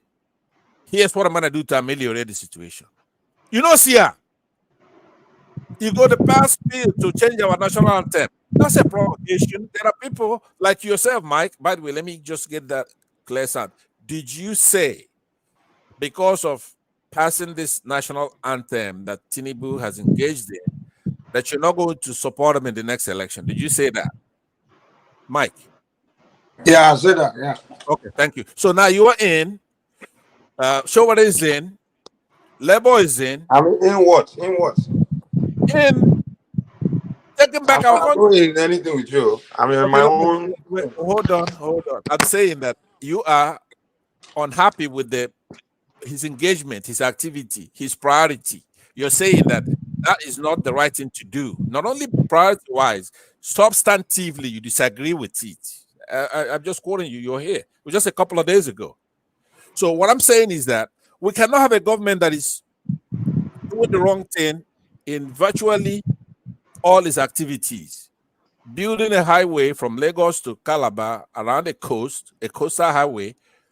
That I agree with that one. I agree with this. Yeah, I know you agree with that, but that's what I'm saying, though, right? Priority-wise, there are people who don't agree with that. A lot of people agree with it selfishly, but it's okay, though. They're still Nigerians. I bet you a lot of people that highway is going to pass through their house, even their front yard, they go say, pay people according to a living wage, because they're Nigerians. They don't want Nigerians starving. So there is in the set, there are people who belong in the whole set, in the intersection and all that. So all I'm saying to Olajide and Isaac is this. I am to the right of Showere. I'm to the right of Nnamdi Kanu. I'm to the right of Simon Ekpa. I'm to the right of virtually any Nigerian. And that position, I've been sitting there for 2 years from the first No, day no, I came in. Fansat, you did not complete that statement. You are to the right of any Nigerian that is calling for. Complete it. Okay, It's more behind Biafrans than Nigerians. The names he mentioned are all Biafrans. I am to the right of anybody who do not support a comprehensive solution to our problem. We are Nigerians. We deserve some respect. Our governments, from inception of the country, do not appreciate us. This has nothing to do with tribalism. If Peter Obi is there doing the same thing these people are doing right now, I'll be more against it, right? So it has nothing to do with individuals, but please do not come here saying that you weren't warned. You know exactly what you were going to get. So we got it now. Finally, the labor has the kahunas, because it's not everybody, like say Showere with his supporters. I don't know how many thousands he has. That's not enough to make the government do the right thing, because they can avert. They can make me come down and join. All they have to do is to do the right thing. They have to respect our country. They have to respect our citizens. They have to understand that we are sovereign and that there's something we can do. Do you understand? I don't want them thinking that there's nothing we can do, that they have the military or that kind of nonsense. That's the only difference between me and you. I'm saying that if they go back to that level and say, you know what, guys, let's go back to the negotiating table. We see where you're coming from, right? We're gonna go to a reasonable number. We don't know what the number is, but Labour will know. If they respect our workers, or then go ahead and go military all the way and set prices. There are some. We'd rather just have a military government than to starve. We need some respect. I cannot be here in the United States and whenever I pick up the paper or I watch TV, I see people starving. They don't have any money. So what I'm saying is that they could go ahead, then be idiots in government. Go ahead and set prices. Say, okay, a bag of Gary is gonna be 10,000 naira. Period. If you don't like it, don't sell. And then have the soldiers go into marketplaces for those who are violating it, confiscate their products. Okay, then do that. But we cannot have you sell out our country, have no respect for us, pay yourself inflated prices for your own family, right? And then tell us to sit there. No, that's unsustainable. So I'm advocating for everybody, and I end with that. Here's my point. What I want is to join the whole thing and then take the country back. It should not go on forever. It's unsustainable for people not to have flights, hospitals not to have lights. If the government, within a date certain, maybe 2 weeks, it should move from a strike to taking back the country. They should be chased and they're going to be running away from that country because the people have the power. Everybody there works for the people, every single one of them. And those are the lucky ones, those who have a mandate, those who were rightly voted into office. A lot of them don't have certificates. A lot of them don't have date of birth. A lot of them did not win an election. So if they're smart, then they should have some respect for the people. But if they're not going to, it's time to bring all the problems to a hit and then solve it once and for all of it. Thank you very much. Yeah, Mike, can I just drop something, please?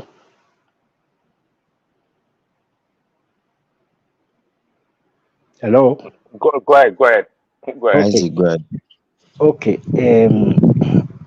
This very one where I want to talk so be say, you see, when they grow up, when they young that time, they Nigeria, they grow up.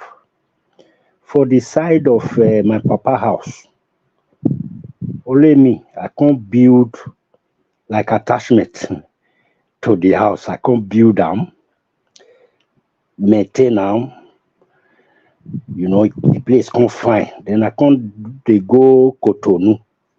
I can't go they buy all these Belgian shoes, ladies' clothes, because girls they buy all those things well, especially ladies' clothes and then men's shoes, because men they buy shoes well, and all those things. I can't taken the fill the shop for side of my papa house. I just build them till I finish that business from day one to the time where I can't leave that place for my younger brother. I not pay anything like tax one day for that Nigeria. I just do that business. People will come, they go buy. I go market, bring goods, put on there. People go, they enter, they go buy. I not pay anything tax. So I believe say so Nigeria still beating now. I don't know whether Nigeria don't change. I believe say so it still be for now. But the question where I want as well, I want to make some of our Netherlands people. Which year be that? Which year you they talk so? The year where they talk so you don't tell that time I day. Don't tell you think say so Nigeria still be? I don't know whether so it still be. I don't know. Be like that. That's how Nigeria is.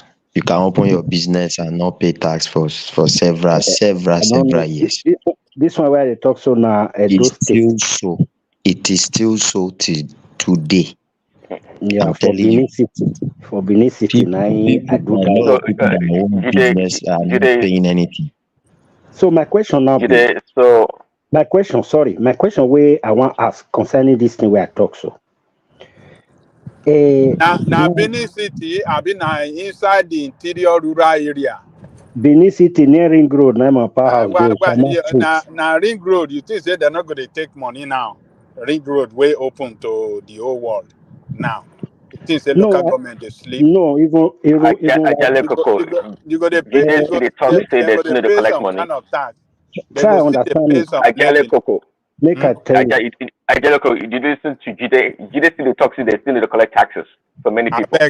I beg no my Jide, no be inside for Jide no live for Nigeria. Now if for Ogun State where road no reach the better road no reach that place. Which government workers go come for inside for where road no? Let me tell you something today. You will do business in Nigeria and you might not pay tax for several. No, don't let us say Nigeria. When you are saying Nigeria, you are generalizing everything. Let me now explain something to you. Yes. Let me explain something. Where you start calling for trouble is when you start doing, banners and sign posts. Then the agency in charge of advertisement will visit you. This is something that I do. My wife owns a business. I have people that owns business that they've not paid. They don't pay tax. This thing is not a new thing now. People do businesses everywhere in Lagos, even in Lagos. You they still say Ekene, they chop ECU every night because they pay taxes. Not true now. Every night they do party, they pay taxes. No, people like Ekene might not be. Maybe leave our friend when they talk about in business when they pay tax. No, but let me just put it there. People like Ekene. You think Ekene will pay tax to Lagos State government? Hell no. No. Mike, people like Ekene might not really be able to escape it that much because the local government always visits the market like that. But how much are they even paying? If and some of them will not even pay. They know when they visit, they shut down their shop, they will go and things like that. So it is not something that is really digitalized or captured. That is just something that if you open a business today, you start paying today. You can open your business today and not pay for the next 5 years until maybe those local government guys just walk around your environment. You are doing something like this here. But if you want to advertise yourself, put a signpost, maybe a banner or something, then you are attracting them. They will want to first say you should come and pay for advertisement. That is where it starts. Yeah, the one way me I did talk so now. The one way my brother Ajali Coco talk.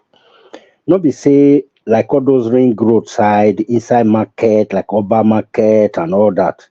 Not be say they know they collect revenue from them. Or those even you get one time where Oshomole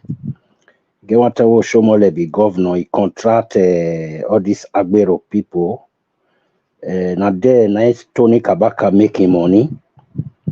We take build all those houses we built during Oshomole time, and there Kabaka making money for inside Oba market. When they don't collect all the money finished, they'll go give a state governor. The one way state governor say make them bring. Now they all of them make their money. Even if you they hawk around that ring road, they will still hold you, cut ticket for you, you go pay. The one way me they talk so inside street like your papa house, many people they do something there like the one way me I do. I not see somebody come one day, come ask me, say, what you they do here? The people they enter buy, sell. I go, come back. Sometimes I will spend like 3 days. Enter sell Lagos, from there enter, carry my goods, come. All the months where I take do them are like years. They don't come one day, come interrupt me. Now wait till they try talk about my own. So the question where we want ask for that one. Whether na him make can we be say government no fit they do the necessary basic things, you know. Okay, guys, it's black. Before you answer that question, say you back then no say you for pay taxes, or you don't know. I don't even know. I don't even do my knowledge. No, I you don't know say for pay taxes.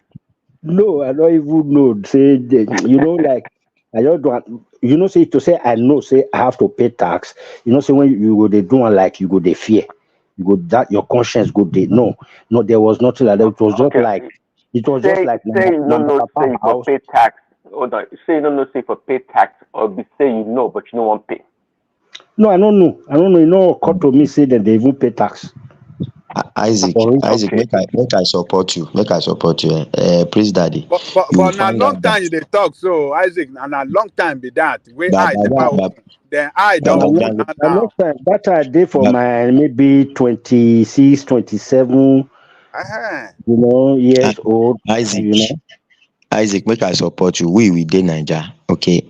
You will find out that the day where local government find some people say, you they do this kind of business for here, and local government come say they need to pay something, you will come see battle. These people go put up fight. Which kind of money I won't pay? Which kind this? Some people don't know that they are to pay. Yeah. You understand? That is because these are things that happen now. Sometimes the local government guys will just tear the ticket, drop it in their shop, go. The day their tax force is coming, they'll come with a lock your shop. At the end of the day, if you go there, if you tip them, talk, pay small money, then go open and back. That is what is happening. Some people don't know. Even believe say that time self. Say if to say they come, for example, my mama go even rock come and say, wait till the apple, make could I leave my pikin, all those stuff. You know, so occurred to me say they even they pay tax for it. I just they do that thing there. Say now my papa house. I know they pay for the shop. My papa give me permission make I do one for the corner there. You know, like that, just like that. So I don't know whether not that one. I know if he make government because me I for like me government face that all those basic things like give our people light.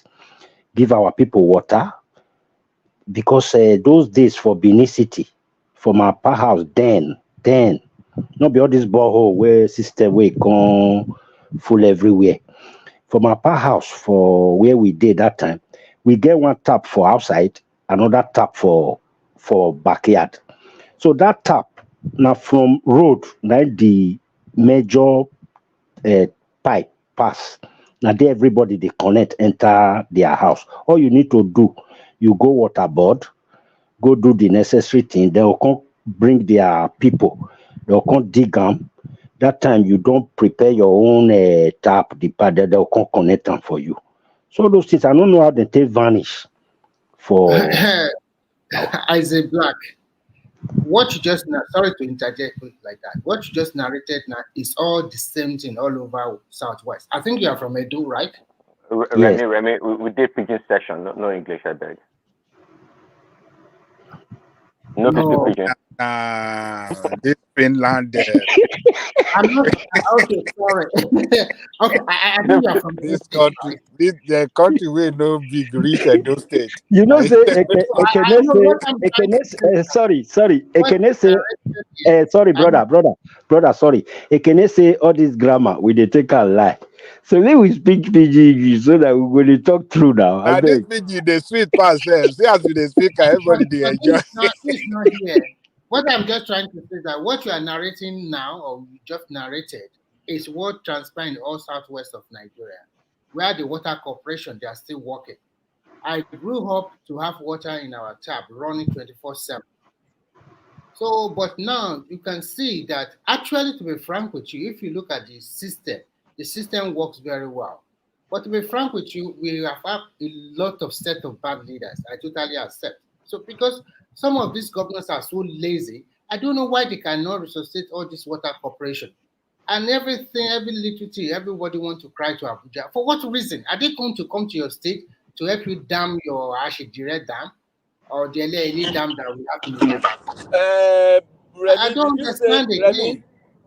Remy, did you say it was running 24/7?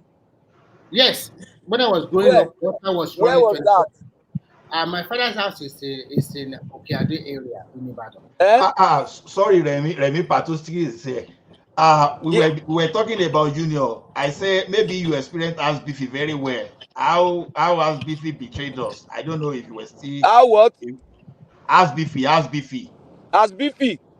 Yeah, you remember them? I know As Beefy now. Those junior bank staff now.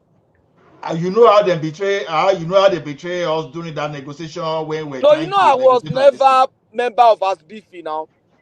You know I joined the bank as an executive, so I was not unionized. So I didn't even know how they operate. No. When we were exiting from Access, you know, when Access Bank. No, you know me, I had already left. I left before then. I left before then. Then for my level, I didn't. Association of Senior Bank. No, not be junior. Association of Senior Bank. That's As Beefy, not be junior. As Beefy, which one? Is As Beefy the senior? No, As Beefy for senior. Now, that's what I'm saying. You know, even for let Isaac continue. I just want to narrate that time water was flowing. No, but we was not 24/7. That is your side. My own side. That's why I was asking. Where is your place? Is it Lagos? I just name it now. I said Okeado in Ibadan. Are you living in Ibadan? I used to live in Mokola now. So Mokola area, let me tell you something. We don't use our water every day. We have water like maybe. No, you don't have water than enough. Mokola area, the traffic is not straight like that. You guys used to have problem with your pipe. We used to see your pipe. I know LA has water. I know LA has water almost 24/7. But that Mokola, you know, we are okay. Tunu and Oremeji, they don't have water because it's on the hill. Because that side. Because it's on the hill. And Mokola in Oshostami, and the rest, all their pipes, they are under the ground, like what Isaac Brand is trying to narrate. And we used to get water. But sometimes they will have problems. But most times we have water. Continue. Let me address your point. From Okeado down to Felele area, all those Monete, Oshosami, down to Liberty, they normally have water 24/7. I also grew up in Ibadan. My dad do business there. We have water. I think I understand you now. I think I understand you now. I think the reason why we in don't Lagos have now football they call Felele. I don't know. We don't have water. Why we have that water problem in Mokola is because you know Mokola is like uphill. Mokola or Emeji and Oketunu, we are uphill, so our water is not as that was under military rule, right? No, even under Bola Ige and this thing. And that's what I'm saying. Bola Ige, after that, the military rule and all the rest, there was water. But since the democracy, this Jaguda, when they brought this Jaguda democracy, everything disappeared. Do you want the military to come back, or I don't know? No. I think after During Babangida and Co, water stopped too. There was still During water. Babangida and During Co, Abacha time, there was no water at water all. have stopped. The water was dirty. Abi Remi, I mean, Demi, Ben, during I IBB's time, think water stopped now. what finished that country totally is that Babangida. That guy Babangida was the one that destroyed Nigeria. he destroyed that country totally. That it started during Babangida time. Yes. But then since this Javida Between you and me, democracy came, between you and the me, worst time in Nigeria are they not was supposed Babangida, to Abacha, improve? and Obasanjo time. between And you then and me, I think Abacha was still better than Babangida, if not for the violence and other stuff. If you take the violence out, as in the violence in terms of the way they were fighting democratic forces, if you take that out of Abacha's government, I think Abacha's government was still better than Babangida. You cannot say that because It that was. I'll Abacha give you the is reason. high people anyhow. I'll give you the reason. I'll give you the reason. Let me analyze to you. You see, when Abacha came in, Abacha reduced pump price. You remember Ajale Oko from 21 naira to 11 Baba naira. don't japa to America that time. Maybe Baba don't japa now. Baba don't japa. I mean, Abacha reduced pump price from 21 to $11. Oh yeah. Under Abacha, so dollar that's what crash. made. Wait now, I let don't know. me. Whenever people say one government is good, they always when we ask, they always want to bring up something. I'm trying to compare with Babangida now. So because of pump price. No.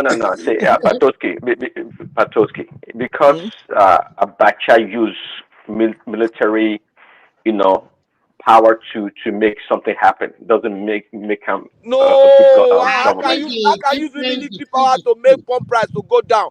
No, it's just making sure Whenever that they people get want to a cheaper say price these people now. perform, they will tell us pump price or increase I think they salary. go talk. No, I think they go talk now. some real policy. Let me Patoski, finish We are my talking tell us about some real infrastructure, policy. all those kind of things. I'm just giving you 1 point. Let me finish now. Let's finish. You see, Okay, go ahead. the price was hiked to 21 naira.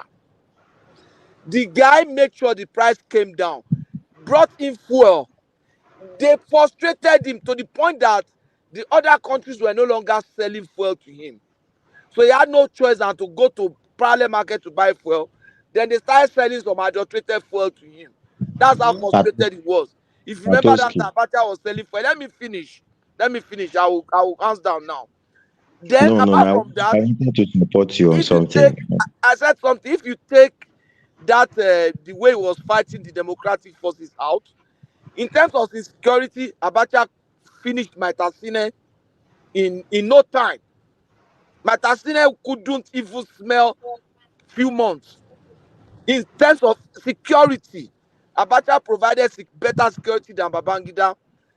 Then, in terms of the sovereignty and integrity of the country, if they say there's a leader that called the bluff of the West and made Africa, Nigeria to say, okay, we are a country. Sorry, are you Abacha comparing? was one. Hold on. Is it Compared to Abacha Babangida, military? Hold on. Abacha military and Babangida civilian you talking about? Babangida is not a civilian now. I'm comparing two military governments. He's comparing Babangida and Abacha. Bacha, there are two military governments. Oh, you're talking. Wait, okay, military. Okay, yeah. Okay, you didn't know Abacha Babangida was a military government. I know. I thought you were talking. Sorry, I thought you were talking about Buhari. Go ahead. Sorry. You understand? So if you look at the two of them, I think I look at some of the things that Abacha did in terms of infrastructure with TTF. and under Buhari. I think Abacha did better than Babangida. I think I will, in that regard, you are in terms of coup, let me even analyze something to you. You know, the two of them, they were military and there were coup attempts on their government. Do you remember? And people didn't notice, Abacha never killed any coup plotter. Yeah, about to kill them. No, let me tell you the truth. I don't know of them. No, I don't know of them. Wait now. I don't know of them Adisa and Dia's case. But if he had wanted to kill the Obasanjo set, he would have killed them. He had enough time to kill them. He didn't want to kill them. Because Obasanjo had helped him in the past. No, you see, Yadua died in custody now. Àwọn pa náà ni wọ́n fún ní injection. No, but that's the assumption. That's the assumption. That's the assumption. He died in custody. Ọbásanjọ́ náà bá die in custody náà nǹkan so Tó bá fẹ́ pa Ọbásanjọ́ ni ó lè pa sí custody á dẹ̀ ló die in custody. Kò fẹ́ pa wọ́n ni. Kò fẹ́ pa wọ́n. He wanted to kill Obasanjo too. Okay, Baba. Let's even say he couldn't kill Obasanjo. Why didn't he kill Gwadabe? Why didn't he kill Olarewaju? Why didn't he kill all those guys in Listen. Obasanjo's school? It is God that saved Obasanjo pẹ̀lú a lot of. Oh no, ló save wọn. Kí ló save gbogbo àwọn tó kù? Iron on the chest of that Baba, he would have died and nothing would happen. Àwọn tó kù ńkọ́, àwọn tó kù. He wanted to torture them little by little. Which hot iron? Which hot iron? Speculations. Let me give you one. Get information. Tell you more. Let me information. I will hand down now. When Obasanjo was in custody, my personal friend was the psychologist that was attached to Obasanjo in Yola prison. My personal friend was the psychologist that was attached to him in Yola prison. He had a personal psychologist attached to him. When Obasanjo was in DMI, I know officers and friends, people that are personally close to me, that were the one that were guarding Obasanjo in custody. They used to bring his food to him. They used Echo Atole. He knows them personally. Tom Brown, I don't want to start mentioning names of guys with iron. All this speculation, they use iron to torture him. Who will use iron to torture him? He was in custody in DMI, 24 Child Avenue, Apapa, Lagos State. I've just given you the address. That was DMI headquarters. That was the DNI office. All these speculations people are just carrying. Who used iron to torture him? Wait, Patoski, please wait. For me, I foresee all these military people, may we leave them because all those ones don't pass. It gets something where they want to ask you. Yes, my brother. Because I know you are vast. You understand? You get what I want to ask you. Make you help us. Because you see where I did so, we get a lot of people here where they influence their people tambien for Nigeria, you know. And they always try to also where they influence where they influence their people back home. Okay.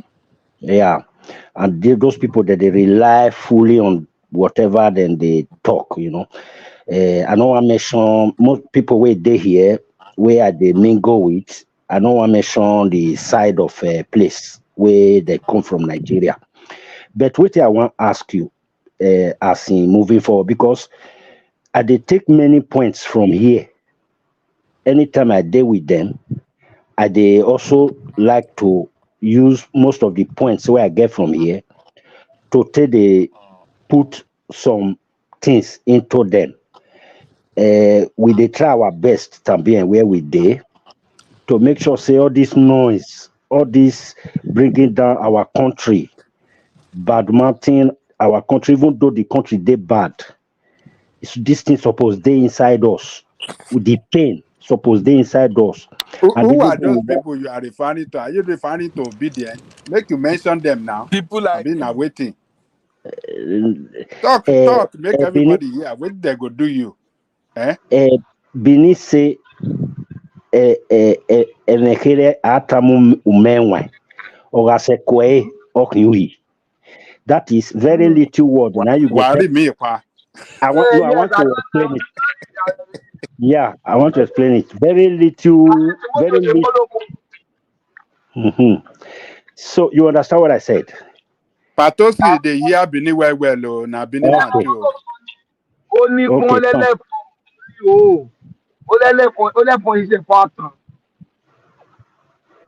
Okay, Patoski.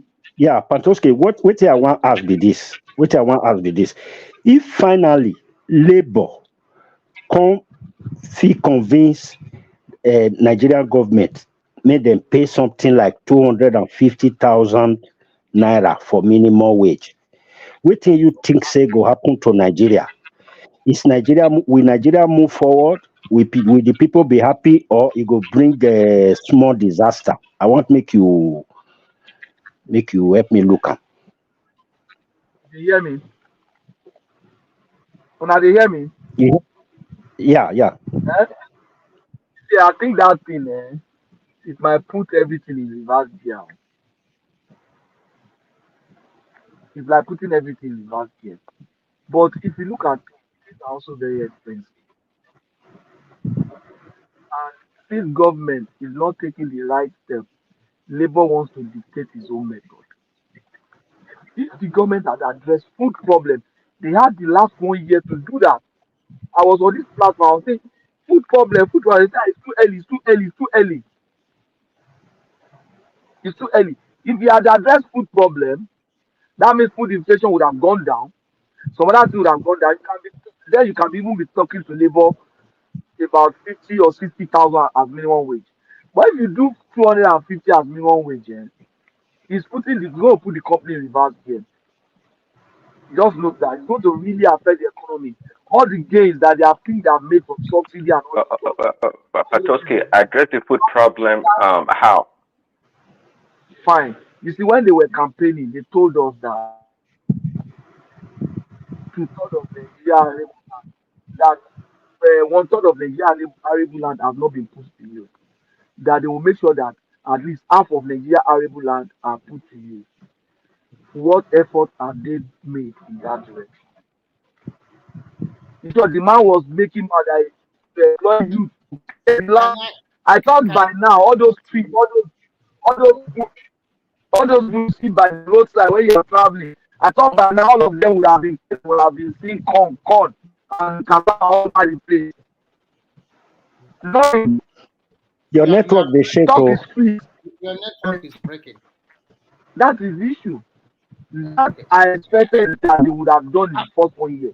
That 1 year was in. Can I ask you some questions?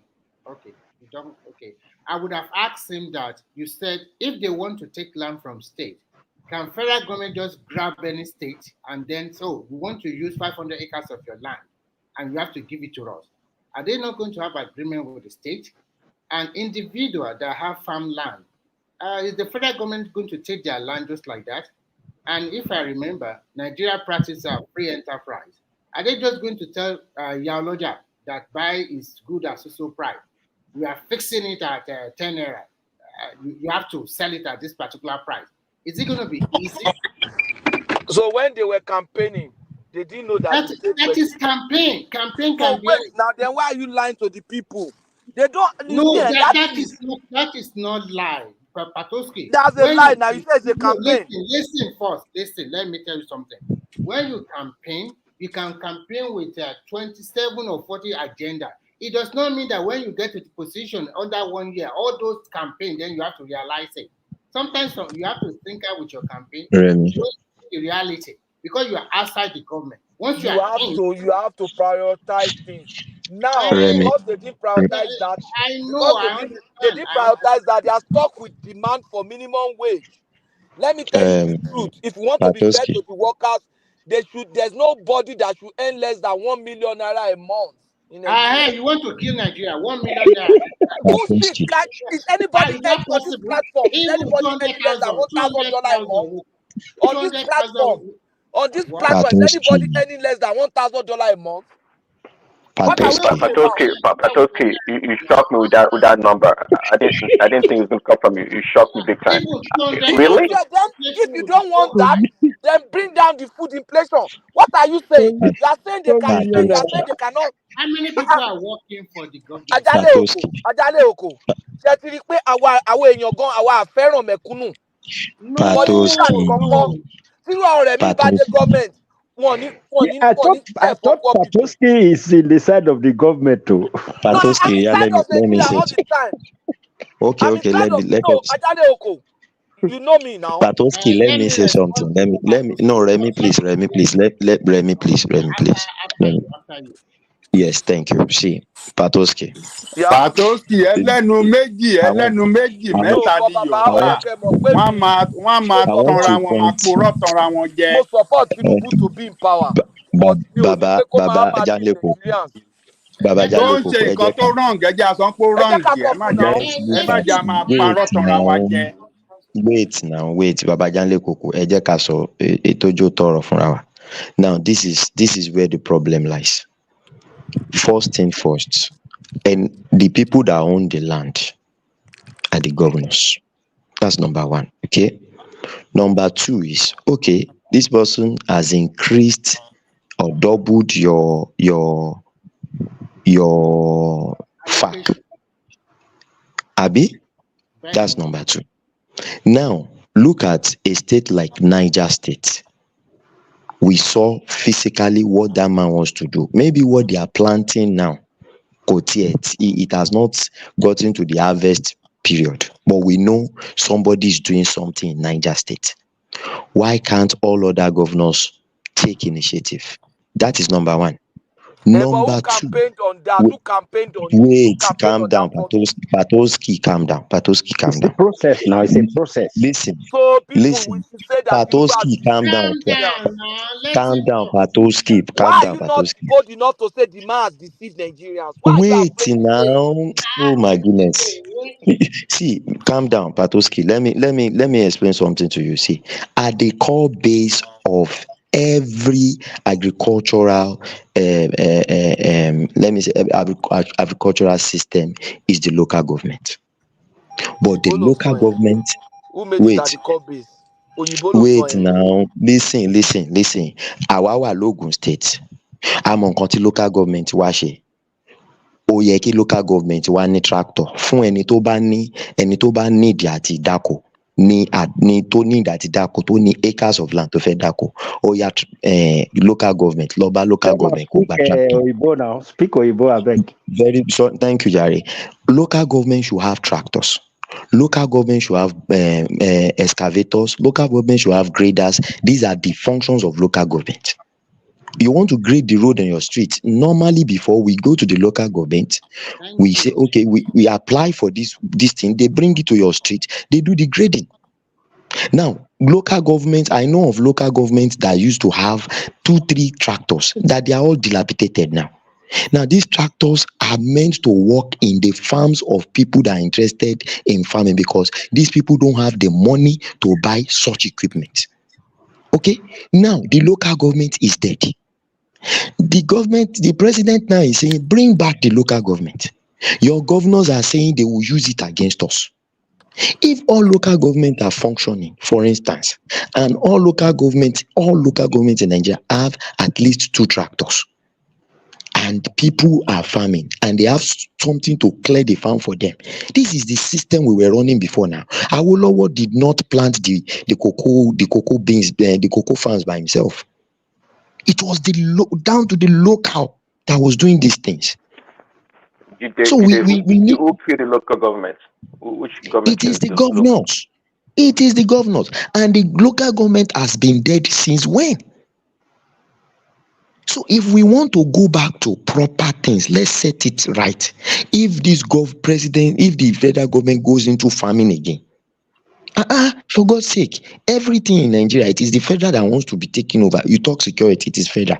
Governors will fold their hands. They are having insecurity in their state, and they will fold their hands, and they will be expecting president to come and settle it for them. President to double your allocation. We are not seeing what you are doing. Your roads in your state are bad. We are not seeing what you are doing. You sit down on allocation for local government. We are not seeing anything. The truth of the matter is we need to first get our system right. Let them take that power away from the governors. Give it to the local government. This local government, there will be competition because local government, you have like 10 local government. Every local government chairman wants to perform very well so that he has a shot at the governorship. That is how they do now. Before, the local government tenure is just 3 years. It's not 4 years. Exactly. So that is what we are talking about. If we really want to do it, let's go back to the normal system that we're doing it. Nobody can tell me that Awolowo was the one coming to control cocoa farms, or Awolowo was the one coming to do palm kernel farm. Actually, I understand where Patuski is coming from. And if I also understand him. If I'm going to judge Tinubu, I cannot judge him more than 50% of his performance for 1 year. Because it's just In only one fact, year. I would judge Tinubu 30% because I feel he's just setting all the things in motion and it has not even started picking up. So that 30%, I'm even being magnanimous. The reason why I gave him 50% is because he has improved the allocation to the state and he has started some massive projects already that we can see. And he is doing a lot of reform to bring back the country back. I'm not saying the Labour should not ask for more money, but they should be reasonable enough to ask for what the government can pay. Because the committee they have is a tripartite committee. It's not only federal government and Labour. And when you look at Nigeria itself, how many people, civil servants, what is the percentage of them compared to the overall generality of Nigeria? And you have to also look at the private manufacturing sector and even informal sector. Tell me, people like that they have shop in the market, in big markets in Nigeria, that they have 2 or 3 assistants working for them. Are you going to force those people to pay minimum wage? Let's say they are paying them 100,000. Even so many things is wrong, and you have to look at the organized private sector. How much are they going to pay their factory worker? Are you telling them to pay them 200,000 or 250,000? How much is the profit? What about the logistic problem? So many things is happening with that country that we have not solved. And the generality of the job are happening in the states. What are the states doing? Look at the initiative of that Niger State governor. How many of them copied that initiative from the South? And the South, you are the one that we are so loud, we can condemn everything. We don't want to till the land, but we want the best of things in life every time. We don't want to work, but we want the best of things. We want our country to turn to El Dorado like America overnight. Even people that are living in America, if you look at American history, you discover it is Chinese and the Africans and the black people that helped them build America. They brought them from somewhere. And we in Nigeria, we have a population where we have a lot of young people who are not ready to till the land or who are not ready to break their sweat. Everybody wants an AC room. I remember when I graduated from the university, we were all looking for a job in the bank and the rest. When we couldn't get it, we found another job that has to do with a white collar job, but at the same time, you also have to like bend down to your boss finally. So many things that you have to check if you really want to make it in life. So all these things you are castigating him that, okay, he promised you all this. Is it 4 years? It's only just 1 year. What is on ground? Everybody knows the truth. That country was messed up. Even before Buhari get there, it's already messed up. And after Buhari, it's totally messed up. And then you just want him to be there, and after 1 or 2 months, damn, magic should happen. When you are castigating him, you also look at it in a thorough lens. Tell yourself after Buhari, it was messed down.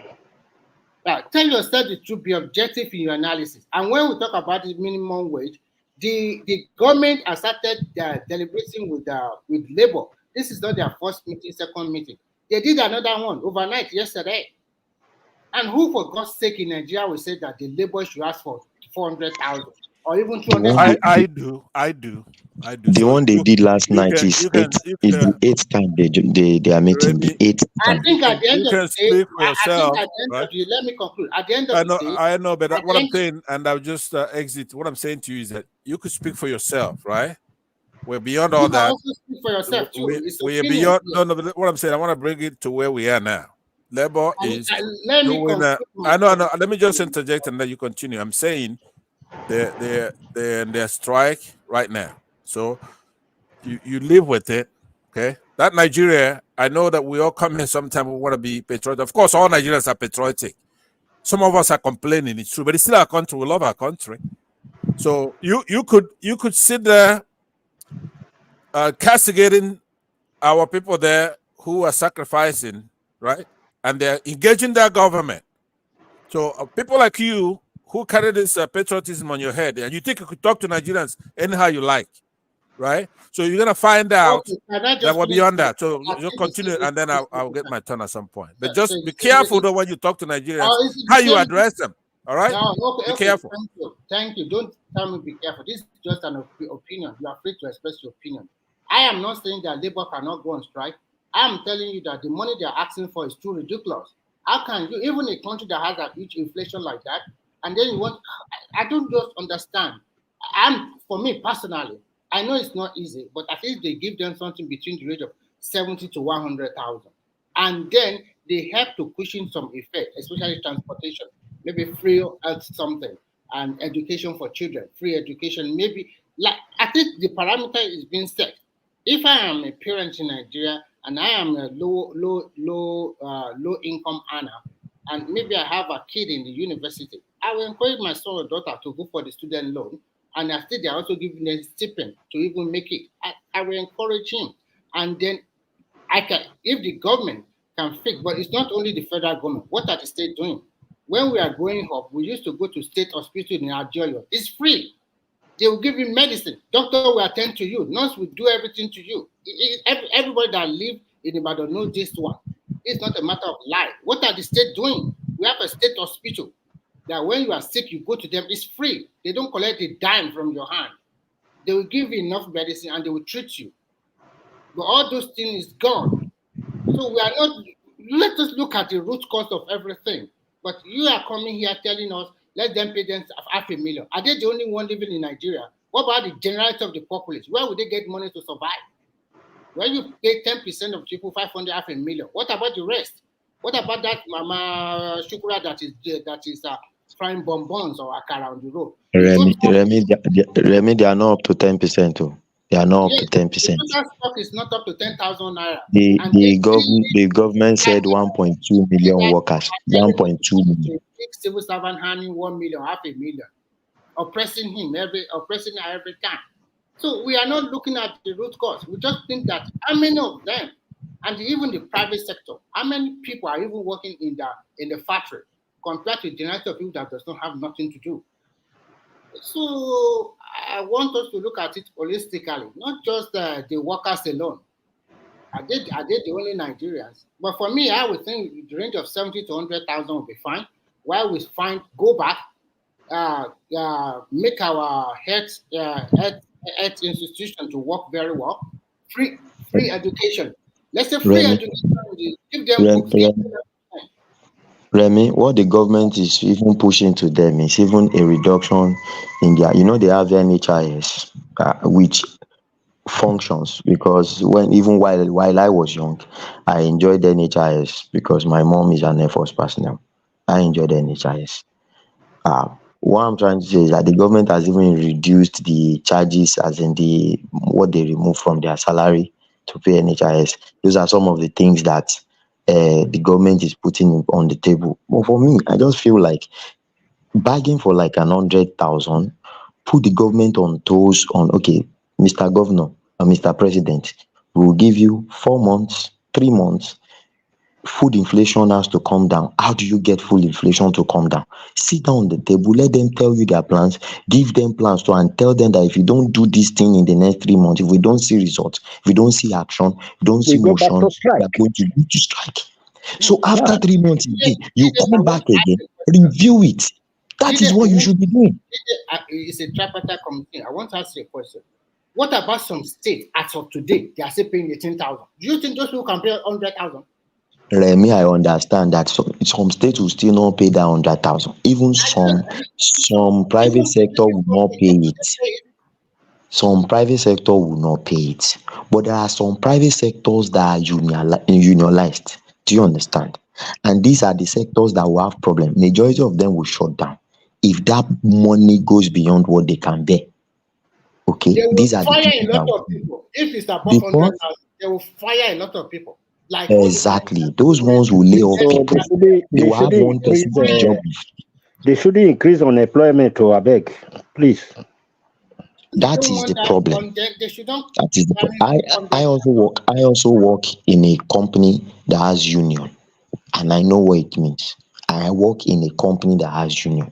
There was a time there was price war between my company and the biggest shareholder in the cement business, and Dangote then said he was going to bring cement down to 1,000 naira. That was what Dangote said then, and then he brought it down to 1,300. I don't know how they intervened in it. Do you know my company was already on the verge of laying people off just because Dangote brought out the price of cement to 1,000 naira for like, I think 3 or 4 months. They were already saying it's not paying them. It's not paying them because they also have to force their price to sell at that price. So now the truth is, once you say 100,000 naira, it is easy to say. They would say yes, they will pay it. But if it is the ones that don't have union, they can go back and pay whatever to their people. If you don't want, go away. Somebody will replace you the next morning. But those ones that have union, and their union is paying dues to the national union. You understand? Jide, on your state, my sister is very close to be a principal now. Do you know the way they downsize them year in, year out? The civil servant. They have reduced their size a lot, paying some people off, retiring some people. And when that is the reality. They are in the system. The reality, I don't think some of them, even when they are calling for, when Supreme Court call for all states in Nigeria to give a response to that local government case that federal government took to the Supreme. Other states have not filing their response because they know it will affect them. That is why they are law in their state, because they control the local government money and they use it as they like. But setting it in the right percentage according to Nigerian constitution that money should go directly to the local government. I hope the Supreme Court should speed up that case so that local government should start having their own money. And we should see that local government development in Nigeria. That is the bane of that country for more than 20 years now. That since Obasanjo came there in 2003, and then they started talking about we are just giving Obasanjo a lot of credit. When people come, no. I've listened to people give Obasanjo credit on this platform. That man created a lot of systemic problems. A lot.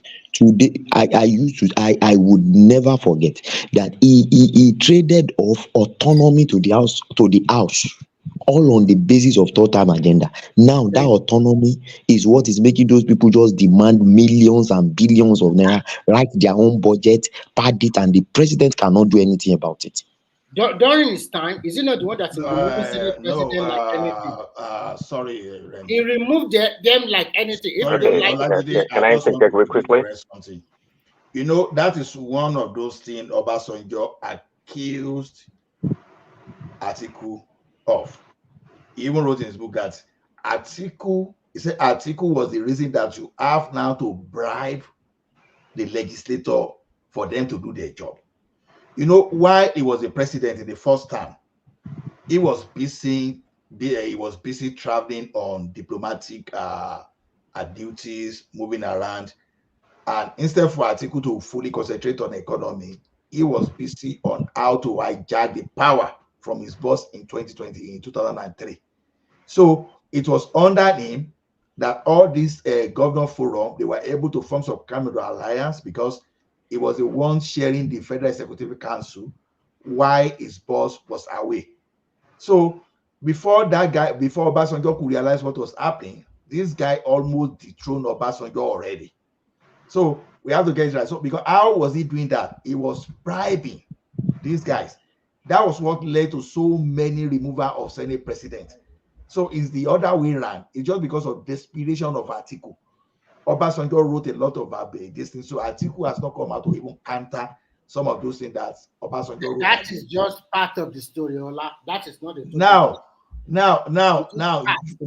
third-time agenda. Well, I can't defend any human. Even the third-time agenda, not even the third-time agenda. Obasanjo was the president. Obasanjo was egoistic. He's a man that with power and he likes power.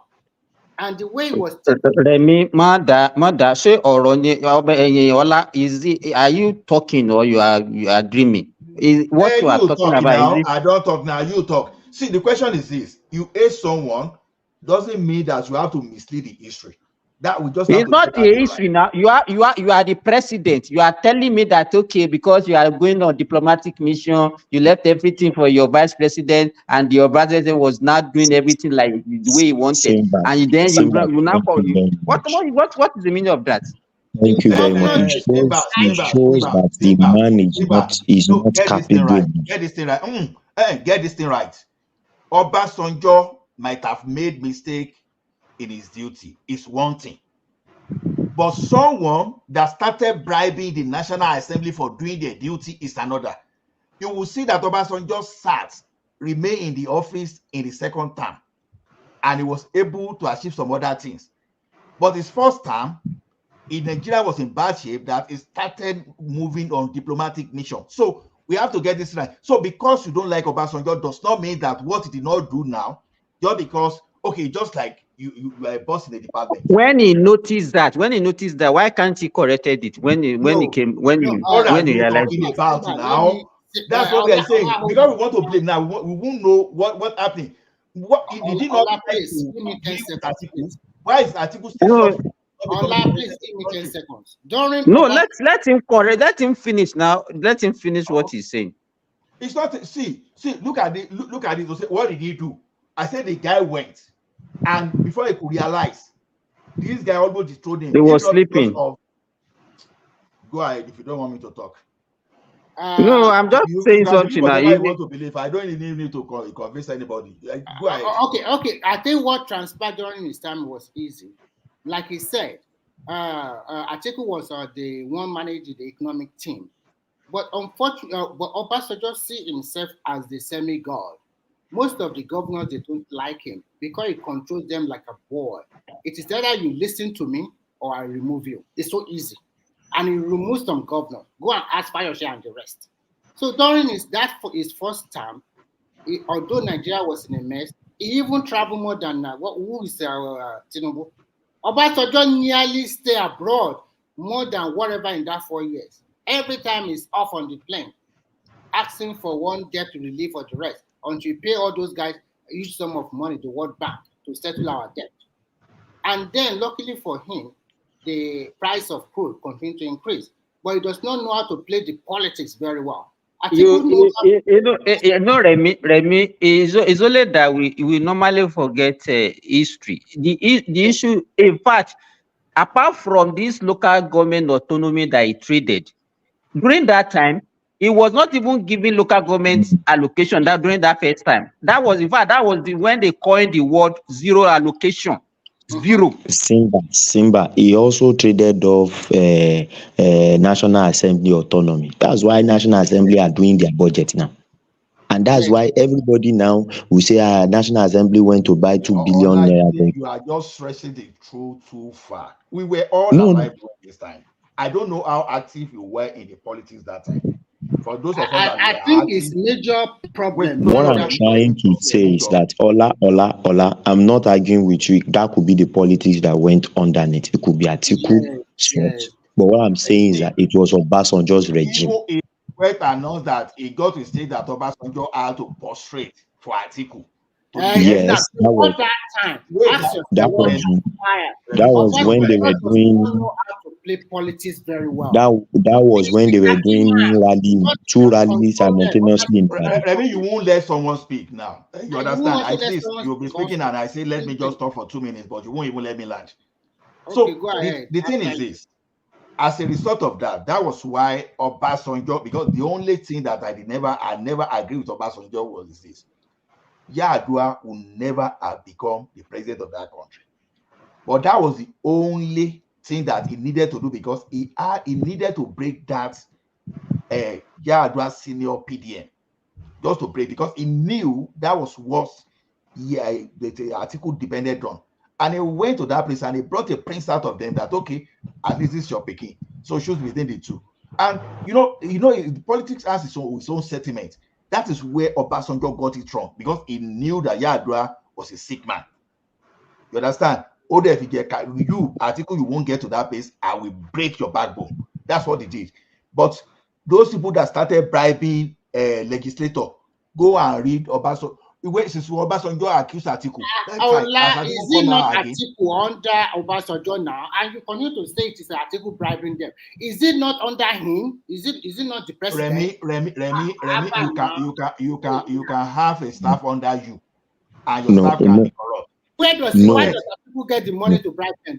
Is it not the federal government? You can have a staff under you, and your staff can be corrupt. The best you can do. Is it not the federal government money is using to bribe all those?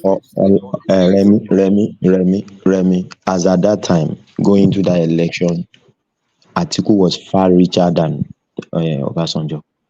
You know, Atiku was a custom officer. Atiku was far richer than Obasanjo. That's number one. Atiku had more political ground than Obasanjo. You know, Obasanjo was more of a consolatory whatever to the southwest because of MKO, whatever. You understand? So basically, Atiku held so much grip over Obasanjo. Remember that they did a campaign simultaneously in Ibadan, Liberty Stadium and Adamasigba Stadium. That Atiku was. 20, which election are you talking about? I'm talking of the second. No, Ola was talking about Obasanjo first time, 1999. No, I'm only using that to give you the premise that Atiku is a strong man. The question I'm asking Ola is simple.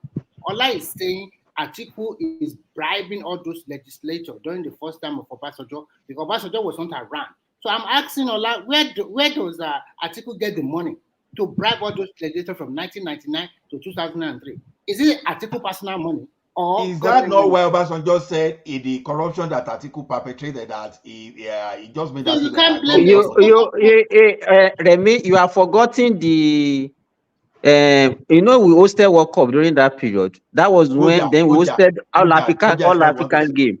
All African game. Is and the Atiku was which one you want to say there? Koja want to go Waja.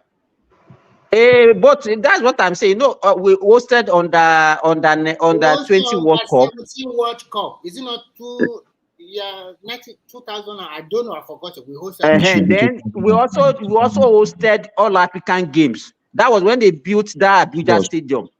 It was 2001 that we hosted the under 20 World Cup, I guess. Under 20, not under 20. So, and Atiku was the one directly involved in all those projects. As at that time, I could remember that Abuja Stadium, they built it, the cost was about 35 billion. You understand? You know, and all of us, let me tell you, he was doing all these things. He left Atiku to be doing all this just to appease the guy, to allow him to continue as the president. He was just allowing the guy to do all this shenanigans just because of his selfish interest. Simba, that's not true. That's not true. You see, those people, let me tell you, like one man will say, if you don't know the class of 1966, I want to become the president of that country. You better not to drink. You understand? And you know those people. When you know the like of IBB, Absalam Abubakar, Danjuma, when those people, if they tell you that you are not going to become the president of that country, oh yeah, go ahead and try now. You know, when people are saying Atiku has grant more than Obasanjo, you can't but wonder and laugh. Now, he has grant. So why didn't he use that grant above Obasanjo? Why did Obasanjo destroy his political career and he has not even recovered from it? Even when they wanted to bring Buhari out, they went to Obasanjo and said, okay, among these your two boys, between these of your two boys, who will you recommend? And he still recommend. So when you look at those endorsements, you will see that when people are saying Atiku is stronger than Obasanjo, you will know that's a joke because Obasanjo is not the only one acting. When you see Obasanjo, you see IBB, you see Absalam Abubakar, you see Danjuma. What are you talking about? Ola, I will ask you a question. You are right. Obasanjo said Atiku was a thief. Come 1999, the same thief that you say is a thief, you now backing against Buhari in 1999 after collecting $50,000. That is what is speculation. I hear you. I told you something. The same person, you said it's a thief. I told you something. I said if you want to become the president of that country and you don't know the class of 1966, you are joking. And I told you that Obasanjo is just their boss. And even despite being their boss, he cannot still go against all those others. The fact that he declared Atiku, you understand, he declared Atiku and Atiku lost. Well, did that mean anything? He declared Atiku and Abu Salam Abubakar, they are still not there. Danjuma is not there. IBB is not there. Are you kidding me? No, go there, all those people, you will know. Not until all those people buy for that country. And you still see all these things you are thinking of that you want the balance the political situation of that country. Just continue and they look now. So the thing is, sorry, let me just me, I know they like to talk about all these people who don't do their own parcel. But the thing with me I for like to talk now be say, upon all this problem where they face us for this Nigeria, so where they face the government, they face the masses everywhere, don't scatter. This man, Chetima, wetin they do, that's anytime we Tinubu travel, in they try, I beg, who know about this man? Because me, I know they hear about him.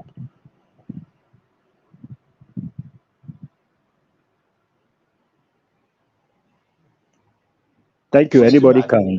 Who are you talking about?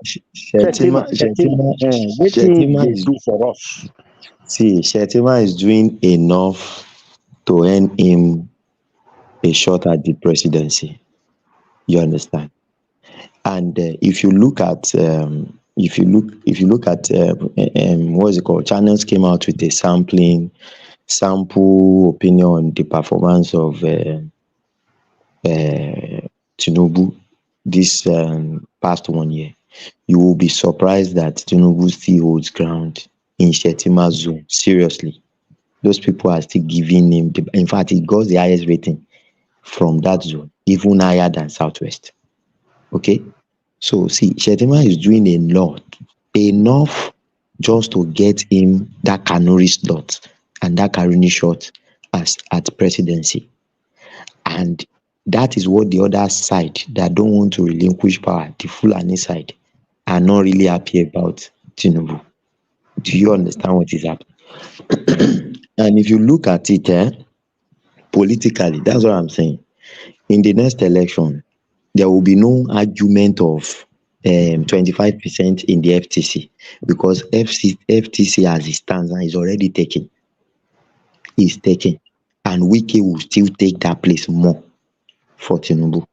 No, my brother, I'm not really talking about. I'm trying to understand me. I'm not really talking about. I know they talk about say the election way they come or the way it don't pass. If election happen now, anybody will like make it win. He not concern me. If now be one win or make it win. If not one win, make it win. But make them do this work. And they ask this Chetima because we they pay amo. I don't know they pay. Shetima is the one, by virtue of the constitution, that you head the economic council. You understand? But if you look at it very well, Tinubu has always been present in every of those economic meetings. Okay, so for me, I feel Shetima is just being there, being loyal to Tinubu, and doing what his boss asks him to do for now. Maybe when Tinubu is not around, Shetima can at least show some level of standing, but it will still be based on whatever the boss tells him. And the reason why he's doing so, because if you look at Shetima very well, Shetima is also somebody that likes power. If from his charisma, you will know that if that man handles power, it will be tough. You understand? So, but he's doing everything to get the nodding of his boss, and that is what Shetima is doing. For me, presently, I don't really see his direct contribution in terms of whatever. But he's only to endorse him. Obviously, and I'm sure that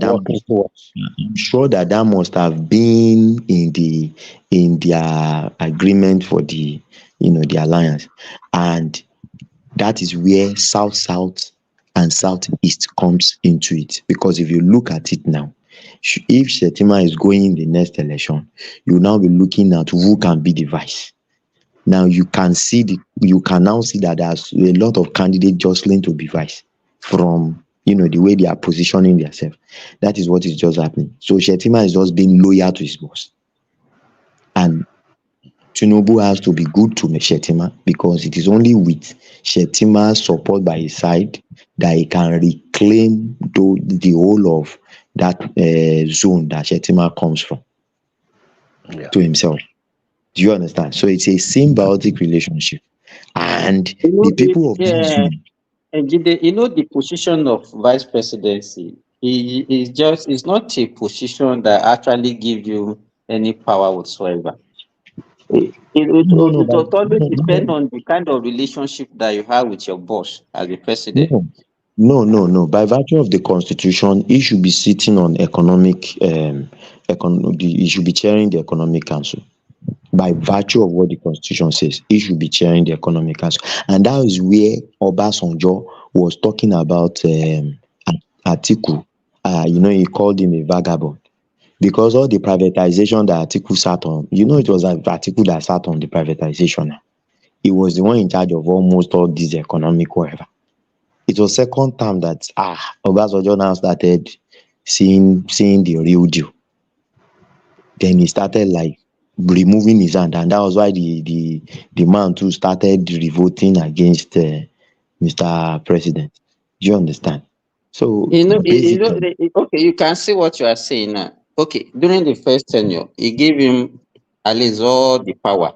Let me tell you, whatever you achieve as vice president still depends on the relationship that you have with the president. You understand? And you cannot be working against the vision of the president. Whatever you are doing must be aligned with what the vision of your boss. You understand?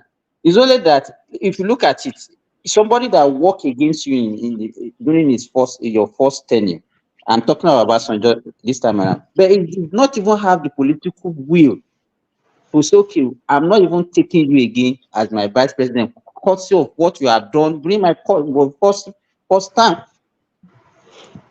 You don't know what happened. You know that, you see, Obasanjo was also using Atiku to get some votes from the North. See, this thing is calculation. It's always a game of mathematics. You understand? You get what I'm trying to say? So it's just like now, if Tinubu goes for the next election, see, and that's what I was trying to say. Wike is winning FCT. The question of 25% will not come into it FCC. Now he's doing Lagos Calabar Coast Highway. He will continue to do it.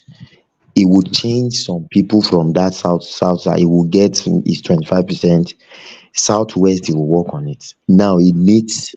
I don't think we need to be talking about what we should be talking about. There is a problem now. How can we solve? No, we are not. We should forget about the election, who wins or whoever wins. You were the one that brought it up.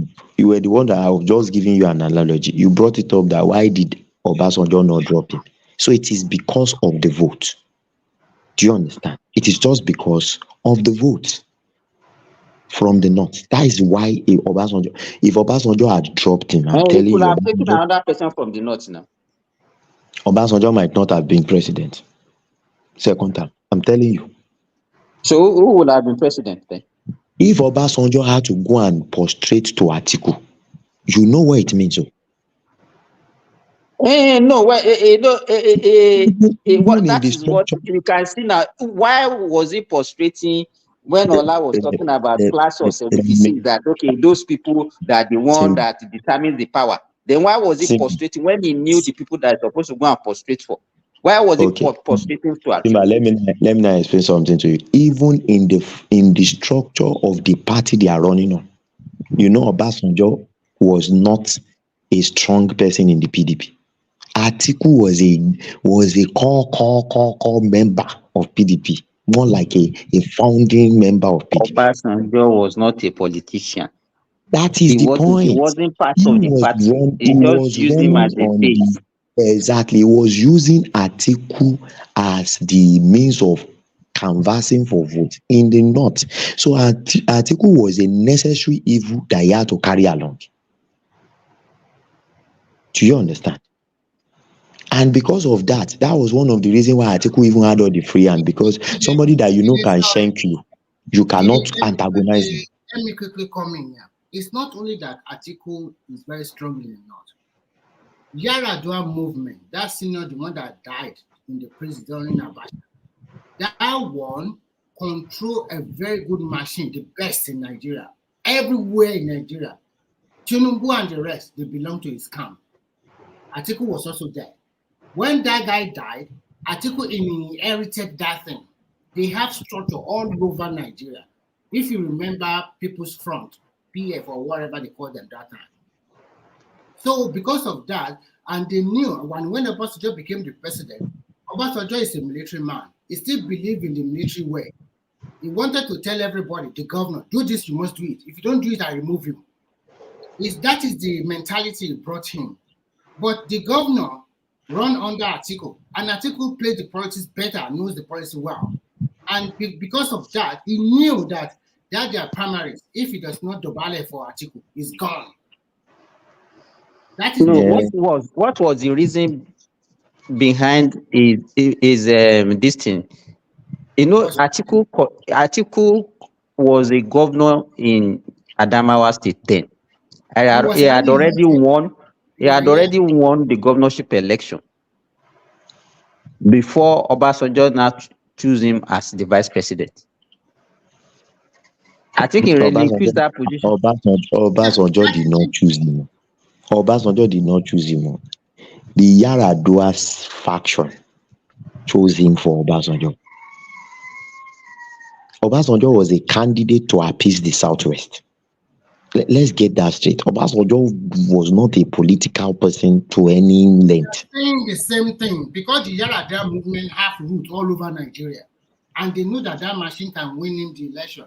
So the issue. What you are saying, I understand it. I knew that was what happened. But for them to choose Atiku, they were preparing him for something. Do you understand what I'm saying? Obviously. They were preparing him for something. It wasn't as if they just be the vice president. After the vice presidency, you go. They were preparing him to become the president of Nigeria. Obviously, you are right. Obasanjo said it openly. It's even on YouTube. He said, when I pick Atiku, he said, why did I pick him? He said, because I was expecting him to succeed me. He said, but his corruption is the only reason that is moving against him. So he said it. He said he picked him. It's on YouTube if you search. So that's why I'm saying that sometimes when we say something, let us just make sure we get the fact and figure right. You know, Obasanjo is aware of his former deputy, Yadra, because even when they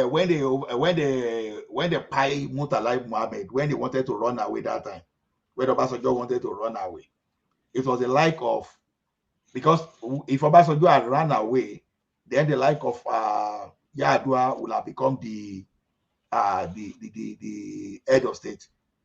The like of Dajuma say, Oga, you cannot run.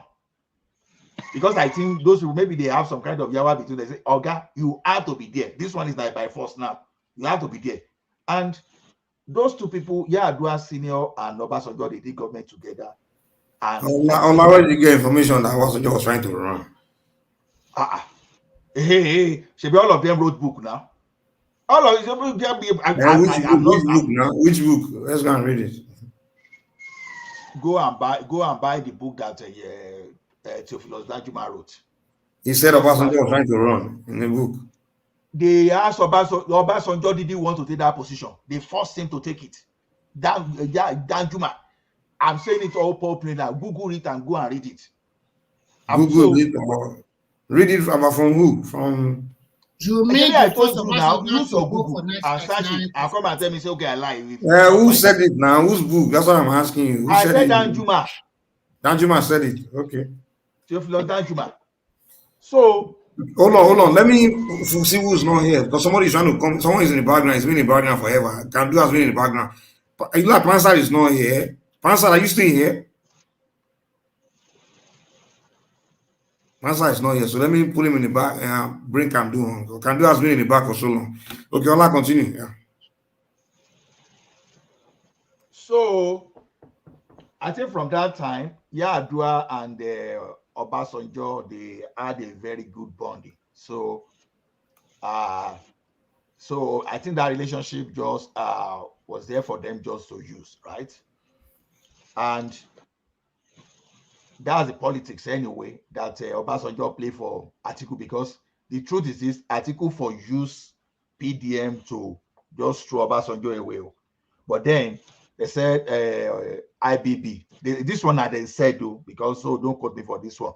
They said IBB, Abubakar, and there's one other guy, Danjuma.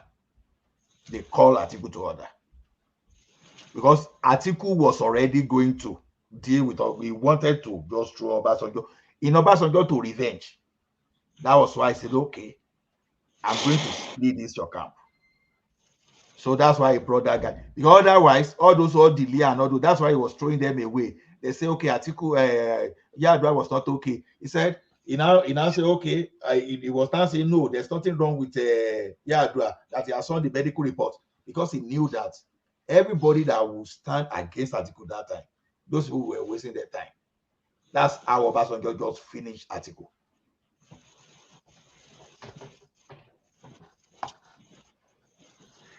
Yes, good morning, everyone.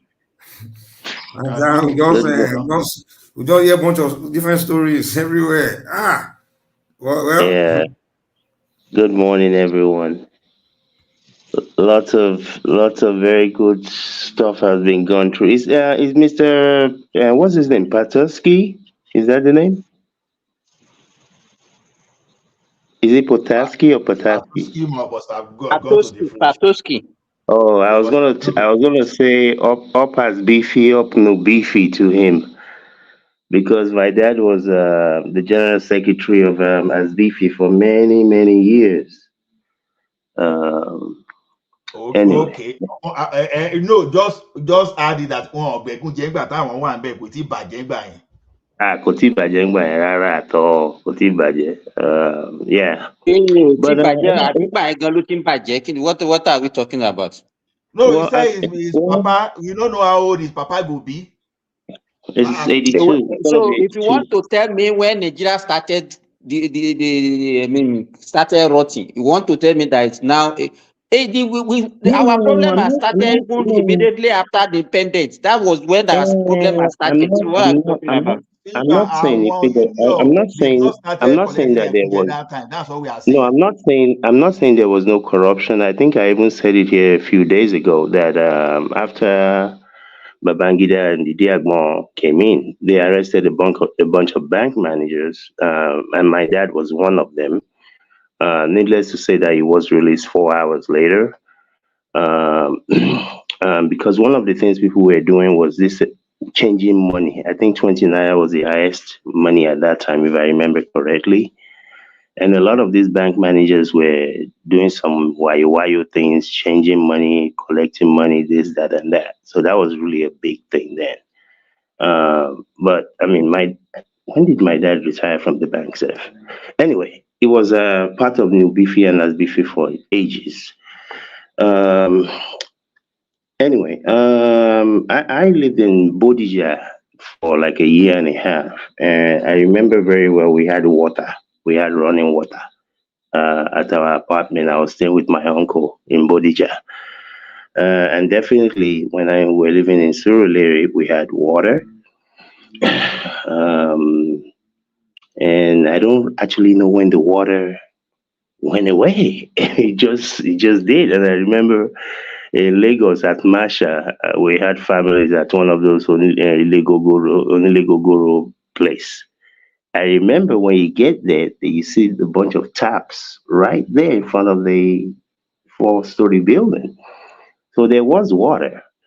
But I think one of the things that we don't go into when we talk about all these different things, be it power, be it water, be it different things that were being provided by the local government, is the population as well. You know, our population has ballooned from, I think, 80 million or so in 1970 something We went from 80, quickly we got to 120 something. Very quickly, they're talking about 180, and then before you know it, it's 200 or 200 plus. And a lot of those things, when I sit there and look back at them, is that a lot of those, be it water, be it power, there's not been an increase in the availability and Hey, can do, production. sorry, can do, just 1 second. Ola, did Obasanjo support Buhari at any point in time in history? Because I wonder why one Chiku saying this. I thought Obasanjo always hated Buhari. Yes, it's supported. When in 2014 when they took this Tinubu and Against Jonathan. Yeah, they went to he actually tore up his PDP. Yeah, he tore up his card that day. He tore up the card. Oh, but that's not more of it. I don't think that was support for. Well, people always count anyone that was against Jonathan. People always counting as if you're No. There's a whole story behind that. It wasn't just being against Jonathan. It was because of the way the economy was going. It wasn't that's because what I'm saying. People always think everyone that didn't like Jonathan. No, I remember that. I remember he had a small lecture about that. The reason why he was going to support Buhari. Oh, because of okay.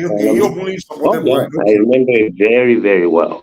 So, but again, like I was saying, a lot of these things, you see, you cannot have an 80 million or 120 million population with 4,000 megawatts and still think you're going to be able to supply electricity to 200 million people with 4,000 megawatts.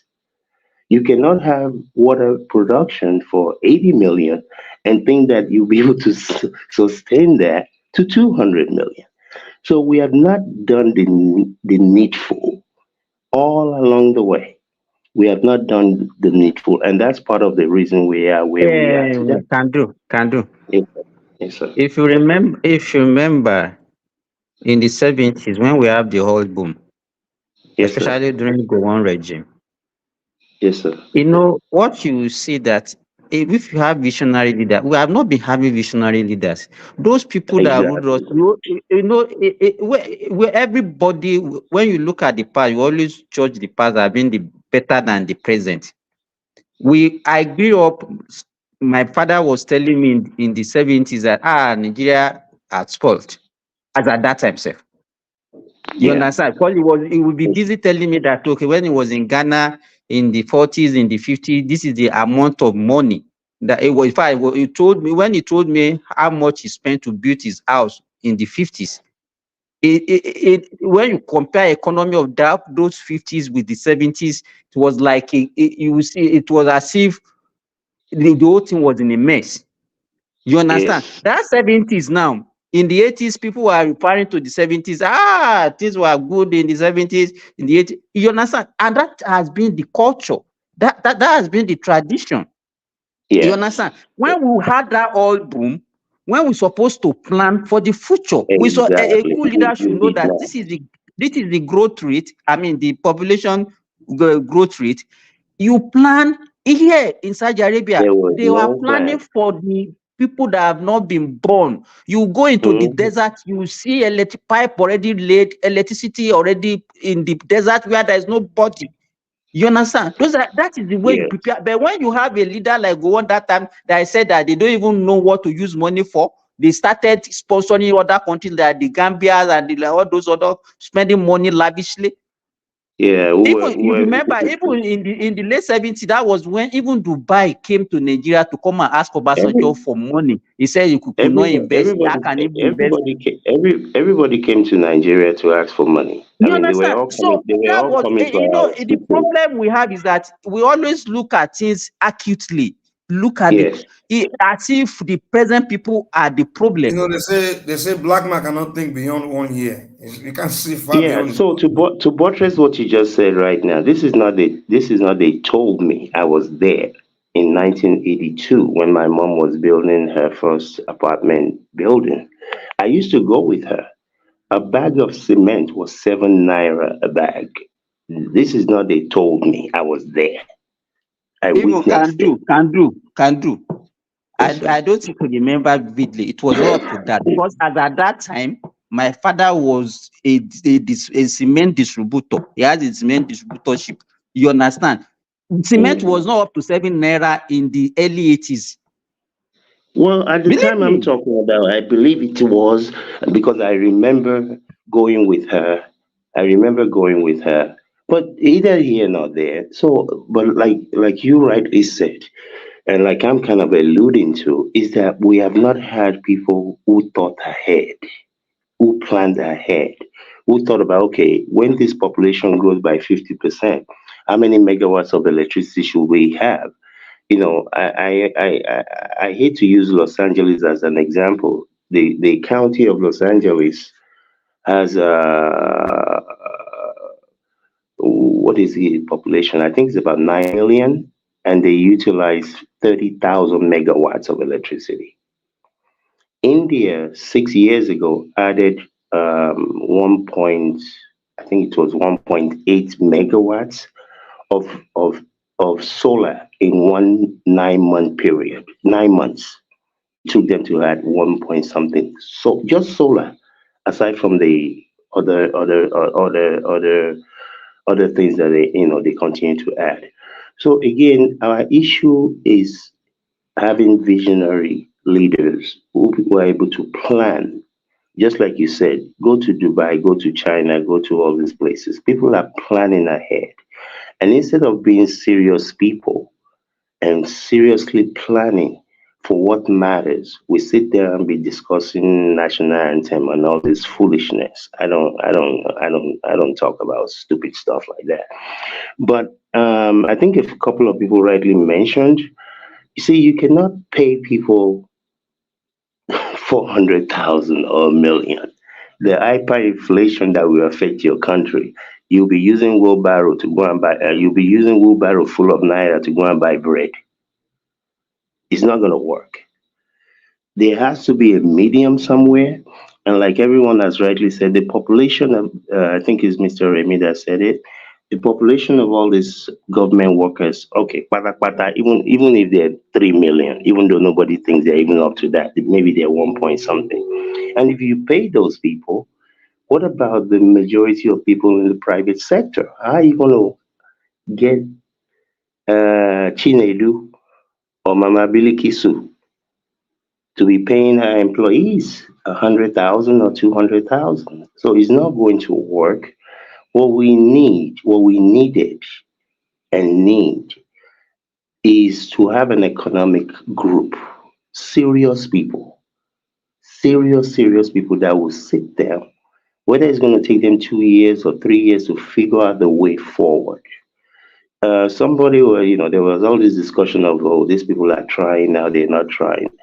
I remember the day they said, the court said Tinubu was the president. I was on this panel, and I said, in my opinion, what they need to do is to go to the bread right away, go to the bread basket of Nigeria and go and get thousands and thousands, maybe even tens of thousands of farmland. Employ, I don't care how many number of all these youths that don't have a job.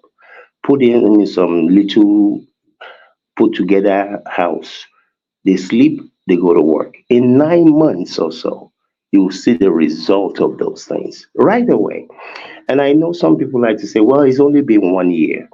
And my tax to those people is this. This Tinubu and the gang were part of this APC. And I think if I'm correct, he was the national chairman at some point. So how these people did not see this? I've said this many times on this panel and at the other house. 8 years ago, I was screaming to everybody that will listen. This naira is going to go to 1,000 to 1. At that time, it was 187. How these people didn't see this baffles me. When I was in Nigeria a couple of months ago, and the naira came to hold on, real quickly. I will let you come in a second. and the naira got to 1,200. I was in Nigeria. I called. I said this thing is going to go to 2,500. Not because I hate Nigeria. I'm looking at the metrics. We're at 1,500 right now, at 1,485. The thing that is No, going to Mike, if make you are this there, thing come Jide wants down to is comment. not He's asking there. you. Oh, sorry. The thing that is going to make this thing come down is not there. How it's going to be there, honestly, I don't know. If anybody understands what's happening in Niger, is this black American guy that brought in conjunction in working with the Niger state government that brought all these tractors over there.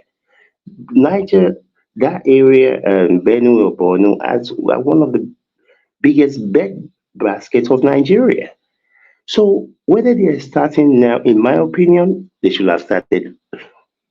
They should have landed ready to go.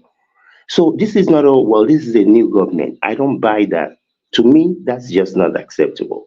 Yeah, it's a new government, but this, at least the upper echelon of the current party, were part of Buhari's administration. I'm not saying that they should have locked him up in a room and make him do anything, but they should have been able to figure this out.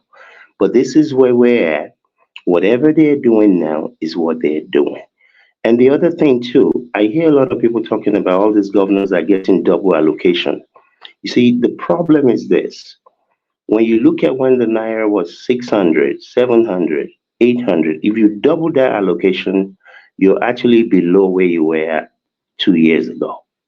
So you're getting quote unquote more money, but the buying power, and I'm not talking in terms of dollars, in Naira, because the person that is going to bake bread, the person that is going to do puff puff, the person that is going to do this, do that, they have to buy a lot of those items that are imported from other countries at a higher price.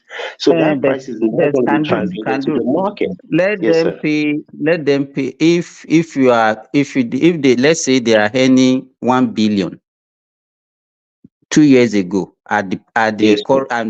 at the rate, I mean the dollar rate then. If they have Yes. doubled it because yes, the value, let them even give them that cash. You understand what I'm saying? You cannot remain Yes, sir. paying the same amount you are paying 2 years ago. Pay what you have now. Pay it because at least you are, whether in terms of quantity, not value this time around, you are earning Yes. more than what you are earning. Let them increase Yes. it that way also. Yeah, Simba, in addition, they are also Yes. You generating. understand? You understand my mathematics can do. They Yes, are sir. Yes, sir. generating Yes, sir. Yes, sir. Let them do, it's only when they want to do capital project that you can be saying, okay, the value, yes, but let them pay. let them pay. Oh, Simba, I totally They are also agree. I generating totally high. agree. Look at some states still paying can do. 18,000 to today. Why? For Yes, God's sir. sake. Why are they paying Okay, 18,000 to today? They are can do. generating 18,000. If if I may come in this way, Yes, you sir. see, you said something earlier that I've always been stressing on this platform. Nigeria didn't get to this point today. It was a ticking time Absolutely. bomb. We've just gotten to a point where there's no way out again. It's now tight. Okay, Yes. and this is what I was trying to say. Now, only to help Mandela during the time of apartheid and or whatever, Nigeria alone contributed like $61 billion Jesus. in that time's money. I found When out my that thing is actually not like I used to say that stuff to. I later found out that stuff's not true. No. There was a point where civil servants were contributing money.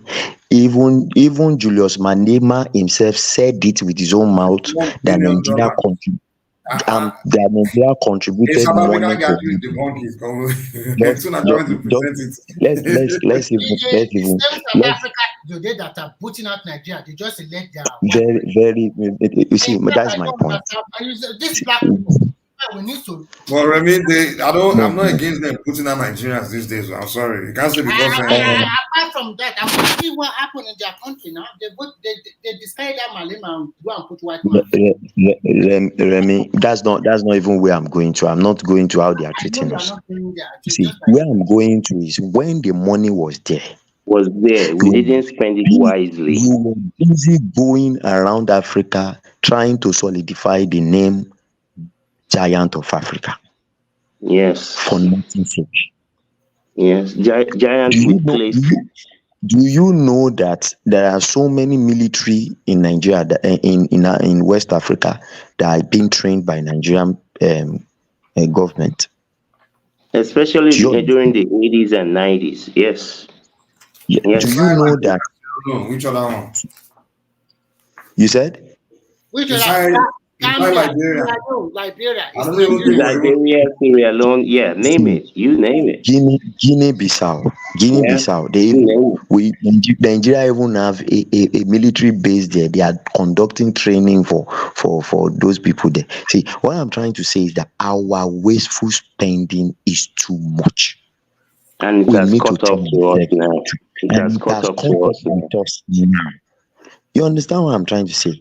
See, all these governors now, yes, they don't have money. Why can't they borrow? They can borrow to do overhead bridge, borrow to start a big farm, borrow.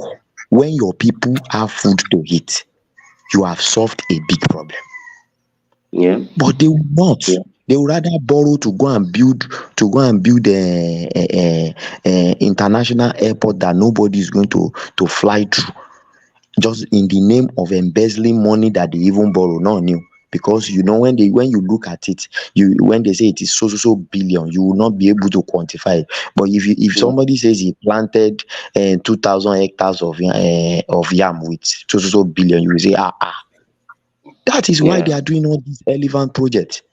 The truth is our wasteful spending is too much. Nigeria is so wasteful that some African countries are even owing us and we are not even asking for our money. Ghana is owing us gas and you are not asking for your money. And these people are so comfortable. You know, I never knew that Ghana was owing us until when they started Nigeria Must Go and they were locking Nigerian shops and you know, Buhari visited Ghana. What goes around comes around. No, she better not live alone in the early 80s. You forgot Ghana Must Go. You know, I want to. I want to call now. They were the one that sent us back in 1969 now. In the 80s? 1969. Wait, can do. Ghana was the first to send Nigeria away from their country. Okay, they were the correct. In 1969, Busia, that was the name of their president, then Busia. Yes, Nigeria Must Go came before Ghana Must Go. I stand corrected. So you understand, when they were locking the shop of Igbo people in their country, saying that they are stealing their business, they are doing this. You know, Buhari visited them, and the man only reminded them that they are owing us, I think, then $180-something million or so for gas. And you are not collecting your money, and you are doing nonsense, big brother. And these people are ridiculing left, right, and center. But it was not the same thing South Africa is doing to us. But you know, is even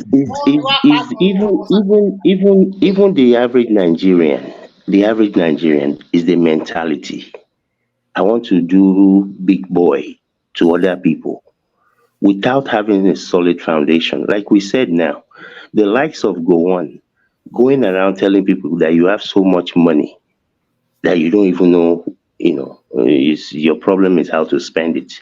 While the Saudi Arabias and all the Emirates of the world that didn't even have money then, look at how well they've done when the money came to them. No, it was the same time. It was the same time that all the. In fact, it was even in 1871 that Qatar got the gas that made them what they are, the best country today in the whole world.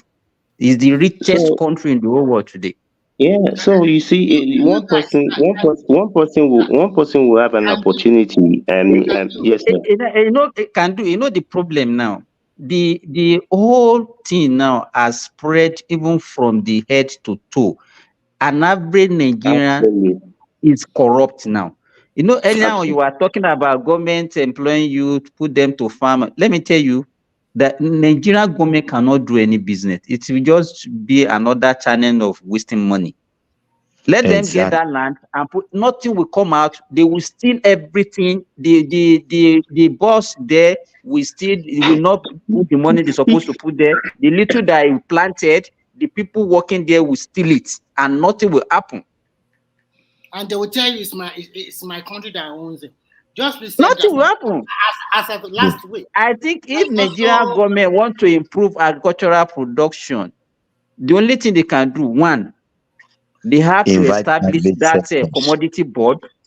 Two, you understand? Let me tell you, our problem in Nigeria, though we can say production, but it's not even majorly production. It's storage. Yes. You understand? Yes. So if then the other thing is, let me say this. The other thing is, well, if you farm in Nigeria, can do.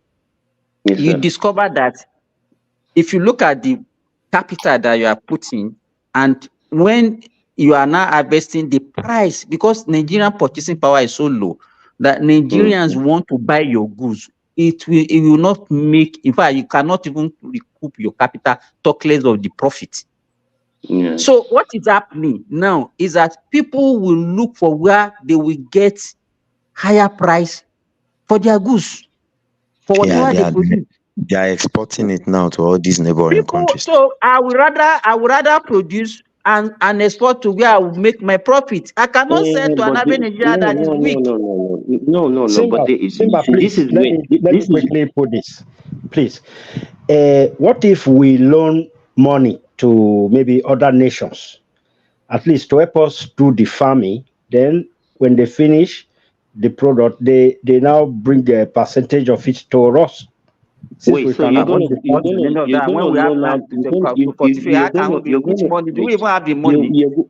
you're gonna go and loan money that you're borrowing. Exactly. Since we cannot do the farming now, our people we can do the farming. It's not what we are saying. Didn't get it. We can do the farming, but it's not government that will do the farming. It's Nigerians that will do the farming.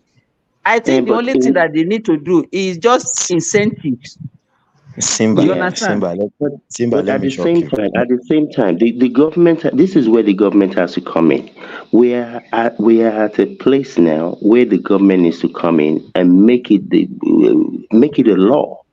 You are not allowed to export certain food products, and if you no. Let can do is you cannot do that. Oh, okay. So how will you encourage people to even do the farming? So everybody will leave it because it's not profitable. No, you cannot, because if you're exporting it, you're making. I mean, you're creating jobs. I'm a farmer. If I produce, you understand. So you want me to go bankrupt? No, I didn't say everything. Basic things. Yes, sir. See, we are already in a big crossroad, because the major problem that is not helping this whole matter is the value of the naira. Okay. Yes. So since the cedis, the francs, or the CFA that they are spending in Benin Republic is stronger than Nigerian naira, all the food produced in Nigeria will find its way to Benin Republic rather than stay in Nigeria. Okay. And then so hold on. What happens to the cost of produce for the common person in Nigeria in that respect?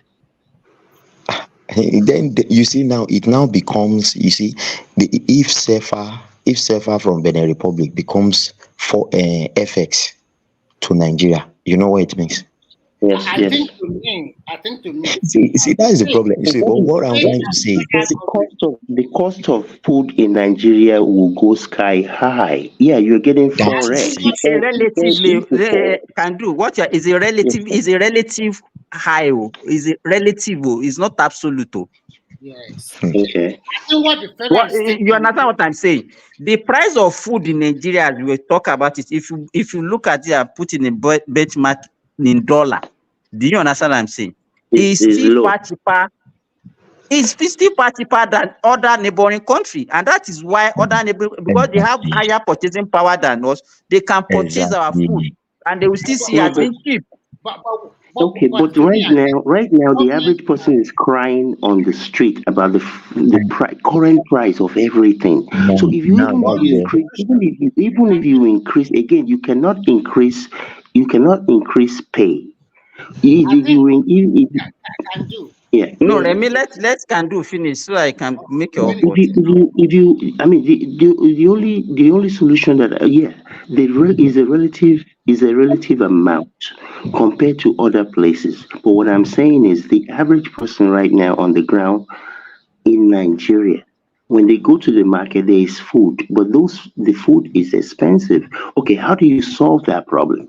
You cannot solve it by increasing wages because the percentage of people that you can increase wages for, even if you say you agree, is very, very minute. You can't get No, private. the way, let me tell you, the way it goes is this. If you increase it, let me tell you, I could remember vividly when Obasanjo increases wages during his tenure. What will happen is that you increase the purchasing power of the, because Nigeria is generally Nigeria is a civil servant country. Whatever money you see in any other sector is what the government put out there, maybe by doing some construction project and pay salary. So everything still resided around government. You understand? No, So I disagree with you. Simba, I disagree with you. I disagree. Okay, okay, you say you disagree. Okay, how will an artisan, somebody who's a bricklayer, you understand, bricklayer, how will he get money if you discover that people will say, during the at the beginning of the month, the goods and services people used to, sales, and then people used to get job. By the time it's getting to the middle and the end of the month, everything will just remain silent. Simba, so what do you think happened? Simba, let me explain it. Sorry, Remy. Sorry. Let me explain it in one word. If they increase the salary of workers, you are not increasing the purchasing power of the worker. Okay, because inflation. Because one, the value of the naira is down already, and then people also, the price of goods will also go up, and there will be hyperinflation. See, the only thing you can do. Let me tell you, the inflation is already there. What we need, let me tell you. Let me tell you what the government can do. What the government can do is to create a situation of saturation, food saturation. Yes. By so doing, forcing down the price. Well, you can't do that. You can't do that by exporting food. Exactly. Let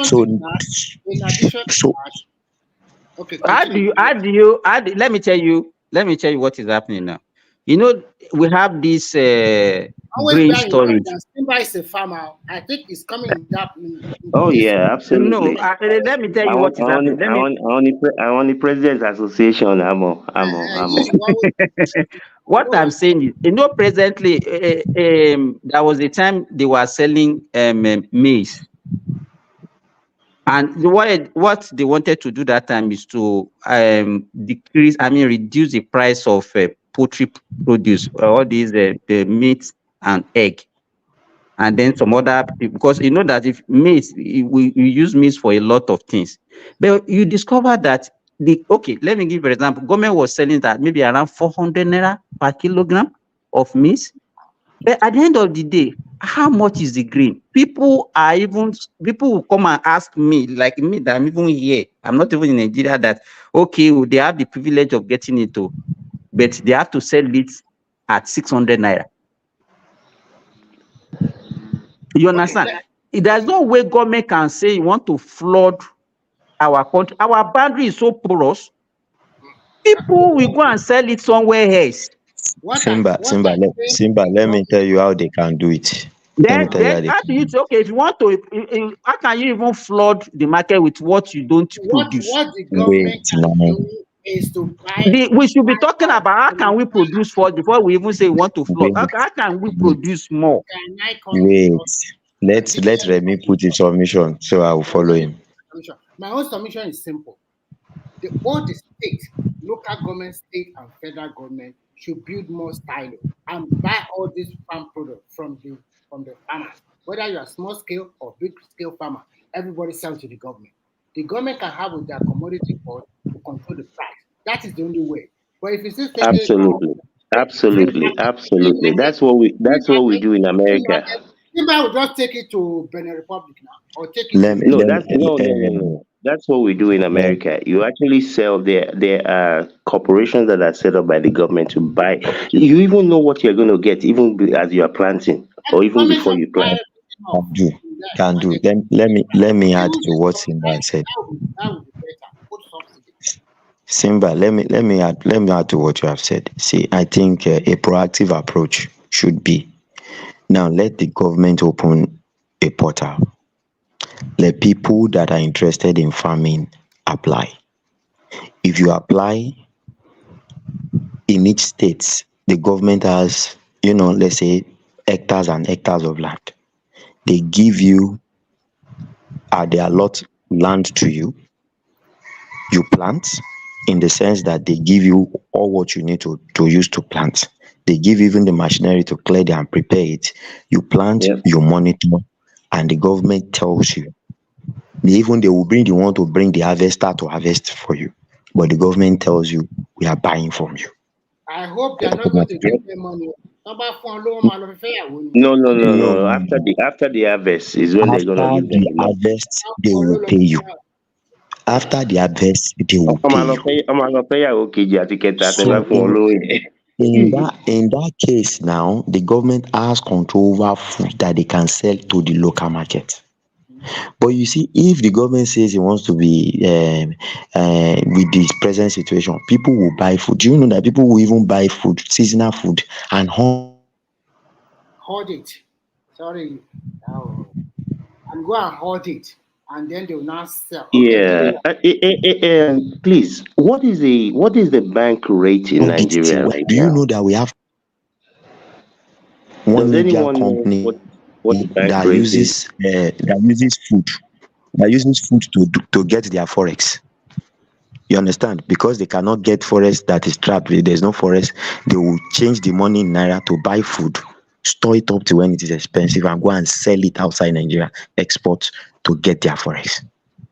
Well, if the government is coming, and that has to be illegal. You are an enemy of the state. I understand you're trying to do already on that Indian company. I read of it somewhere. You're an enemy of the state at that point. Apart from that, Jide and Kanjo, do you know that how many containers are leaving Nigeria? Containers of yam to China, because they are using it for starch in their factory. They are importing a lot of yam from Nigeria since that almost about 8 years ago now, because they can get a lot of stuff from yam. So they are importing a lot. And not only that, look at that. If you go to Nigeria, what do you call it now? Seaport, come and see the quantity of container. Even here in Finland, container just coming. I was just asking myself, where are they getting all this food? Yam, plantain, everything from Nigeria, all over Europe, all over America, Canada, Mexico, all over the world. And you are telling us that unless the government is buying it up from them, and then they will close our border very well, and we manage our border very well. I mean, we're at a critical point. It's some serious decision needs to be made. These all the fault. You know what they did yesterday? What do you think they did yesterday with the Labour? They called them for a meeting with the Secretary to the Federal Government. Immediately, soldiers surrounded them. Today, we must find solution to it. That is why at the end of the day, they were able to come out that, okay, we are going to pay you more than 60,000. 1 week, go and finalize it. That is the way it should be. Well, if you want to play politics or play prank, we also do it to our might. You are the federal government. You cannot just be putting your hand and be telling us that stupid democracy anywhere, that human rights or something like that. Come on. I know we've had this conversation a few times here. They need to, I would think they need to pour serious money into the Agricultural Development Bank, so that rate, it will only be for the agricultural sector, maybe even extend it to food processing and storage. I think to me, even if they pour more money to that, they should not give an added Nigeria cash, direct cash. No cash. Machinery, whatever. Yeah. How would they pay back? By the government will buy the product from them when it is harvested. No can do. When you mention, I don't want government to even get themselves involved in any type of business, whether they are buying or they are selling. But in Europe, the European Union set prices on commodities in Europe. In America, if you look at our own peculiarity, can do. I know, sir. I know. Let me tell you, in Nigeria, they will buy, let's say they will buy 10 tons and claim that it's 20 tons that they buy. They at the end of the day, the 10 tons even disappear. Build more prison. You don't even need prison. You go and put them in Zaria under the sun. You go and put them in Zaria under the sun. If other people can do it, are we so special? In America, most of the farmers sell to boards that are created by the government. They sell to those boards. I agree with you. You know, let me tell you, as a farmer, you should know that if I produce 10 tons of maize, this is how much I'm going to make. So even before, you understand, in Nigeria, you can't predict what you will see. Exactly, and that's why we're suggesting this agricultural development bank. It will be very low interest loan. We'll have to show if they can make it a private, if they can create something like a PPP or private company that can be doing that, I think it will be better rather than government getting involved. Have a commodity board, Simba. During the whole time, the commodity board will negotiate with the farmers, and they already have that this is how much we are going to buy your product, your farm produce after harvesting. I think it's fair game. That is how it is done. That is what the European Union does. That is what America does. The farmers, everybody have a ready-made buyer for your farm everybody knows what the per ton world market price of maize is. Everybody knows. So you already have an idea of what they're going to pay you. Even with that what farmers do here is they take that to banks to go and get loans. You know, I remember because everybody understand what the output is going to be. Can do. I remember one old man, not very old that time. He has like a 4 plot of land, and what does he plant at that time? Only cabbage and lettuce for salad, and carrots. That's the product that guy. And every time this man is driving a very good car and have a house, and I was with this just little farm, 4 plots. When he has a ready-made buyer. I think he sell to hotels and the rest during those times. All those white GRA area in Ibadan. He just sell to directly, no middleman, nothing. So through that way, no trouble at all. It was able to do whatever. We need to get. They need to get serious. So the time, the time for playing has been over since the 70s. We have to color more forward or whatever. And if you do anyhow, you go and put you in the middle of this Zaria somewhere in a tent. We're not even going to build a jail tent. No, we are at critical mass. You see, this is one of the things I look at. Based on the numbers, we're going to be about 400 million by 2050. 400 million people. How are you going to feed this people? Can do. When we talk about look at Nigeria now as of today. Yes, let's just ask ourselves a good question. Who are those people that are tilling the land, that are producing food in large quantity? Is it not the Hausa or the northern part of Nigeria? Yes. And then when you look at the south, how many of us are even working in white collar job? Most Yoruba land is like if they work as a civil servant, they have a small shop. They still have 2 or 3 other people. Yes. That is those Yoruba that are really surviving very well in Nigeria in their own locality. And we have a lot of Nigerians that what they know is to complain every day. It's the government, they will complain tired. Even if you give them opportunity, they want to make more than the owner immediately. The mentality is so terrible that everybody thinks, I just want to blow. Any available opportunity, I just want to cash out. So there is nothing like dignity anymore. Yeah, and that's part of our peculiarities as well. We believe that we invest 1 million, we must make 2 million in a year. That's not how it's done anywhere in the world that I know of. Because we want to be able to go and spend money and let everybody see you. The best thing we can do for now, at least a country that can feed its population, at least the thinking will be less, the trouble will be less. At least I have food to eat. It's not about food anymore. But like I said, they need, maybe, you see, this is part of what I've been saying, that whether it is this government or the next one, they need to be carrying people along. This is what we're doing. This is where we are doing it. This is how Okay. many people are involved. So that even if people don't see it today, they know it be 6 months from now, 9 months from now, a year from now. This is what you're doing. Can do. Look at that Niger State government. Use the Yeah. state, the biggest land in Nigeria. They bought a lot of and Remy, everything. What are our people in the southwest? What are we doing? I think we also have wait, Remy, let me tell you. How many people listen to the only social media that government has is NTA.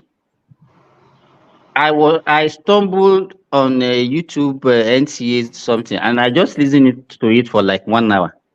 That time they were talking about the rail. You understand? They were that they are now saying that maybe by June, by this June or so, that we have train running from Lagos to Kano. They have already test run it with both the passenger and cargo. You understand? There are so many But that things that cannot is be an going on, excuse. but no, just wait. But What I'm saying is this is the issue is I agree with you that the people working with them, the media people there, they're supposed to work more to let people know what the government is doing. They are not doing enough. Is it from Abuja to Kano or Kaduna to Kano? From Lagos to Kano. From Lagos Yes, to they Kano. started taking container from Lagos to Ibadan already. There is an existing narrow gauge. There is an existing narrow gauge that has been there since the time of colonial. They have already repaired that one. They have tested it. You understand? Okay, but what I'm saying is you narrated now that NTA. Should be all of these people have media people. I'm not talking about the TV stations or the newspaper. They have media heads.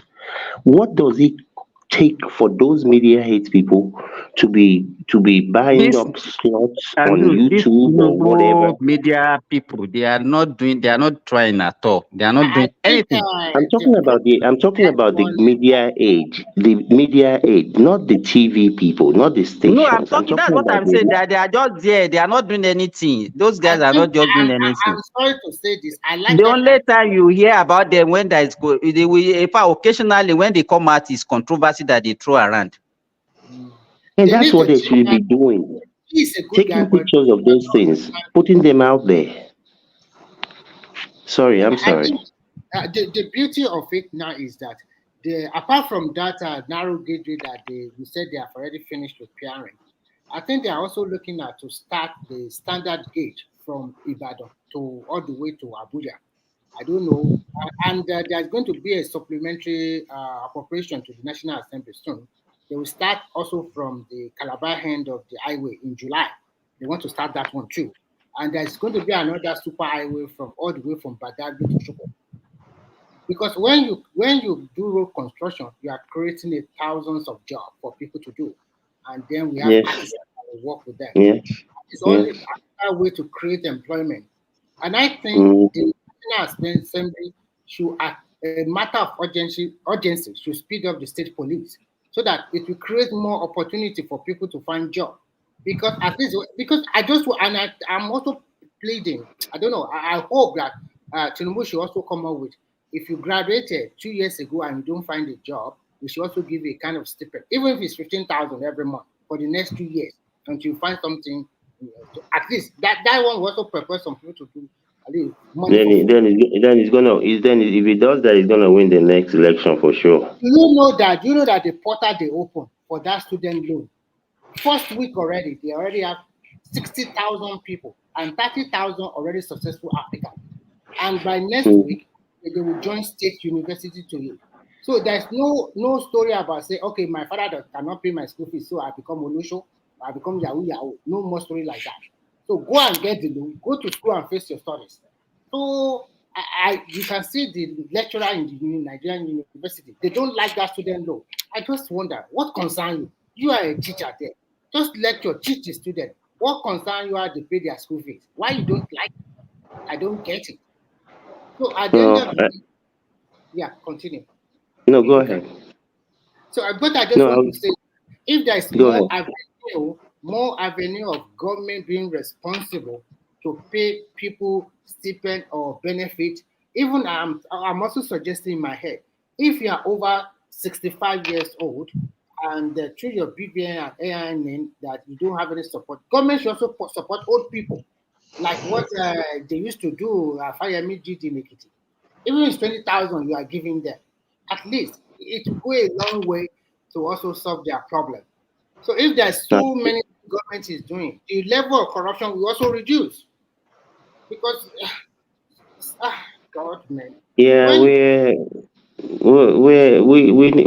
need to wake up. We need to wake up, Instead of honestly. us fighting among ourselves, doing something, people who should come out with different ideas, different solutions. They also listen to all this platform.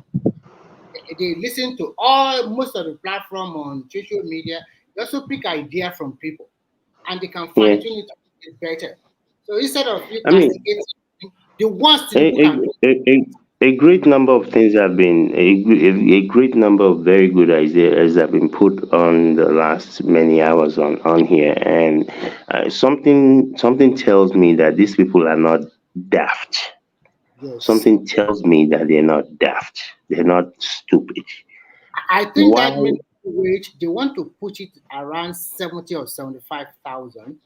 The federal government is also willing to pay up to 100,000, but the state refused because they will look But at their. again, like we said, I don't know how that is going to work, because that's even if all the states and the federal, they all agree to be paying whatever the number is, how does that translate to the private sector, which is the primary employer of labor?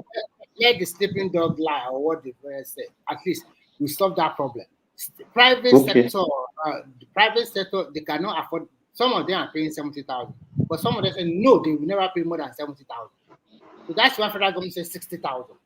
So give or take, no matter what happened, within 60 to 100,000, within that range, something will come up. Yeah. So you talking about 400,000 is unrealizable at all. It's too ridiculous. No, that number, you can't even do that. Your economy is going to crash. That's not even an option. They It will should. crash the economy. They should I just upgrade. want to quickly say this. For the beauty of it, we just discovered that let Ogun State have a huge abundance of natural gas again. Sooner or later, if they start exploring, Ogun State will also become oil producing state. I mean, Europe is begging. Europe is begging everybody for natural gas. If you have it, there's no reason why you should not be extracting it. I will advise you to go to YouTube and punch in that and search. They are already constructing the pipeline. It's going to be ready by the end of this year or early next year. So Nigerian gas, from Nigerian gas all the way, passing through Morocco, Algeria, all the way to Europe. Nigeria was not another two African country. They also want to benefit from that gas. Are they really building it? Are they building it right now? They're about to finish it. Not even building. They're about to finish it. Yes. About to pipeline from south all across Nigeria to all the way from Nigeria. They started during Buhari regime. This is a Nigeria and African Development Bank project. So is there a picture or a video that shows that they are? No. This is not picture. You go to YouTube. You can type in the gas pipeline from Nigeria to Europe. There's a video about it. There's a documentary about it. You will see everything by yourself. I think by early next year, we should start shipping our gas from Nigeria all the way to Europe. That is one of the reasons that Nigeria is playing like in the middle between the BRICS nation and the Western nation. And that is why South Africa and the rest, they are blocking Nigeria not to really partake in that thing, okay? That is why they don't want Nigeria to be a member of a BRICS nation. So at the end of the day, if we started exporting our gas to all these countries, to Europe, that is additional income for that country. Because Nigeria is more of gas, or more of gas. Yeah, we're more a gas nation than crude oil. And I think another thing, this government, you might say whatever you are saying, but they are also trying their best. There's now more alternative stations where you can convert you can convert your vehicle to use CNG gases, CNG gas. So you can go to some. They want to put in more petrol stations. You can go there, get the cylinder at your trunk of your car, and the government is subsidizing by 50% of the cost of using that.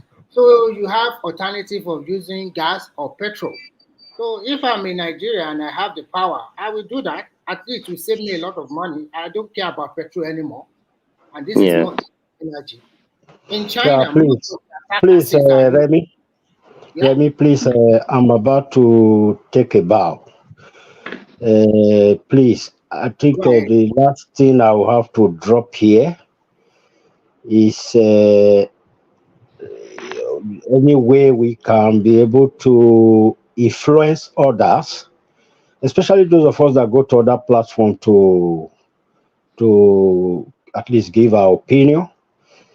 It's that time we begin to plead with our fellow citizen to at least, I know that when we criticize the government, it's a good thing, but I think at least this time we should all try and begin to, talk positivity to these people also.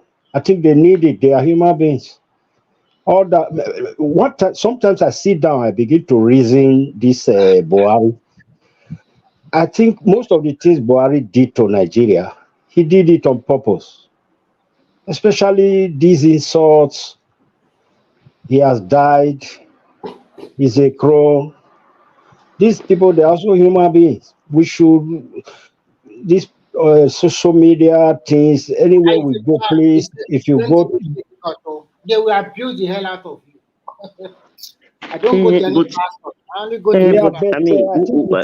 to what type of people sit around and be talking about this is not the real Buhari? I can't even have a conversation with anybody like that. It's not. Where do you even start? This Tinubu you see there, he is the president of the country, and he's holding in his arm more than 2-point-something million people. So just insulting him, I don't think is enough. Insulting him is enough, or coming to social media to come and put a lot of lies there. Who is speaking? I beg. Isaac Black. Okay, Mr. Isaac. Why do you care who insults anybody? What these people need to do is do their job. Why do I care if you insult whoever? They should go there, do their job. Where this is a critical time. Whether you insult Microsoft, they will still do their job. Whether you curse Nvidia, they will still put out their product. I mean, all this foolishness that somebody who cares who insult people? I mean, me, I don't really. It's.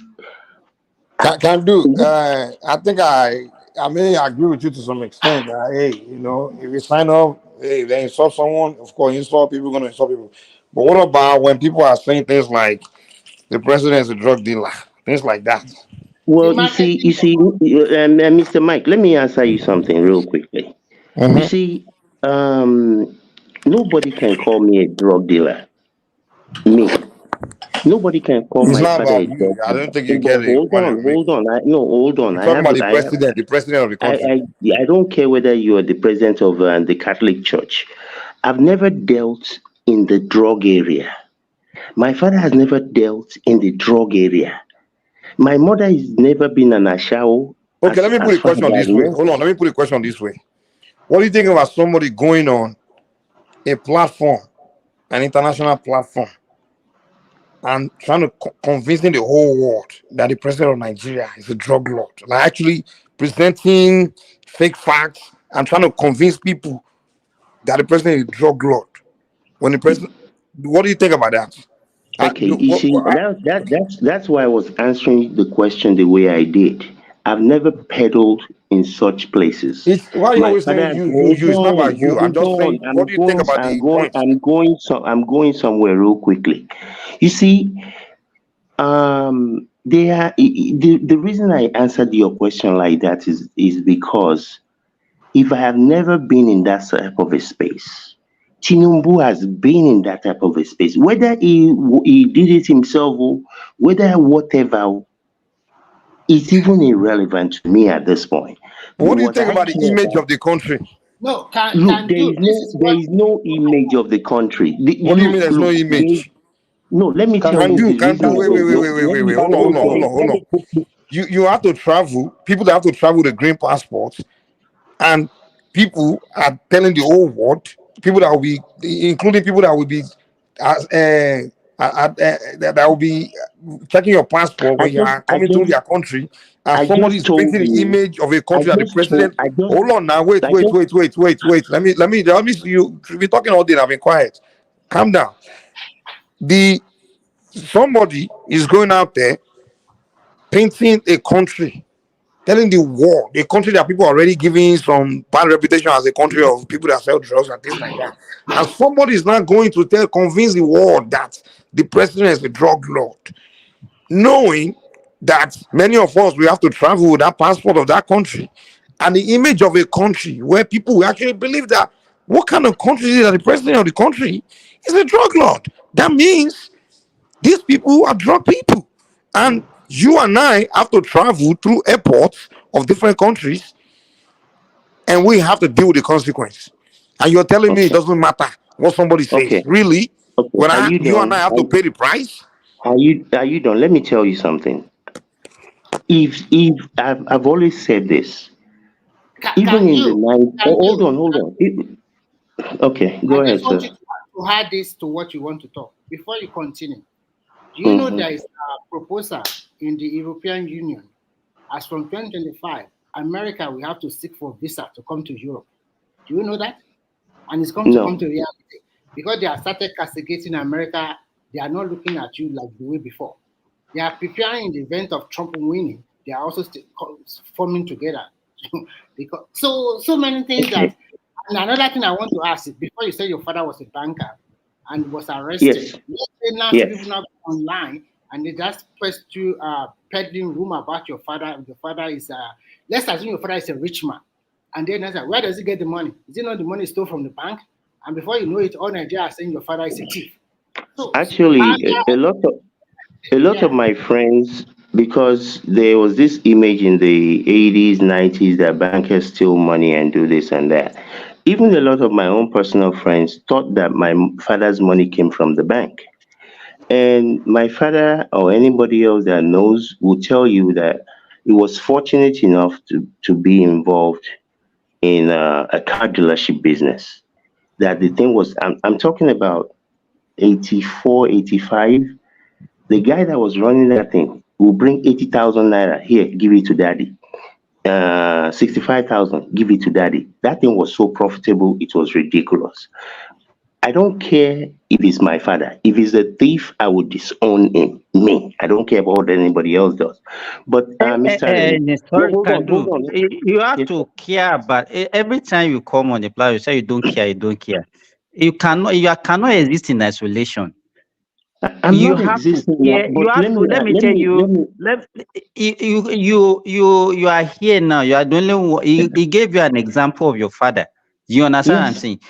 yes. If your father want to go into politics now, do you know what they can say and do and even manufacture even things that he has done and things that he has never done in his life? They will paint it. They will paint it black. I hear you. Number one, my father will not never go into such a field because he understands.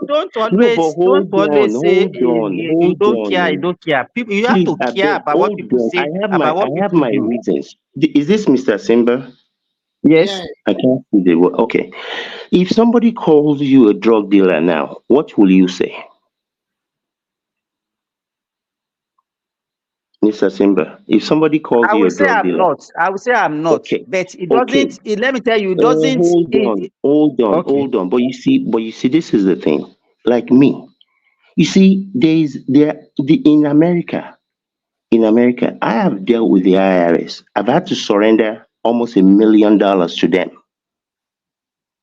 because I was I was doing the business I was doing and I was not paying taxes. If I was doing the things I was supposed to do, paying the taxes that I was supposed to be paying at that time, there is no way they could have come to my door. But because my hands were not fully clean. So if somebody says Mr. Bola Ahmed Tinubu is a drug dealer, you see, you don't forfeit for whatever reason, convenience. I don't want to deal with this headache. You don't forfeit $495,000 to the Drug Enforcement Agency for no reason. Whether you are directly involved, Let's even you're not. assume that it was a drug dealer. Let's assume Uh-huh. that. Uh-huh. Does it make sense for a Nigerian to now go and be telling or go on a platform such as, you know who George Galloway is? No. Oh my God. No. George Galloway is No, I don't. basically is a British media, big media guy. Has a platform of millions, like usually international, the whole world, people all over the world watching. Okay. And this obedient guy went there and literally to tell him and tell the world and started convincing everybody, convincing that the president of Nigeria is a drug lord. And I'm like, even if your president is a drug lord, what relevant is it for you to go there? I don't mind him saying it among Nigerians or maybe whatever, talk shit. But why would you go there to go and say, what is he trying to achieve? Wait, can do. What? Let me land now. There's no way you can't even see and defend that or even say it doesn't matter. It does matter because that alone affects you and I. That affects you and I. It doesn't When a affect me. Nigerian, It doesn't affect me. It doesn't it affect me. does. If you like, You call carry me a okay, drug maybe you dealer. don't carry Nigerian passport anymore. No, it's not. look, Everything is not about you. Everything is about you. You look at the common people. You look at everybody. Don't everything is not Can do surround. as long as it doesn't affect can do doesn't care. No, The rest of Nigerians can go to hell. Everyone that will go to every that's Nigerian will not be treated like crap in Indian airports, in Pakistan, in Malaysia airports. Every Nigerian will be rough and do. You don't care because it doesn't because you are not going there. No, Right? that's not what I said. No, that's not what I That's what said. you're What telling I us said. now because it doesn't affect you. You don't care. Let me expatiate. Let me expatiate. I asked somebody, I said, if somebody called him a drug dealer, what will he do? He said he's not a drug dealer.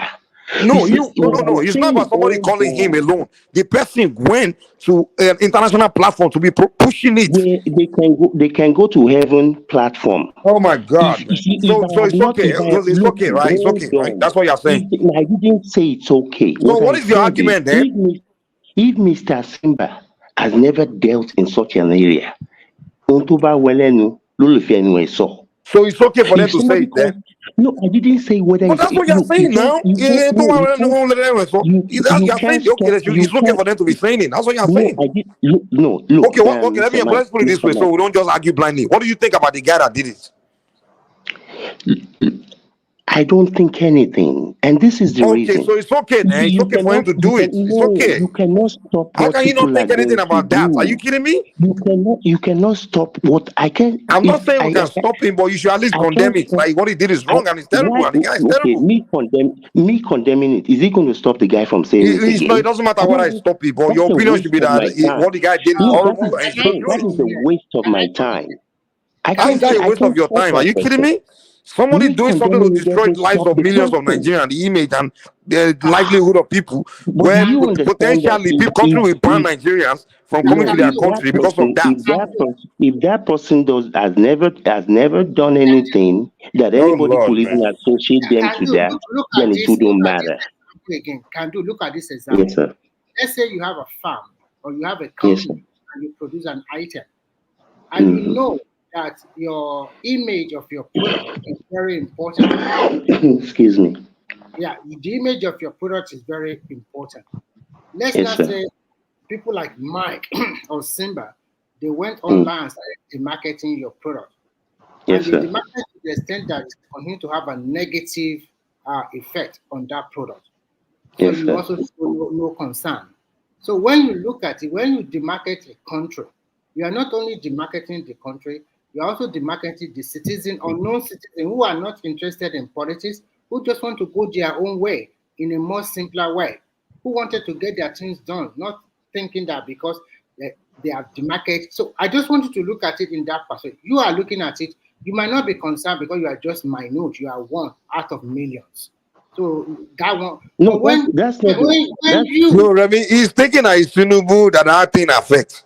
And he's not understanding that me, I'm not, it's not really, it's only Tinubu that is in effect. I won't really care. Again, That's why he doesn't care. But he doesn't heard understand what how you that thing said. affects the people What you that just affect said the now, I most heard it. are regular But Nigerians I that think travel where all the time. some people might not be understanding me is this. You see, I don't stand for any injustice of any kind, any place. I don't care if I fly into Heathrow. Nobody can talk to me anyhow. I don't care who you are. I don't care if you're the president of the European Union. I carry myself with So the go and dignity travel of through a Malaysia human being. airport. See how they will You're not rough going handle to you. talk down to me. If I'm coming to your country, I mean, obviously, maybe it's Really? because, I'm in the position that I'm in. But if I'm coming to your country, I conduct myself very well. When I get to Murtala They don't care. Mohammed, It's not your conduct that look, it's I your get in passport. line. Can do. Stop being disingenuous. I don't You go know when you against get the to people's line airports, just because I'm in Lagos. Can do. Hold on. Because I won't do that in Los But Angeles. Mike, we are And I won't not do going that to in see New things. York. We are So not going to that's see how things. I carry myself. Let's have about Jali Coco. Can do. Hold on If now. the 200 and whatever other Nigerians carry themselves in a different way, that's your problem. I used to tell people when they used to do a lot of this Nigerian scam, and I would meet people, they'd be like, "Oh, are you a Nigerian?" I say, "Yes." Because even at that time, I didn't even want to be a U.S. citizen. I just became a U.S. citizen 12 years ago after 36 years in this country. Because I tell people I am a Nigerian. Let's have about Jali Coco. You And wanted people to will say be like, something. "Oh, so you're the people that we are get doing your that point. We get Nigerian your point, scam." And I man. tell them, look, I don't care if 99.99999% of Nigerians are criminals. It's got nothing to do with me. Okay, that's fine. It got nothing to do with I you. don't Okay, that's care fine. what other people do. The reason I can made do. this We got your statement, this point, is not man. about, I The don't fact care of the if it doesn't matter is, affect me. the The fact of the reason I matter. posed the question the way I posed it Can to, you I hear think me it was now? Mr. Simba, is if you, Mr. Simba, He cannot Can do. You hear gotta you. let other people talk now. Can do. Just allow Baba Can Jali you? Coco to, because his voice came up. Mike, sure. look, I Oh, think was it me that muted myself? That if No, I'm he the one has that ever muted been you because involved, we if keep trying to get anybody your calls attention. him It's a like you're drug not dealer, hearing what us. difference does he make? Okay, So in the but example of the please let me product, moderate if now, I'm please. Hold on now. manufacturing a product he and couldn't somebody is hear you guys. saying something bad He about couldn't my hear anybody. product, obviously it's Maybe going it's to not. cost. It's not hearing us. He's not hearing. Yeah. Okay. Can you hear now? Maybe you bring it back, Mike. Okay, let me bring him back. All this big He's still talking. roundabout is Can you hear because us? if Mr. Tinubu has never had to forfeit any Give him some money time. Give him some to the time. Drug Enforcement Agency in America. Can you If hear us? people go out there and say he's a drug dealer, He's got to go out and other come back, people man. will I be mean, like, we can't sit down and hear show love me story that where. we don't even understand, man. He's No, going to have to Mike, go out and come back. let him land. But he's been going forever now. there Where are is he some landing phones. now? We don't. He's there even are just some. driving us all over the place, man. We don't But even it know should what. indicate if he's hearing or not. He's not hearing us now, so he's got to go back and come back, man. Baba Jali Coco, continue. We want to Okay. hear you. You see what I'm trying to say here is that, you see, what that guy did on Galloway show, the way you sees it, and the atrocity that you think, and the bad image he has given us as a country. A lot of people will not see that. A lot of people will just see that, well, he went there to rubbish the image of the president.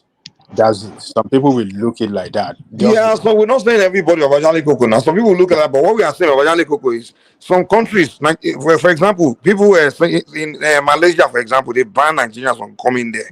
They ban us, you understand? And they don't care. They're not even trying to know whether you're good. I'm serious. You know why? You know what Nigeria have been doing. That's what I'm saying now, Babajali Coco. So, Babajali Coco, we already have that bad reputation, right? Yeah. to some extent. We already have it. Like, okay, some Nigerians are doing this thing because of that. Of course, some countries know that. Okay, some Nigerians are doing this, but how bad are they? How bad is it? They can't really conclude that. Okay, who's doing it? To what level are they doing it? To what hierarchy is involved in this thing? But now, for somebody to not go out and tell them that wait. For somebody to now say is at the level of presidential. The drug deal is on the level of the presidential. He just killed us completely. He just nailed the coffin. Because Malaysia is already saying, okay, these Nigerians are doing this, but to what level are they doing it? But now, if those Malaysians are now hearing that it's to the level of the president, I agree with it's you. another way that's what to we are say telling that you the now. president. It's another way to say that the president has boys that he sent out. Yeah, I now they agree will think with it's the you. president are sending them to Malaysia to go and be selling those drugs, you know. I agree with you that a lot of ordinary people listening to that guy doesn't know anything about Nigeria or have that sense of knowledge of Nigerian politics. They will quickly believe that guy that he's a voice of opposition, he's a Nigerian, he's a journalist, and he's telling the country, he's telling the world the truth of what is going on in Nigeria. The president is a drug lord and stuff like that. Yes, I agree with you. Surely have a negative, image of us as people and the country. But yeah, I agree with you. But at the same time, some people we just don't see. They won't see it that way. They won't say, "Well, I don't care." But just like Kandu was saying, some people will not think that whatever he did on Galloway will affect Nigeria in any way. They just feel, well, Nigeria has an image already. Whether you say it's a drug leader, is our president, it's not going to have anything against us, particularly the people at the diplomatic circle, the people at the head of affairs of each country. They know what is really going on in Nigeria, and they are not going to use his interview. Oh yeah, the people are diplomats, foreign offices of different countries. Yes, they have ambassador in Nigeria now. Let me ask you a question. Do you think not every country have embassy in Nigeria? Not every country, trust me. There are many countries that have embassy in Nigeria. And I'm telling you, not every country have embassy in every country. Like, for example, Nigeria doesn't have embassy in every country. And you can't tell me that Nigeria know everything about every country, or say Nigerian officials know everything about every country. They don't. So there's so many countries that we have. There are many countries that don't know shit about us. I'm telling you. They don't even give stuff. Hold on. Let me land. You see, every country that have ambassador in Nigeria knows what is going on in Nigeria, because their ambassador their part of responsibility is to furnish their home country about the true position of things of what is going on in the country that they are working as an ambassador. So our own ambassador in other parts of the world, in every country that they are representing Nigeria, they furnish Nigeria government about what is really going on in Nigeria.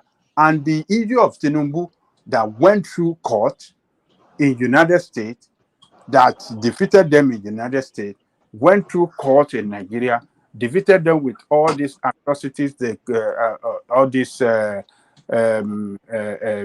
charges and all this lie against him.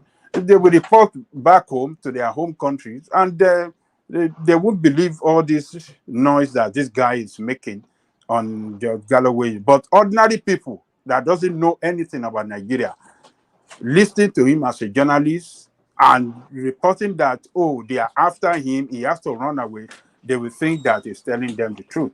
So you are partially right, but on the other side, people that don't believe that it's going to hurt us in any way, they are right too. So how are they right to believe that it's not going to hurt us in any way? Well, some people will not see it that way. You are how can you be right in thinking it's not going to hurt us in any way? I just explained to you the ambassadors of this country in About Nigeria. George Galloway was the reason why I started disliking UK. Let me tell you, George Galloway. George Galloway himself will have done his research. George Galloway will not join him in saying that thing on his show. He joined him Galloway now. will not do it. Even George Galloway was Galloway will not do it. Yeah, the guy was very enlightened.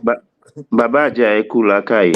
Yeah, Galloway is just selling his show, marketing his show, making money on his show, bringing that guy to spill some lie and so. But Galloway himself, you will never hear Galloway calling Nigeria president a drug addict, a drug trafficker, or baron. Did they call them? What did they call them?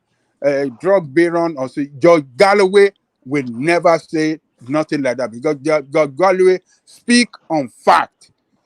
He does his own research before he comes to speak on his show, and I believe he will have done his research on Nigeria. I mean, he's a British parliamentarian.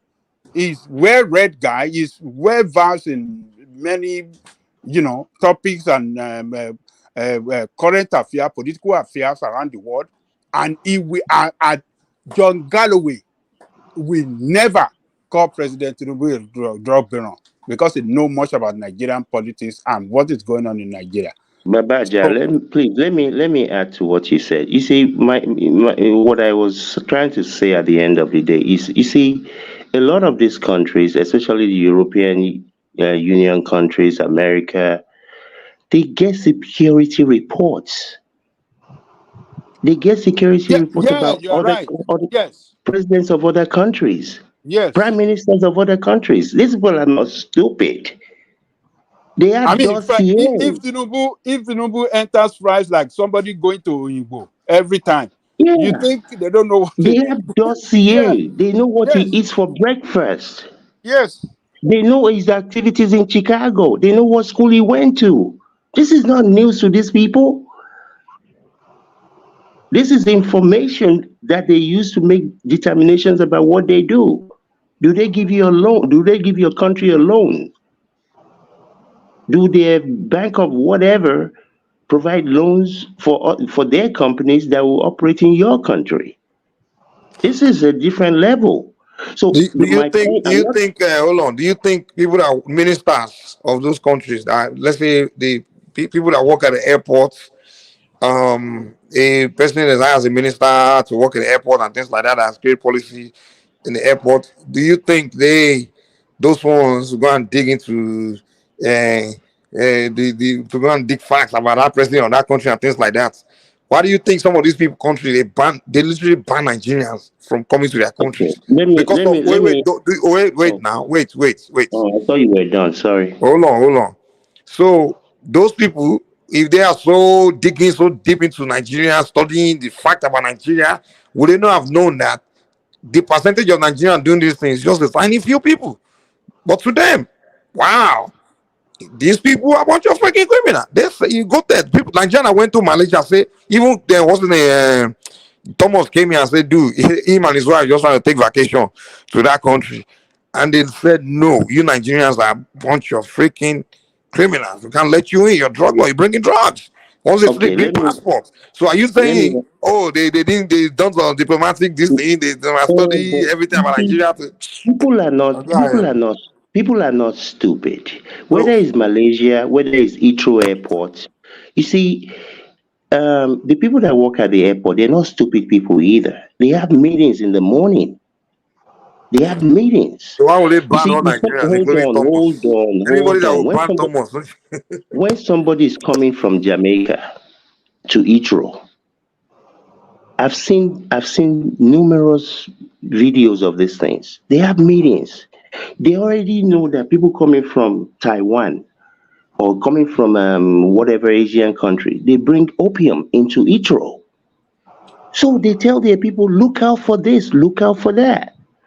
At the time, when Nigerians used to be one of the people that import cocaine and swallow cocaine in their tummy. So it's not even the president of Nigeria, it's the image that your people, any people anywhere. If an American is going from US to France, they're not going to be looking for that person to be bringing drugs from America to France because it's not what they do. But if you're coming to from Jamaica into France, whether it is fair or not, that's what some of those people do. So you have to bring more resources to that. This is not about being against Nigeria or Nigerians. If you carry yourself a certain way, that's how people are gonna carry you. I have been stopped in this America several times by police, many times, especially when I had a brand new car that I refused to put a license plate on. And the area that I live was 99.99% white people. They will stop me, brand new Mercedes Benz, 24, 26-year-old guy. Good evening, officer. How you guys doing tonight? The way I conduct myself. Does that mean that there cannot be one racist one that will beat my black behind up? No. But all things being equal, I'm not paying fuck the police on my system. I'm respectful. I have my driver's license, I have my insurance, everything. The only thing I don't have is a plate. So you see, your attitude will determine your altitude in life. How you At the end of the day, whatever that boy did, I had to be on a panel full of non-Nigerians telling me that the president of our country is a drug dealer, and I had to let them know that listen, there's no fact that he's a drug dealer, and it's not true. They say, oh, he was convicted of drug dealing. So at the end of the day, I had to at the end of the day, millions of people heard it. And they just that was why I gave the example by asking Mr. Simba that if he has never been in anything like that, and if somebody called him a bomo, and he has never bomoed anybody's bomo, what difference does it make? I'll tell you, I'm not a bomo. The difference is makes this. It affect your. It may affect your potential opportunity to do business with some people. Some people not trust you. Okay, I agree. But what I'm saying, the image matter. No matter how you talk here tonight, I agree. The image of your country will affect the citizens of that country. But you see, I agree. But you see, again, what you continue to miss is if somebody calls Obama, if somebody says to an American or goes on a British or Asian whatever newscast and say your president Obama used to be a drug dealer, they will just laugh at you. Of course they will laugh because everybody know Obama, everybody know America. So everybody follow America. How many people follow Nigeria? I know for them to know that what this guy saying is not true. They don't know. If somebody said the president, what's that man's name? Ruru Kenyatta was a drug dealer, people will laugh at you because he has never been. That's for those that know Kenya. You understand? No. Hold on. You can't say it's the same reaction when. Hold on now. You can't say it's going to be the same reaction if somebody say president of United States is a drug dealer, and when somebody say president of Nicaragua is a drug dealer. The one for the United States, we're all going to laugh at you, but the one with Nicaragua, I'll be like, Smart people like me have to go and look and dig because I won't just say you're lying. I can't just laugh at you because I don't know Nicaragua like that. Nicaragua is not as popular as United States, so it's different. So Nigeria is not as popular as United States, so you can't use that comparison. Like, oh, somebody say Obama, come on, man. You keep missing my point. Choose the president of whether it's a popular country or an unknown country. Take your pick. All I'm telling you is, if Mr. Tinubu had never been in a situation where he had to forfeit 495,000 to the drug, not to the IRS, not to the construction court. Okay, I get it. You don't like Tinubu. Okay, that's why. He's not a man. Like what difference? Look, me, I don't care. I don't. Why? What does Tinubu doesn't do? That's the problem we have in Nigeria. You know, we throw the baby out with the bathwater because you don't like Tinubu now. You support. Hold on. I think we should all go ahead. Let's hear from other voices, man. Yeah, I think I you think, have been talking too long. let me just chime in for 1 second, and I'll be Sorry, I listening. think No, we should. Simba, Pastor, Hold hold on. on. Some people have been Pastor, here. hold on. No, I just want to chime in. I've been here for No, 2 hours. it's just a short. It's just a Hold short on. thing I want to say. Hold on. Very short. Pastor, I think Isaac Black wanted to speak Very first. Let short. him Very go short. first. Yeah, very short. It's very short, please. I think we should all go ahead insulting the president. That's all I want to say. Okay, that was shorter than I thought. I don't insult anybody. It does nothing for me. Yakubu, are you There's there? nothing for me to gain from insulting anybody. No, you Me said is it's a cool. beggar It's on the cool street to of the insult me. president. That's what you Hold on said. now. Hold You said on. it's cool. Please, That it Okay, doesn't Yakubu matter. is not there. let's be organized here. So what I'm saying is that I'm on your side, right? And Of course, now. here's the mistake you're making, right? If somebody go past standard 6, they come go university, come become doctor. You come, they call him the name for standard 6. Yeah, you standard 6 guy. Tinubu is now more than a drug lord. He's a ruiner of our economy. Right? He's a ruiner of the economy. That's bigger than a drug dealer, right? So you calling him a drug lord, that's like campaign. Right now, he was asked to put up or shut up, and he couldn't put up, and he did shut up. At least he did that. You can't hear him talking anywhere. He built Lagos, he did this. All these are fellow citizens here who are still mired in the election thing that caused strife between Yorubas and Igbos and Northerners. We're way, way beyond that. All of us are Nigerians and we love our country. So it's come down to calling him a drug lord. It's a waste of time. We know he had drug issues, but right now he's ruined our economy. Inflation is over 30%. He has no empathy. He doesn't have a heart. Look, I'd rather be a drug dealer than be somebody who doesn't have a heart. No heart whatsoever. Now, today I came on this platform with the spirit of saying, let's get some work done now. It's time. These people don't think that we're dumb and we're stupid because we're divided. Because what they've succeeded in doing, I'm gonna use this to close what I'm saying, because I'm having a beautiful dinner here. Awesome dinner. And I wanna finish it.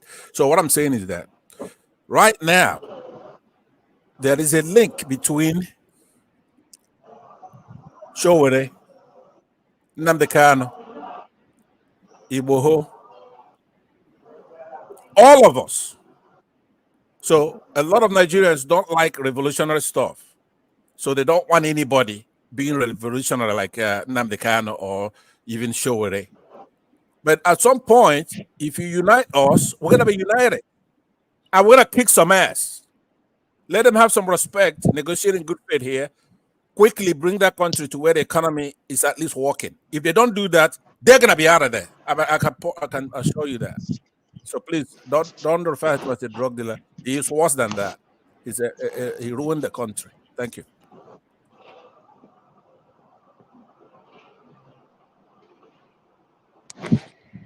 Progressive or Yakub, you guys want to say something? Yeah.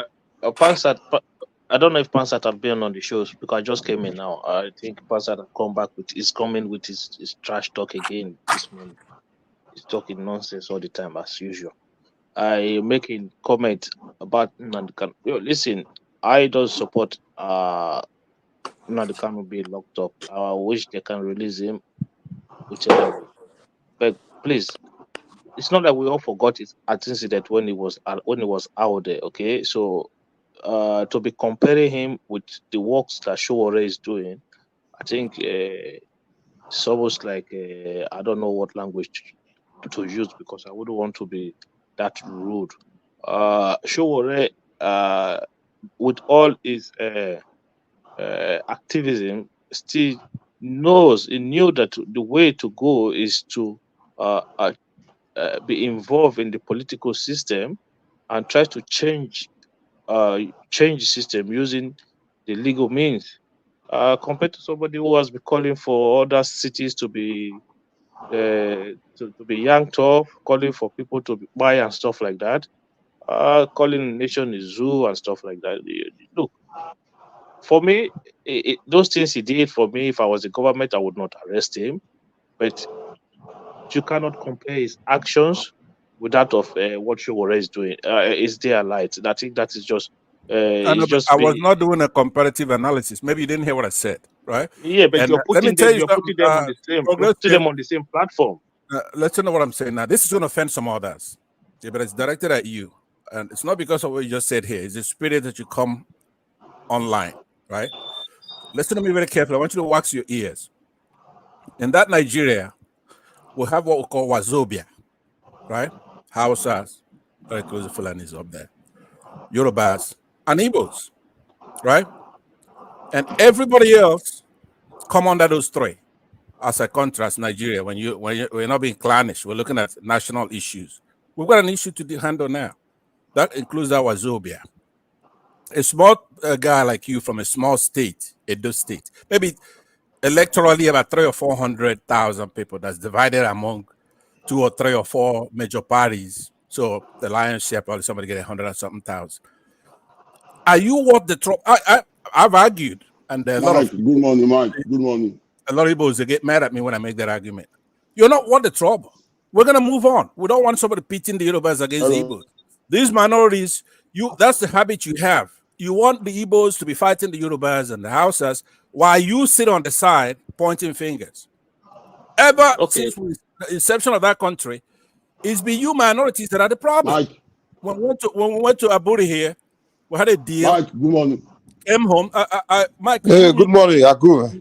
Could you mute Yeah, I was trying to get your attention Please earlier. don't let us hear from my POB member, man. So what I'm saying to you, Pastor, land your point, man, so we can hear from new voices. People haven't said anything. Let me conclude by saying that. I want to conclude by saying that progressive. Let me watch you tonight. I'm gonna watch you. I'm not gonna engage you in any further debate, right? Let me see if you're going to be using your people. Use your people and fight the Igbos when you want to talk. Leave the Yorubas alone. Or you fight the Yorubas, leave the Igbos alone. Stand on your own feet. All of a sudden, I start like Yoruba people. No, I'm saying talk for yourself. I hate somebody coming in and trying to put a fight between the Yorubas and the Igbos when we have a national issue. This is my section, please. We have mute yourself and let other people talk. I want you to keep on this. Hold on. Pastor, 10 more seconds. Then land your point. 10 seconds. So we can hear from Aku. He hasn't said anything. I'm done. Let me go ahead. Okay, let's hear from Yaku. Pansat, first of all, Yaku, hold on, progressive. Yaku, do you have something to say? Yeah. I just want to respond to Pansat quickly. Okay, guy. First of all, one, I've stated clearly my origin and background on this platform before. That's one. Secondly, Anambra State, right? It's only just over 4,000 square kilometers. It's like a pin inside Nigeria. The whole of Southeast that you come here and say Wazobia is 29,000 kilometers. Or your state, if you want to know, is over 28,000 square kilometers. Okay, so if you see the same narrative that you just come and spill here now. The day Buhari, you remember the day Buhari made a statement and say the Southeast is like a dot in Nigeria. All of you guys went berserk, you went mental. But you are doing exactly the same thing. Even though Edo State is only less than around 10,000 square kilometers, smaller than the whole of Southeast. You're talking about people. If you go to your place now, you go and live in the village because you cannot afford to live in the city anymore. Because you don't have land. And you come here to try to marginalize, put other people's down. Right? You're not doing what we agreed on. Compare your place with anybody you want to compare your place with. But leave the Buharis out. Talk about your own people. Pansat, it's like you are dead. Let me just say this finally. It's like you are dead. You don't listen. In that Edo State, I just told you, our Edo people. State is nearly 20,000. Edo State is nearly 20,000 square kilometers. Hold on, but listen. You name a single state. You name a single state in the southeast. In fact, combine three states together. Let me get a word. Combine three states together in the southeast. That is as that big. Itself. Now, what you are maybe from Akoko Edo, the northern, the north. You're Muslim for crying out loud. A lot of Edo are still our people. You cannot assume what religion I am. I'm not religious. I'm not a religious person.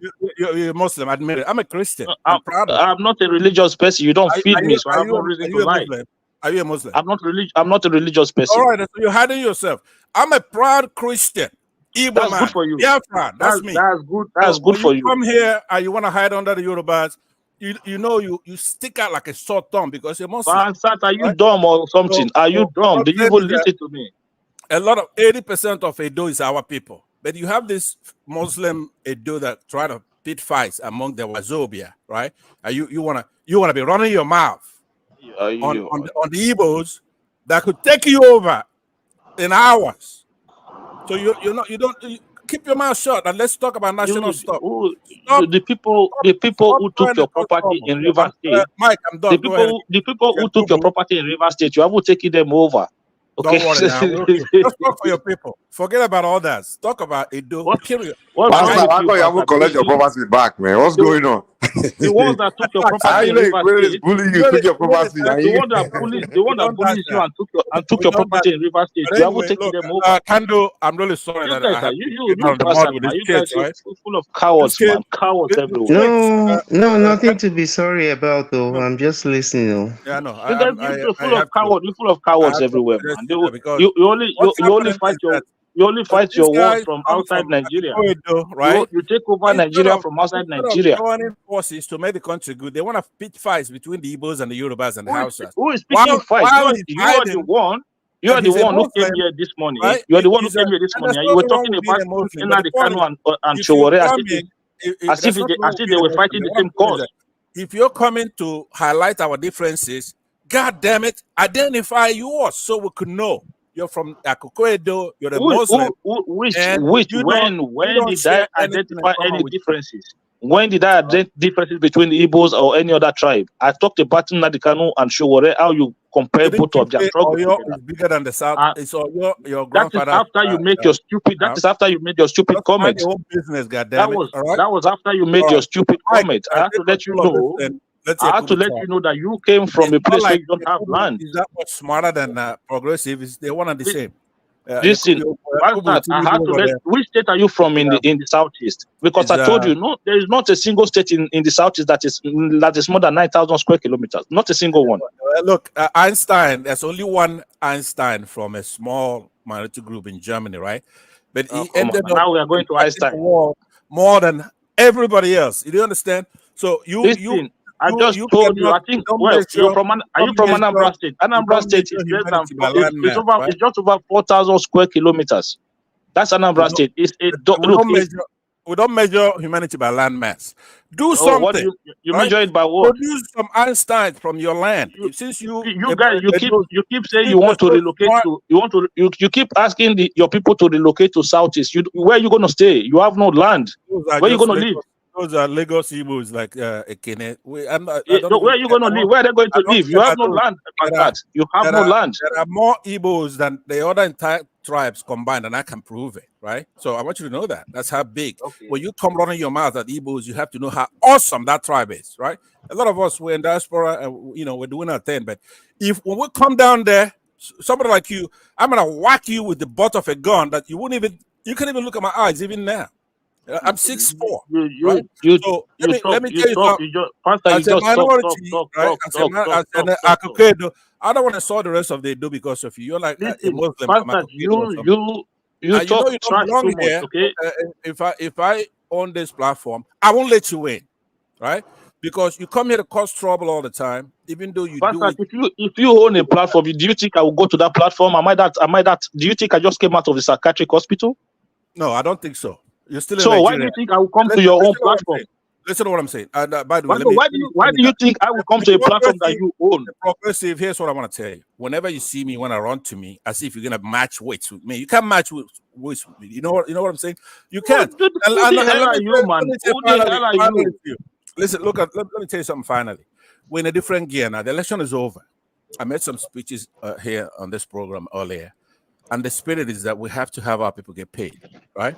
That's what we're talking about. We're not fighting the Yorubas are not fighting the Igbos.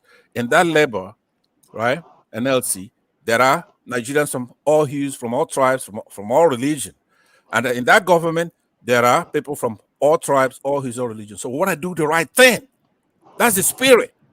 Nobody here today has promoted or downgraded Tinubu for any other reason than what are you talking about now, Pansat? What are you talking about? Who say you promoted Obi? Nobody. I never made any conversation regarding Obi. No, but you just have that aura, right? You know, you have that aura. Maybe you should change that logo. Once you come in with that logo, we know what you're gonna say. Right? What logo? What logo? You were talking about. You were comparing the struggles of Showore with that of Nnamdi Kanu, and I'm trying to say to you, I said they joined together now. In essence, no, they're not joined together. Hold on. Let me tell you. If you don't listen, you're not gonna get it. Yeah, what I said, in probably a higher grammar that you're used to, what I was saying is that we are now Nigerians, and the Nigerian people want and demand support from the government. You understand? Are you a Nigerian? Are you saying Nnamdi Kanu is a Nigerian now? Of course, it's a Nigerian. Of course, it's a Nigerian. And then if they reject, who's calling me? If they reject Showore, they're gonna get Nnamdi Kanu, right? Do you want to say something? I mean, I don't.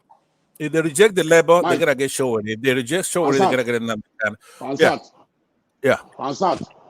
Yeah, go ahead. I don't think this guy's in Nigeria. His audio is not gonna be any good. I know that.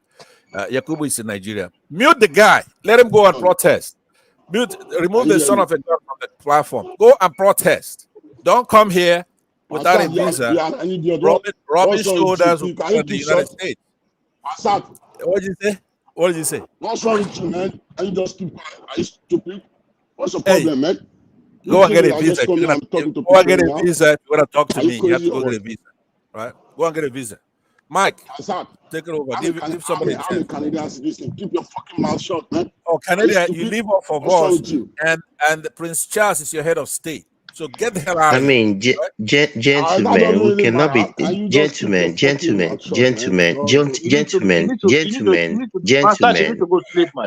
Hold on, gentlemen. You cannot be talking to each other like this. This is not appropriate, honestly. I mean, this is. Come on now. Why are we talking to each other like this? I thought you said it's good that we should be salty. No, I never said that. No, I never said that. I said I don't care. Be insulting, it doesn't mean anything. Look, me, I don't. There's nothing. I don't insult people. My mama didn't train me like that. I don't. What am I going to gain from insulting anybody? What can do? You say if somebody insults you don't care. But when you are, I don't care. I'm just saying. No, I'm just saying that individuals should not be talking to each other. Fuck your this. When you see somebody, when you see somebody insulting another fellow, and you refuse to stop him, one day he will turn to you. Sir, what I said is me talking about somebody on the TV. These people, I'm on the panel with these people. Me talking about somebody on the TV somewhere, what difference does it make what I say? That person is probably sleeping right now. Why am I going to let that person be renting space in my head? Let me remind you what Tinubu said during the campaign. He said, I no more listen to social media. Yes. Because you think it doesn't get to him. He said, I no only listen to Brother Mike, are you there? Yeah, I'm here. I can't remember exactly. I know what he said. He said he gets his people or his children to read them because it gives him hypertension. I remember what he said. So you might have the what do you call it? To be able to, handle that pressure. I do. I do, and let me You tell you the can't reason compare why I yourself do. to others. But listen. You see, this is the thing. I'm not saying I'm comparing myself to others, but this is the conclusion I came to a long time ago in my 20s. That the same people who said Jesus Christ was the Son of God, the same people said crucify him. So whether you say you like me or you say I'm the worst thing since sliced bread, I know who I am. What you say is so irrelevant to me, good or bad. I don't need your approval or But that's you. disapproval. That's you. I can't talk for my father. I can only speak for me. Can do. Listen, you Yes, see, sir. there's enough amount of time someone can come and insult your parents that you let them slide. Okay. Pansat as I beg, he has been insult my telling. parents. I beg, I give you permission to this morning. Insult my parents. Whichever No. insult you want, I give you I'm permission. just making an analogy in a way. And So I know, I get it. Pansat has make it an habit where he feel like he can just say anything, anytime to anybody, to any tribe, to any like it, as if he's a child, like as if he Yeah. is a child. So sometimes Listen, I've been listening to, I know Mr. Pansat. I've been listening to him for a year and a half. I know him. Let me tell you something. You see, if something doesn't concern me, I mean, I've said to Mr. Pansat a few times, especially in the beginning, please don't talk to people like that. He's a grown man. What I say is not going to stop him. So why am I wasting my breath? Why am I allowing somebody to take space in my head and not pay rent? I'm a serious person. I got other things to do. What I do, if somebody is saying something and I don't agree with it, I block them out of my brain. Like they don't even exist. They can stand right in front of me. yeah, but They don't. that's your own I way won't even see you.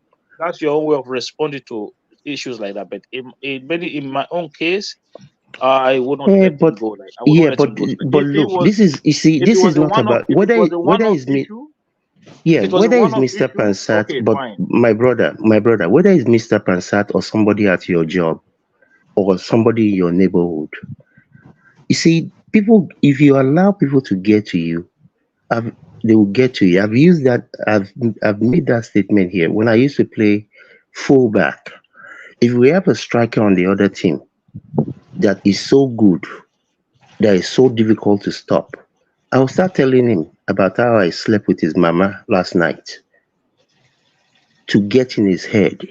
I've been punched so many times in games. And if you make the mistake of even touching me a little bit, I go fall down. They will give you red card. Because I'm on a mission. I know how to get to you. If you allow people to get to you, they will distract you from your mission. And that's what that's what I've taught my children and my nieces and nephews. If you in America, if somebody calls a black guy, and if a white man calls the black guy a nigger, even some of my nephews before they came to understand this, they'd be like, "Oh, I will punch him in the face." You punch him in the face, the police are gonna come, they arrest you, you go and get a bail or you stay in jail for some stupid human being. Why am I gonna let somebody else distract me from what I'm trying to do? And if somebody knows that you're that type of a person, just to get you out of the way, they will come and get you where they know you're gonna fall. So people have to be smarter than that. Oh no. Okay, so I'm not going to say. Yeah, I'm not going to advise my children to walk away when somebody called them the N-word. I'm not going to advise them. I'm not going to advise them to be So your physically. I'm child not going goes to to advise jail. them. Your child No, goes to I'm not jail going. Hold on, hold on for one what? second. Hold on one second. Progressive, you have something to add, I beg.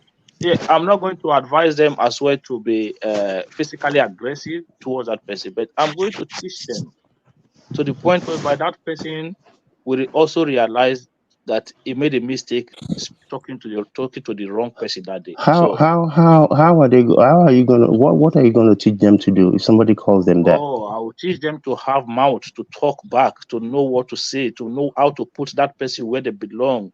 Look, Okay. talk your own, I And talk do my you see own. that? It's an eye for an eye. He's a Muslim, right? He comes here. I don't have. It's a waste of my. Number one, anybody that calls you a nigger is an ignorant person. I don't talk to ignorant people. I don't waste my time with ignorant people. I don't waste my time. Yeah, hold on. I wanted to listen. So two of you will go at it. You try to give No, I'm done. There's nothing to go about. I mean, I've said my piece. Pastor, you don't need to listen. Just take your meds. Go take your meds. You just finished trying to admonish him as an elderly brother to tell him that, look, don't pay attention to this or that. Turn the other cheek. But he's saying, hey, look, I believe in an eye for an eye. What are you talking about turning the other cheek? You be quiet. Let me land, right? So I'll listen to two of you. Even though you didn't take time to find out if his substantive claim is true. First of all, you were here when I came in. I agreed with you. And I was talking about how you might be on this, right? So you know what he does? He tried to separate Nnamdi Kanu from the Nigerians. He tried to separate the Southeasterners from Nigerians. His whole thing is about the Southeast. Every time you listen to that guy, right? Pastor, take a question. Take a question. What is the question? No, Mike. Okay, it's me. Hold on. Mike, I have a question for you. Mike, please. You were here, Mike. You were here when I came in, right? I came in and I responded to Pansat when he made comparison with the struggle that Showore is making. He compared it to what Nnamdi Kanu is also doing, and I tried to separate that. That was a joke. No, that was what you did. And I tried to separate the struggle. And I said, no, what Showore was doing is totally different from what Nnamdi Kanu was doing. Okay, then and then you came in. That was when you came in, and then you start talking about those states. You start talking about tribe. You start talking about Yoruba, Igbo, and this and that. I did not make a comparative analysis. I was saying that we Nigerians now against the government, they have to respect our people because all of us, when we're activists fighting for Nigeria, so they come in different styles, but all of us want a progressive Nigeria, just like your name is a progressive Nigerian, right? So Nnamdi Kanu doesn't want a progressive Nigeria. Let me land now. Show where I'm almost done. Nnamdi Kanu doesn't want a progressive Nigeria. Showore goes to court more than I do on behalf of Nnamdi Kanu. Showore and Nnamdi Kanu understand that we're in one country. They may not have exactly the same approach, but they're fighting the same monster, right? So Showore that you're speaking for, Showore has not said that, look, I disclaim Nnamdi Kanu, I hate Nnamdi Kanu, he's not doing what I'm doing. Showore is his friend. He goes to court. Did I say that I hate Nnamdi? Even in my opening comment, you need to clean your ears. I'm not a punch on your jaw. You need to clean your ears. No, you need to clean your ears. You didn't listen to me. Let me bust your jaw right now. What I'm saying is you didn't listen to me. You didn't listen to me. You didn't listen to me. I said to you this morning. I said this morning. I did not support him being locked up. I could be your father. And I said, look, Pastor, listen. Let me land. I did not support you. No, you're not going to land. Stay in the sky. It's not that you're from Akukwedo. I said I did not support him being locked up. I said if I was the government, I would not have him locked up. Okay. From Akukwedo, for some reason, your ears filtered those part out of it. You told you to not listen to that part of it. You decided to come and start being your tribal bigots that you are. And then he asked, what are you gonna do? What are you gonna teach your son if you're not gonna turn the other cheek? What are you gonna? You know what you said? You want to gouge people's eyes out. You want to cut off their hands and their fingers. Because you see, when did I say that again? You're an idiot, man. Get the hell out of here. That's just metaphorical, right? Because he asked you. I was listening. I said, okay, let me see how he answers that. He says, look, turn the other cheek. Don't worry. Don't let somebody. No, because I don't believe in turning the other cheek to bullies. He asked you the major question. He says, I don't believe in turning the other cheek to bullies. Okay. People like yourself, I'm not going to turn my other cheek for you. Okay. Gentlemen, real quickly, I'm going to bid you all good morning because this has gotten away from issues and turned into insults. So I wish you all a very wonderful day. I wish you everything I wish myself. Good night. Good morning, everyone. Listen, Fansat, you are a bully. And I'm not going to turn my other cheek to you as a bully. No, anybody that's a bully, it have to be I will put smoke in your their ass place. if you don't turn, because I'm not one of those who I have no tolerance for somebody who doesn't turn the other cheek. So No, if you are a bully, and as you that being a bully that you are, you have to be put in your place. Okay, First of all, you what have did to I be ask put of you? where you Here's what belong. I asked of you. Here's what I asked of you. Do not cause a fight between the Yorubas and the Igbos. If you When did that cause a fight between anybody? Let me land now. Let me land. You could What deny are you lying? You're lying nonsense. Okay, so what I'm saying is that if you stand on your own feet, let your Edo people fight the Igbos or fight the Yorubas or fight the Hausas. Don't do what minorities have been doing in Nigeria for a long time, which is to pit these Wazobia against one another while you So when did you become? When did you become? I thought you are you not an Ipobian? When did you become a fan of Wazobia? That's a different thing. I mean, these are facts. No, it's not We have different. Wazobia. So you're no longer in a zoo. Now you're fighting. You're Nigerian, right? You see the mistake. You think that when Nnamdi Kanu is speaking, right? He's speaking for himself. As far as I'm concerned, we speaks for you, right? We brought the country. Nnamdi Azikiwe did like other West African, African giants did. We brought that independence, and I'm not gonna let you keep an inch of it, right? I want the whole thing. So get your head out of your ass. Yeah, I know you don't have enough know who land, is the so you original Nigerian. You're going on a land When grabbing we had expedition. independence in that country, the Igbos were in charge of the whole country, right? And you have to remember that. So just because they waited and let you develop some brain and they pull back a little bit, make no mistake about it. That's our country. I don't know where they pull back a little bit. Where? Number one. A little bit. Why? What we're doing is that a lot of us went abroad. A lot of us went into engineering, doctors. But we can also come home and don our AK, put on the helmet, and come and kick some ass over there. I want you to know that you're not coming home to kick any ass. There, right? So, and a tiny minority with one state that's divided into maybe 8. Right? You're kicking no ass. You're talking about Igbos as if we're your mates. Just one. I don't speak about Igbos. I don't speak about tribe. That's your job. Take care of your whole tribe. Just say Enugu. I don't speak about tribe. That is your job. That is you. Your state in a day. Enugu alone can capture you in a day. So now, when you run in your mouth about the Igbos as if you have no sense, not only that, you're a Muslim. So so you have a lot of knobs. You have your elder brother here telling you, turn the other cheek. And you say first of all, I've told you I'm not a religious person. Right? I'm not a religious person, okay? You're teach your son how to be a terrorist. I've told you I'm not a religious person. And you being that stupid that you are, you don't listen, do you? I've told you several times I'm not a religious person. When are you going to listen? Do you have ears? If you're Muslim, you're Muslim. I don't care now. It's a culture. We're not talking about the tenets of Islam. Maybe Islam is, I guess it's good. I don't know anything about the tenants. I don't know what they believe in. It's none of my business. But so it's none of your business. So I've told you. Go and enjoy your dinner. Passat, go and enjoy your dinner, man. But I'm watching though. I don't want. Don't let him get out of line. Leave us. Don't let him talk about me when I'm. Okay, thank you, Passat. Thank you. Who is going to talk? Look at you. What do you think you're that special? Why would I be talking about you? Come on, man. Who are you? Why would I be speaking about you, Passat? I only come here to answer to your assertion when you talked about Akim.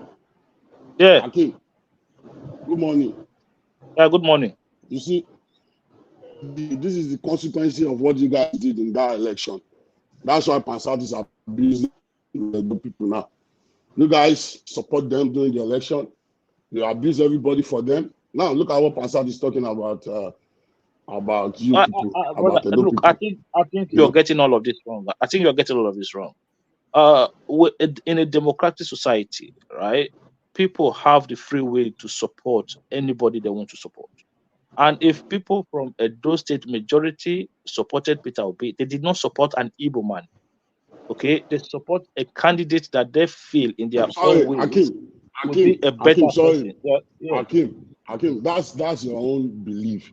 That's you. No, it's not my belief. I'm telling you, hold on now. Hold on, Hakim. Hold on. That is for your own side. You are not thinking the way they are thinking. So don't worry. I don't want to go that way. I just bring your attention to that.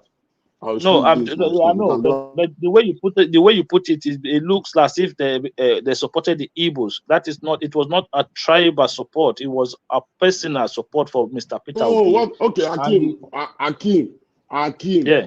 See, Hold on now. I changed Akim. Now he's a good Hold guy. on now. He's right now. He come The to his election senses. is not Oh, about Pastor, now. this just The election is Other not guy. about now. So what are you talking This about other now? guy in Nigeria, Hakeem. right? You don't have a visa to be here. Did you know that, Yakub? You don't belong on this platform. You're in Nigeria. You go and protest. Get the hell out of here and go protest. Go and protest. Can you keep quiet? Right? Akim is telling you the truth. Akim is telling you something that is true, and you're over there running your mouth. Get the hell out of here. Go protest. You don't have lights. You don't have electricity. I thought you were gone already. I said I'm gonna be keeping my eye on you, right? Mike, but listen to what I'm saying. Mike, Look, this boy here, this Yakub guy is in Nigeria. He doesn't have food to eat. He doesn't have electricity, right? Pastor, you have to let other people talk, man. I know, Yakub hasn't said anything, but you just mean give me a chance to say something too. Pastor, guys, I don't have electricity. This is my own personal house, as you can see.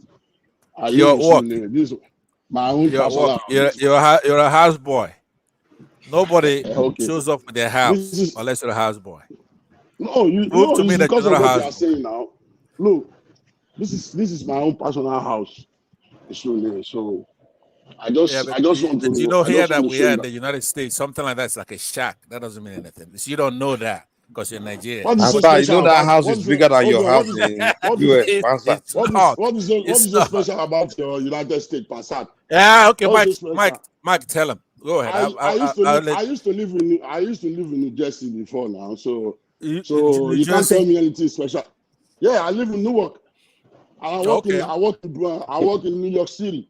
Okay, then I'll give you a little break. These are all shit old city. It's shit. Yeah, I can't even sleep there for one day. But I can't sleep in Brooklyn for one day. Here's what I don't understand. You were there, right? You say you're enlightened. Yeah. Hold on now. For over 1 year, and I'm enjoying my life, man. Okay, hold on. I gave you credit for that already. I said okay. Paycheck to paycheck, man. Okay, I give you Yakub. Right, here's what's gonna show that you live in New Jersey. You're gonna let somebody talk after you talk. Show that you're civil. Okay, let me say something. I'll land. Then you continue. Here's what I'm saying. Listen to me. Listen to what I'm saying. When that boy was trying to tell you, Akim, right? He's a Obi hater. He hates Igbos. He hates Obi, but he made a comment that is true. He's saying that his people, they do not he himself, but his people voted for the best candidate, right? Yeah. So that's a correction. They want to make that correction. Hold on. Wait right there. Can you tell me? Hold on now. Hold on. Can you tell me that 2023 election is not a tribal election? Can you tell me that it's not a tribal? Can I answer? Let me tell you. Let me answer you what happened. Okay. What happened in that election? Just like pretty much in any election, you're not going to have 100% of the votes here and there, but it was a tribal affair. Now, let me land. Now, let me give you the answer now. Let me tell you. You see, I don't want you to go on and on. It's yes or no. I know, but you are in Nigeria, so some things I said 2 minutes ago, you're gonna hear it 10 minutes from now. So if you hear my voice, be quiet for 10 minutes and see if I stop talking, because you're all the way back. You keep quiet. Don't tell me to keep quiet. Passat, you keep quiet. Okay? I could be your father. I could be your father, right? I'm not your mate. Maybe you don't know that. I'm not your mate. That means yeah. Great, man. Great. Say if I curse you, as a young boy insulting a grandpa like me, if I curse you, your old don't finish. Like I tell you. But I no go do it. Because I want kids to. Passat, remember you are a pastor. I know be pastor. I know be pastor. I'm a sinner. It's not a pastor. Pastor is an IPOB member, man. Not only that I'm a sinner, right? Don't curse, so you are a pastor. Don't curse. But anyway, I'm gonna mute myself and I want to listen. But keep talk on topics, man. We have people who are on strike. Talk about that. Leave me alone. All right. Bye.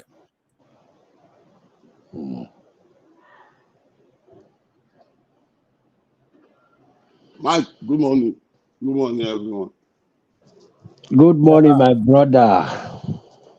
Good morning. You know, I've been looking. I don't know what happened to one Facebook account now. I've been just waiting for him to come online. I don't know what happened.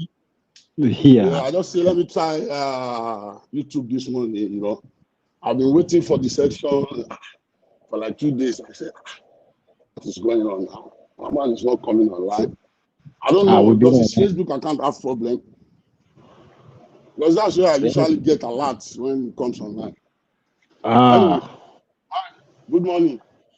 Good morning, Baba Gali. Good morning, everybody. Good morning. Be like say Mike don't sleep. Yeah. Mike, you disappoint me this morning. Why you allow Pastor to come to our section now? You should have left him with one man now. You should have not allowed him to come to our own section. You know, this is our own section now.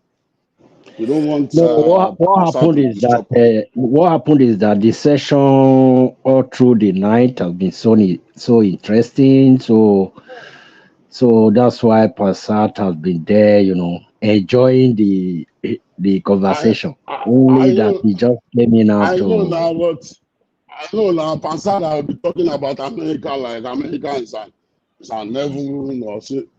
We'll be telling that to those people that have never stayed in the States. Also special about United States. Also special there. In the state that you can just wake up in the morning in front of your house, somebody will shoot you and you die. And nothing will happen. Yeah? Now true now, some problem they here, no be lie. So don't make that your US as a hold on, Passat. Me, I live in the state for many years before moving out of the state. And I'm telling you that. So don't make Americans so special and heaven or this. It's not even take your kids. Okay, but in Nigeria, hold on. In America, they have light, right? When you lived in America, did they have light? Forget about that. Passat, No, but answer me now. I have more questions. I will ask you. Hold on now. Me, hold on. I generate my own light myself. I don't wait for Nigeria government to give me light. I will show you now. Okay. I generate. Okay. Hold on now. I agree. I believe you. Hold on now. I believe you. You generate your own power, but that's the difference between America and you over there in Nigeria. I'll show you. Can you see? Yeah, I see. But listen to what I'm saying. This is my hybrid father. He works 24/7. This is like 20 kVA. He carry all my utilities in the house. I don't have to wait for Nigeria government to give me light. Okay, good. But listen to my point now. The point I'm making is that in Nigeria, you have to generate your own power. Here in the United States, you can generate your own power, but you don't have to, right? There are a lot of people who generate their own power here as well. Okay, but hold on, Yakub, let's do it turn by turn. You have an echo and you have a lag. So when I talk, when I say go ahead, then you go ahead. So what I'm saying is that when we say in America, right, you have freedom. You can criticize the government. You can. I mean, you have basic stuff. You can make money. You can make millions of dollars, right? You could buy home. Okay, it's on your side. Whatever problem you have is over there. We can hear you. You're generating your own power. So you're generating your own palaver over there. So what I'm saying to you is that there is something special about the United States, right? It's an awesome power in the world. It's the best country in the world. So when you say that, people are going to be laughing at you. To everybody. Because you come from village now. You come from one village in Olu in Anambra. That's why it's so special to you now. You are not a city boy like me. You are not a Lagosian like me. I'm not a Lagosian. So let me tell you. And now, if you see Nigeria, if I say I own Lagos, you go get mad. I don't disclaim. I say I don't want Lagos. I never been there. I don't care about Lagos. So you should like me now. You're easy. Which kind of Lagos you want? I say I don't want it. Lagos. You're a bushman now. You're a bushman. If not for the United States, you should have been in your village killing killing, hunting for bushmeat, or you be babalawo. No, be bad thing now. What's wrong with hunting that's what you will be bushmeat? now. You know, when I was in the village, I used to come to the city. Yeah, Stop making they America like a special chop. place for people. When I come from the village to the city in Nigeria, this case they chop comes bread. They chop. They drink tea. Me, where they eat meal. I didn't say Faba and all that, Enugu, all that, Fomoaya, all those cities where we have. Now that's your own plot of land now. They chop bread. They drink tea. You know, spoiled fat kids. Well, we'll come from village, and so we'll beat them tired. You hear me? So all this way you say people live for village, they knock Nigerians will live for village. You never see it. You never meet a real. If you make a tell you, any day where you go meet an Igbo man will come from village, you go beat the hell out of you till you tired. You hear me? You grow up, they drink tea, they drink. Hold on now. Chop bread. They make mouth. Hold on, Ansat. Now so now they make mouth. You remember that essay of Ajao? Where say, bring out Lagos. I'll bring out you. Where is that guy now? I said, don't come here and be making mouth. No. You know, say government. Look, Yakub, government they tough now. When government go after you, normally make a land. Government is a tough animal. It's a necessary evil. Nobody wants government palaver. Nobody, even all those waiting for jail now. For Nigeria, people that are fighting government. Government is a necessary evil. No, not one person will beat government now. If you don't know, it's Treasonable. So I'm government too. I can arrest you in that your United States right now if you abuse me much. Okay? I go shoot you if you say you don't know America now. America not be Nigeria. You cannot come from Nigeria. What about if I shoot you before you shoot me now? Okay, Pastor, let me ask you a question. Let me ask you one question. Okay. What? We are talking about Igbo and Shoe in Yoruba land. Can you tell me how many percentage of followers these guys have in Yoruba land? Do you know? I don't know, and I don't care. It doesn't matter. I do things by true or false. Listen, I give you the answer. Hold on. Make I answer it well. No. Okay, don't spoon feed me. Let me answer your question properly. It's a good question, right? It's irrelevant, but it's a good one. Here's what I'm saying to you. You don't judge things by popularity, notoriety. You do things by true or false. That's it. True or false. A little ray of light can conquer a whole lot of darkness. From your voice, I could tell you with your hubris about government. Anytime you cannot hear me, it's your problem. You're generating your own palaver, your own electricity. I don't know if you are. I'm using Elon Musk. I know. I'm using Elon Musk internet too, so it's not me. I'm using the same speed of internet you are using in America. I'm using 5G. Probably you are even using 3G. That's a wolf you take it from our country, the chop. They come here, they run your mouth. You go get yourself in trouble now because obviously now wolf where you take the chop, right? What you did there. You run home from New Jersey, go home, go the chop a wolf. You come here. No, I don't live in New Jersey. I live in Toronto. I live in Canada now. I used to live in New Jersey. That was like 25 years back. Where do you say you live now? Yeah. You live where? You live where now? I live in I gotta go. Gotta go. Where do you live? Bye, everyone. Bye. Are you in Canada, you said? Did you say you're in Canada? Pardon? What you say? You say you live in Toronto. Where you live? Yeah, that's where I live. Where do you live now? 5 minutes to the airport. In Nigeria? Where do you live now? In Nigeria. In Nigeria. I'm in Nigeria right now. All right, no problem. Yeah, I'm in Nigeria. I'm in Lagos. You hear me every time I talk. You hear me like 2 or 3 minutes after I talk. So I don't know how I go converse with you now. When you come back to Toronto, you are dipping. You are dipping. I'm not dipping, right? Mike, I'm in the United States. Yeah. So that's all you have to know. Whenever I have a problem, talking about United States. United States is shit up. United States is shit up, man.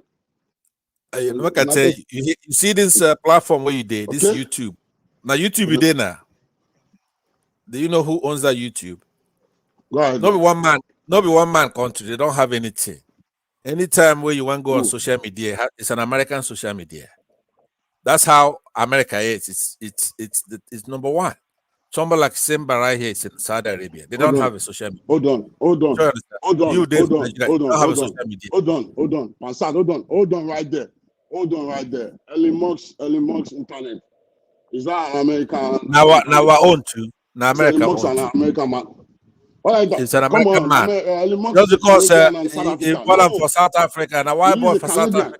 Can you hold on right there? When he was in Canada, he didn't have a dime. He didn't have a dime in Canada. Just like Canadians live off of us here in America. And why you did they take chop from us? Canada.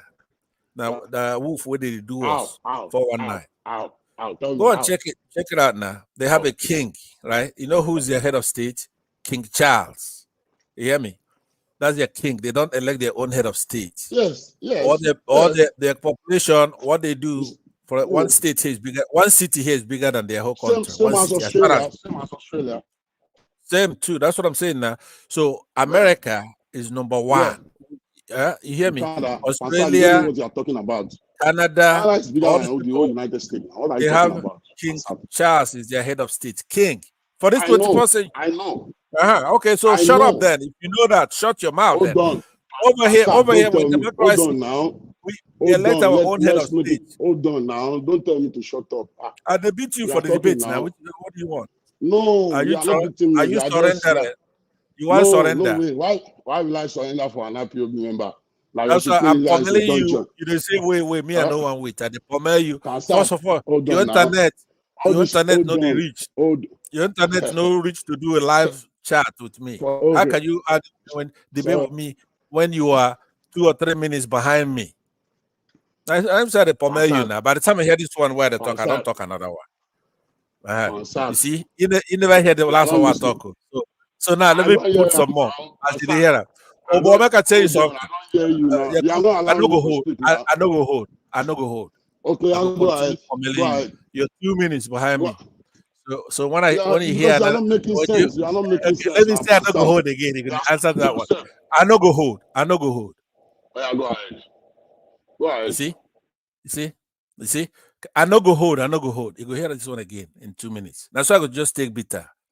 But anyway, Mike, make I go before this guy catch up on the time. When they come back, you tell him say I don't come out. Assad, I'm here. I'm listening to you. Go ahead. I'm here. Go ahead.